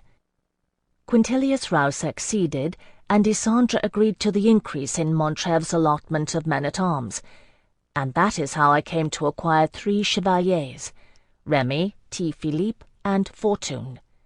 Why they persisted in their extravagant loyalty I never understood, although Jacqueline laughed and said he did, but I was glad of their presence, for I had no few trepidations regarding the welcome I would find in Montreuil. The folk there had been loyal to Delaunay's father, the old Comte de Montreuil, and so far as I knew to his cousin as well. Delaunay they'd not known since his youth, and me they knew not at all. Born and bred to the night court, I was no bloodkin of theirs. I was not even Sieovalese. On the day before our departure, I received one last surprise. A royal page came to fetch me, claiming strangers at the palace gates were asking for me. Jacqueline came with me as I hurried through the palace, fearful of who awaited. His face was set and grim, hands hovering over his dagger hilts. He had leave to wear his castling arms even in the presence of the Queen. It was a kindness of Isandre's, who had seen how he felt stripped without them, and a cleverness too, for he would ever have guarded her life as his own or mine. What I expected I could not say, but we found awaiting us a young couple in simple, well-made country attire. "My Lady de Montreve," the young man said, and bowed. His wife curtsied. His face, as he straightened, was familiar, but I was too disconcerted by the greeting to place it. "I am Peril Friot of Perinwold. This is my wife, Richeline." She bobbed another curtsy. He gave me an open grin, eyes friendly beneath a shock of brown hair. "My nephew taught you to ride a horse, do you remember? The Lady Cecily said you might have need of a seneschal." I did remember, with such delight that I kissed them both, to their blushing surprise. It was only then that Cecily showed herself, smiling at the success of her venture. "Gavin swears Purnell can do aught that he can, and twice as swiftly," she said as I took her hands in gratitude. "My Perinwold's grown too small to hold the expansion of the Friot clan, and you'll have need of your own folk about you. Let them work with Montreve's folk, and it will ease your way, for you'll find no kinder hearts in Terre d'Ange." Better advice I never had, and if Montreve made me welcome, it was due in no small part to the efforts of Purnell and Richeline Friot, who came willing to learn the ways of the estate, and in such an open and friendly manner that it won the hearts of the Sieovalese as easily as Perinwold had won mine. So it was that we were a party of 7 when we departed, amid too many farewells to count, striking out once more on the open road and bound for Montreve. "When we are settled," I said to Jacqueline, as the city of Ellewa dwindled behind us, "there is somewhat that I want to do." He looked inquiringly at me. "I want to visit La Reine, to find Talvi and Danel." Jacqueline smiled, remembering. "I'd like that, actually. You think mayhap they might accept a gift of thanks, now that you're a peer of the realm?" he added, amused. "They might," I said, "and they might know someone willing to tutor me in Yeshuite." I glanced over to see his fair brows rise. If Delaunay knew it, he never taught me, and the Master of the Straits was fathered and cursed by Rahab, who serves the one God of the Yeshuites. If there's aught to be found that might break his binding, it's in Yeshuite law." "Hyacinth," Jacqueline said softly. I nodded. "Well, then we'll go to La Reine." He laughed. "And, Ellewa help us, you can pit yourself against the gods." I loved him for that. Onward we rode to Montreve. Chapter 96. It is one thing to visit a country estate, it is another to inherit one. Even with the very capable aid Cecily had bequeathed me, it took the better part of a year to settle into the rhythms of Montreve, to gain the trust and goodwill of its folk, who were understandably perplexed at how a Sieovalese holding had passed into the possession of a city-bred servant of Nama. Montreve itself was beautiful, a green jewel set in the low mountains. To Jacqueline, born in Sieoval, it was nearly a homecoming. We rode the length and breadth of it together, and fell in love with its simple charm, its rugged hills and green valleys, the unexpected pleasure of a meadow. It is sheep country there, and it transpired that I was rich in flocks. The manor house itself was all quaint elegance, with touches of Isandine luxury. Delaunay's mother, I guessed. It had small, brilliant gardens, rambling with colourful flowers for 3/4 of the year, grown wild for lack of tending. Richeline Friote made these her especial care.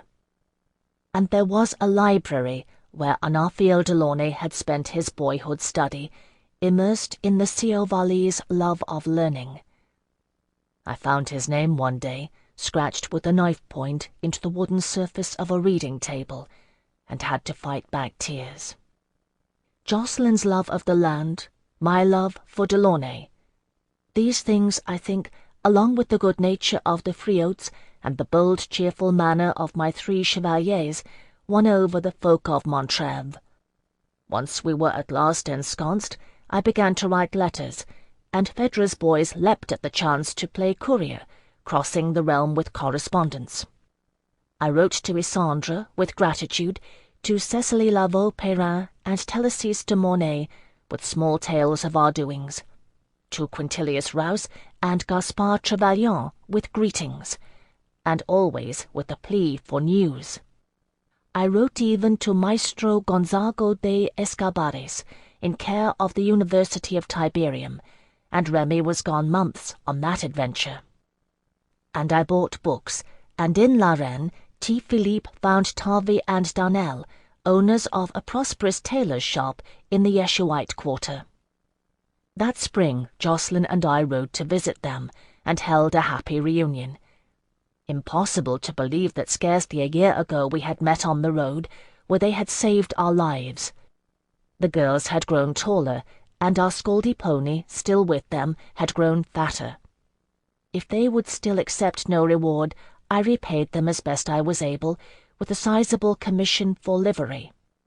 The insignia of Montreuil was a 4-quartered shield, with a crescent moon upper right and a mountain crag lower left. That was ever the standard we flew at the manor, but for Phèdre's boys I added my own devices: Delaunay's sheaf of grain, and the sign of Kushiel's dart. We returned from La Reine the richer in renewed friendships, and with one addition: Seth Ben-Yavin, a young Yeshuite scholar who stammered and turned red in my presence, but was none the less doggedly persistent in his teaching. All that spring and well into summer I studied with him, and the days slid by like water. Sometimes Jocelyn joined us, but not always. The lure of the mountains was stronger, and he would rather, he declared, learn it from me. As I gained some small proficiency, Seth began to forget I was an Anguissette, and sometimes servant of Nama, and grew more at ease in my company, arguing and debating happily. It was good to have my mind challenged and occupied, for it kept me from restlessness. We had not spoken of that, of what would happen when Kushiel's dart began to prick. I was an Anguissette. It would. But for now even I had had a sufficiency of pain. When deep summer began to give way to early fall, Seth begged leave to depart, having family duties to resume. He left with Fortune to accompany him, a generous purse of his own, and another to accompany a list of books and codices he felt I might need, and for which he promised to search. I had a long way to go in my studies, but I knew enough to begin my quest. The leaves were beginning to turn gold when Gonzago de Escobares arrived. He came unannounced, with a lone apprentice tending him, 2 horses and a well-laden mule between them. A little greyer and stouter, but otherwise unchanged. I threw myself on him with a cry of joy, and he laughed. "Ah, little one, you'll give an old man the fits. Come, I'm near starved to the bone. Didn't my Antinous teach you aught about hospitality?" I led him into the manor, talking all the while, I am sure, while Jocelyn looked on with polite bewilderment, and ordered their horses stabled and the mule unpacked. Seth Ben-Yavin had been a paid tutor. Maestro Gonzago de Escobares was my first genuine guest. In an unexpected state of nervousness, I nearly drove the household staff mad with half-brained requests. until Richelieu calmly and firmly ordered me to attend to my guest and leave the arrangements to her. Over wine, which the maestro quaffed heartily, and an array of cheeses and sweetmeats, which also met a quick end, I learned that he had been travelling in the northern city-states of Cerdica Unitas, learning of the upheaval along the Skaldic border. An old colleague of his in Tiberium had received my letter, and he decided to pay a visit, bringing an apprentice who wished to learn of de Escobares's method of studying the world. It had been his plan to return home to Aragonia and begin drafting his memoirs, but upon receiving my letter he had determined to come first to Montreuil, which lay nearly on his way. "I would have sent word, my dear, but I would have outpaced it," he said, eyes twinkling. "We travelled like the wind, did we not, Camillo?" His apprentice coughed and hid a smile, murmuring something about a rather slow breeze. I laughed and patted Gonzago's hand. "I'm just glad you're here, maestro." After they had retired and rested for a time, we dined, a meal of sufficient rustic splendour that even the maestro was content. For my part, I ate little, overwhelmed with grateful pride that such hospitality was mine to offer. I knew full well all credit was due to the household of Montreuil and not me, but they had done it on my behalf, investing their pride in mine, and I was grateful. While we dined, I spun the long story of our journeys, beginning with the death of Alcuin and Delaunay. Much of it Gonzago knew, but he wanted to hear it first-hand. Tears filled his eyes at the start. He had, in deep truth, been very fond of Delaunay. To the rest of it, told in turns by Jacqueline and me, he listened with the historian's tireless fascination. Afterward he told us of his travels and the knowledge he had gleaned. The Cerdica city-states were falling over themselves to establish trade with the no longer isolated nation of Alba, jealous of the status enjoyed by Terre d'Ange and her ally Aragonia. By the time our meal was cleared and we were lingering over brandy, the apprentice Camillo's head was nodding, and Gonzago sent him to bed. "A good lad," he said absently. "He'll make a fine scholar some day, if he can stay awake long enough." He rose ponderously. "I've some gifts here for you, if he's not misplaced them," he added. "I brought a beautiful Cerdici translation of Delaunay's verse. Pity I'd have looked up some Yeshuite texts for you if I'd known, and somewhat odd beside." "I'll fetch your bags for you, maestro," Jacqueline offered, heading for his guest room. Gonzago sank back down with a grateful sigh. "A long trip on horseback for an old man," he remarked. "And I thank you for making it." I smiled at him. "What do you mean, somewhat odd?" "Well," he picked up his empty goblet and peered at it. I refilled it with alacrity. "As you know, I was in La Serenissima for some time, which is where my friend Lucretius sought me. I have an acquaintance there who charts the stars for the family of the Doge. Lucretius inquired for him there, explaining his business. He even had to show the letter with your seal. They're all suspicious in La Serenissima." He swirled the brandy in his goblet and drank. "At any rate, my stargazing acquaintance eventually told him that I had gone on to Varro, and gave him the name of a reputable inn. Ah, there you are." He seized upon the pack that Jacqueline brought. "Here," he said reverently, passing me a twine-bound package. I opened it with care, and found it to be the Cerdici translation. It was beautiful indeed, bearing a tooled leather cover, with a copy of the head of Antinous, lover of the Tiberian Imperator Hadrian, worked upon it. Jacqueline laughed.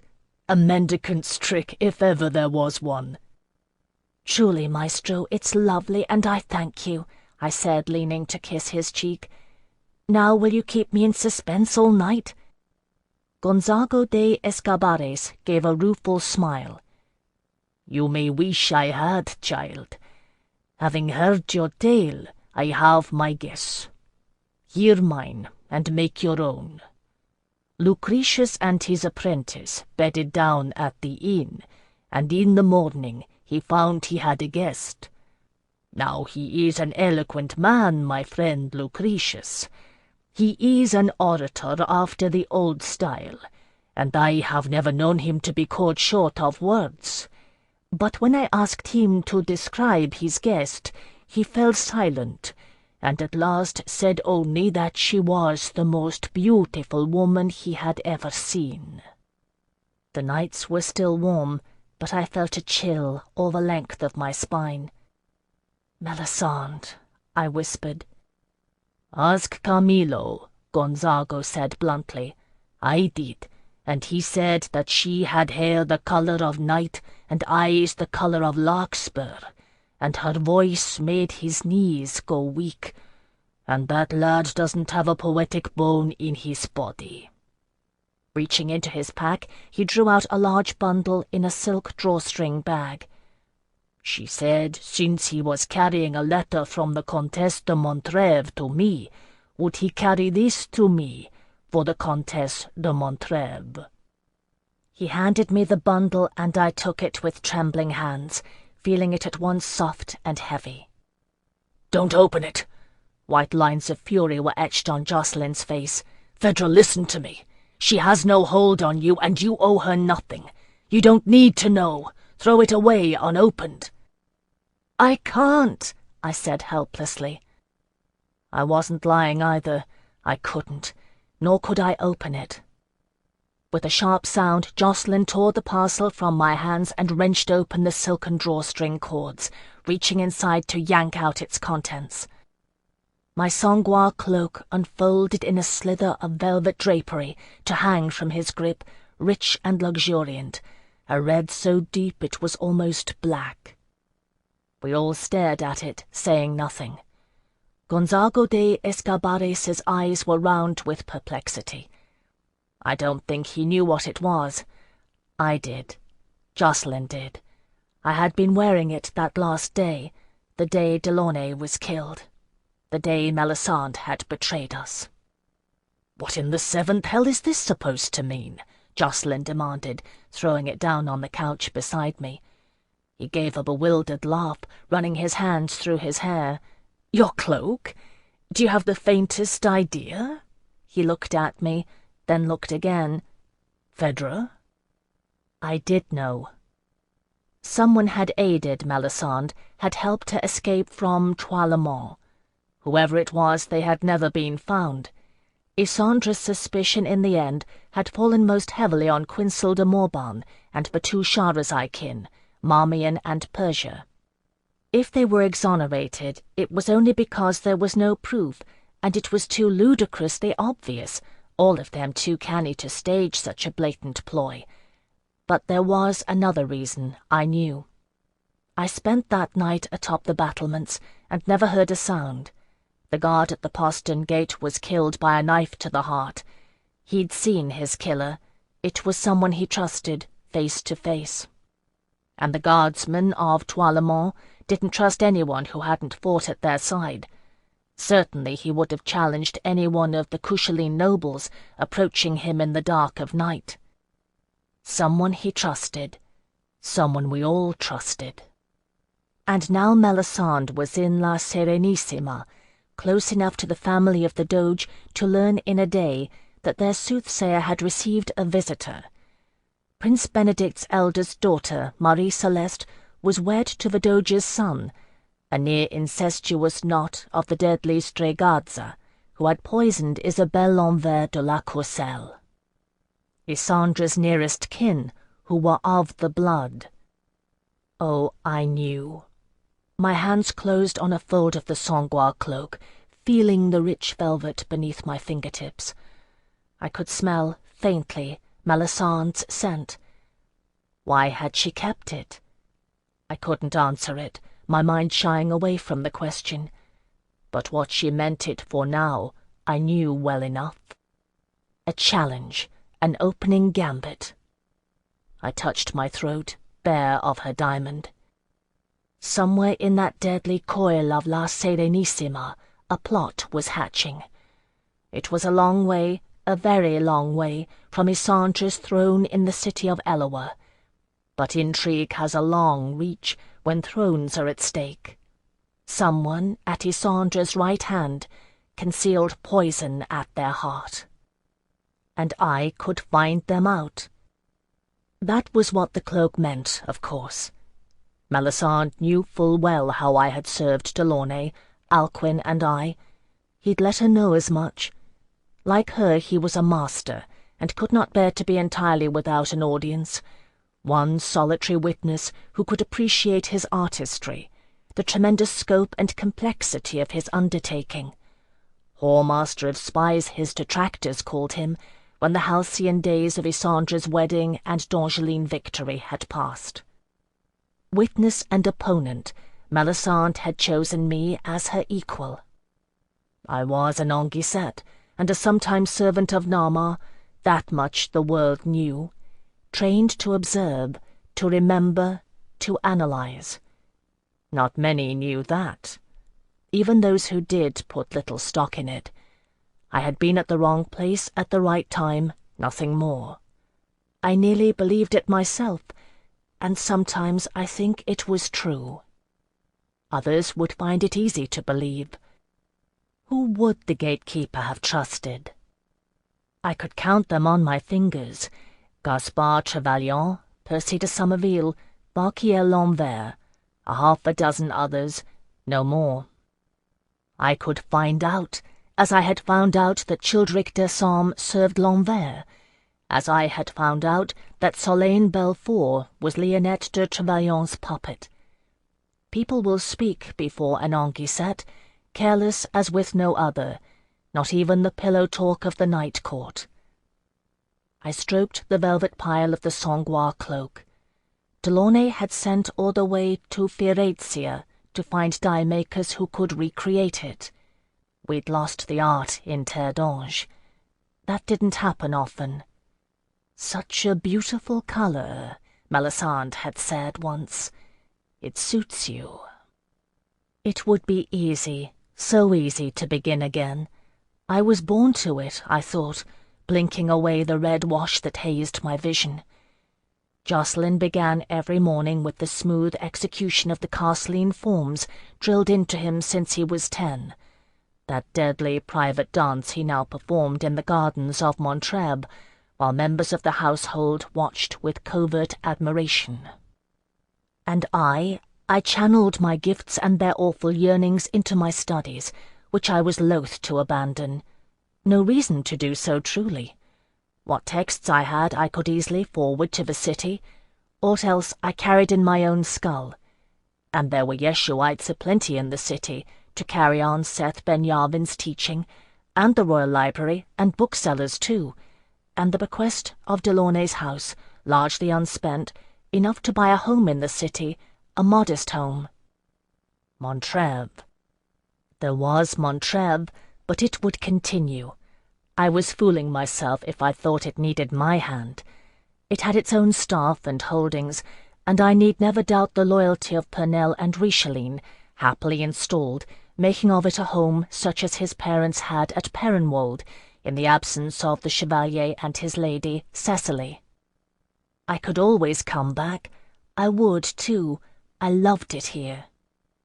Almost as much as I had loved being Delaunay's Anguissette, bright star in Nama's crown. Jocelyn. Ah, Jocelyn, I thought, and could have wept. My beautiful boy, if not so chaste. Truly I had an ill-luck name. How many times had I proved a trial nigh beyond bearing? How many times had I promised, this is the last? The old priest, he was the same, I was sure of it, had said it. You have stood at the crossroads and chosen, and like Kushiel, you will ever stand at the crossroads and choose again and again, the path of the companion. My fault, my doing. I sank my hands into the deep, heavy fabric of my sanglois cloak. So many times I had worn it, so many assignations, always blind to Delaunay's purpose, obedient nonetheless. It would be different to do it knowing. It would be different carrying the secret of my own purpose locked within the vault of my heart, playing counter to Melisandre's deadly game. It would be harder. My heart beat faster at the prospect, and the tide of desire surged within my blood, relentless and unending. How close need I get before someone's careless lips spilled the secret, revealing their lord or lady to be the traitor of Troilemont?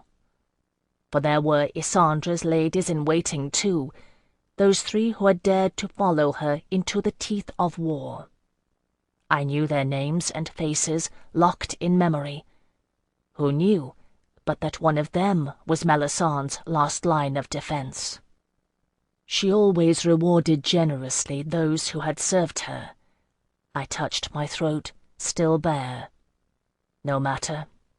Her generosity too was emblazoned on my skin, the finial at the nape of my neck that completed my mark, forever etched by Master Tialar's exquisitely painful tapper. Hers, her doing.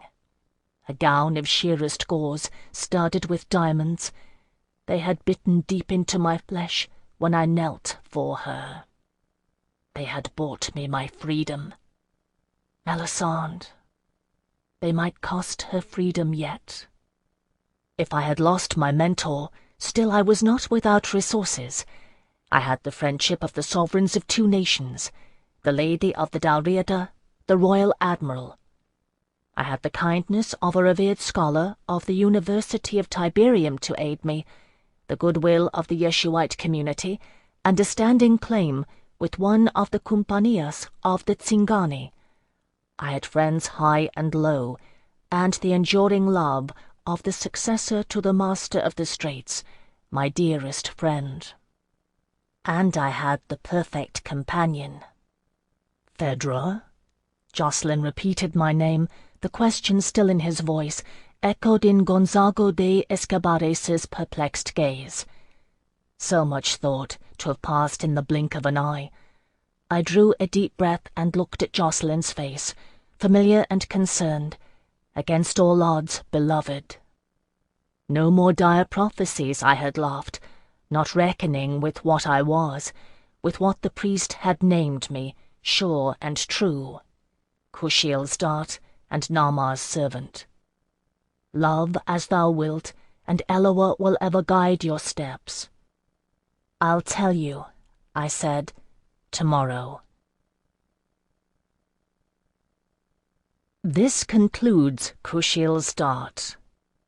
Please visit our website, www.tantor.com, for more information on our growing library of unabridged audiobooks, and to take advantage of special offers.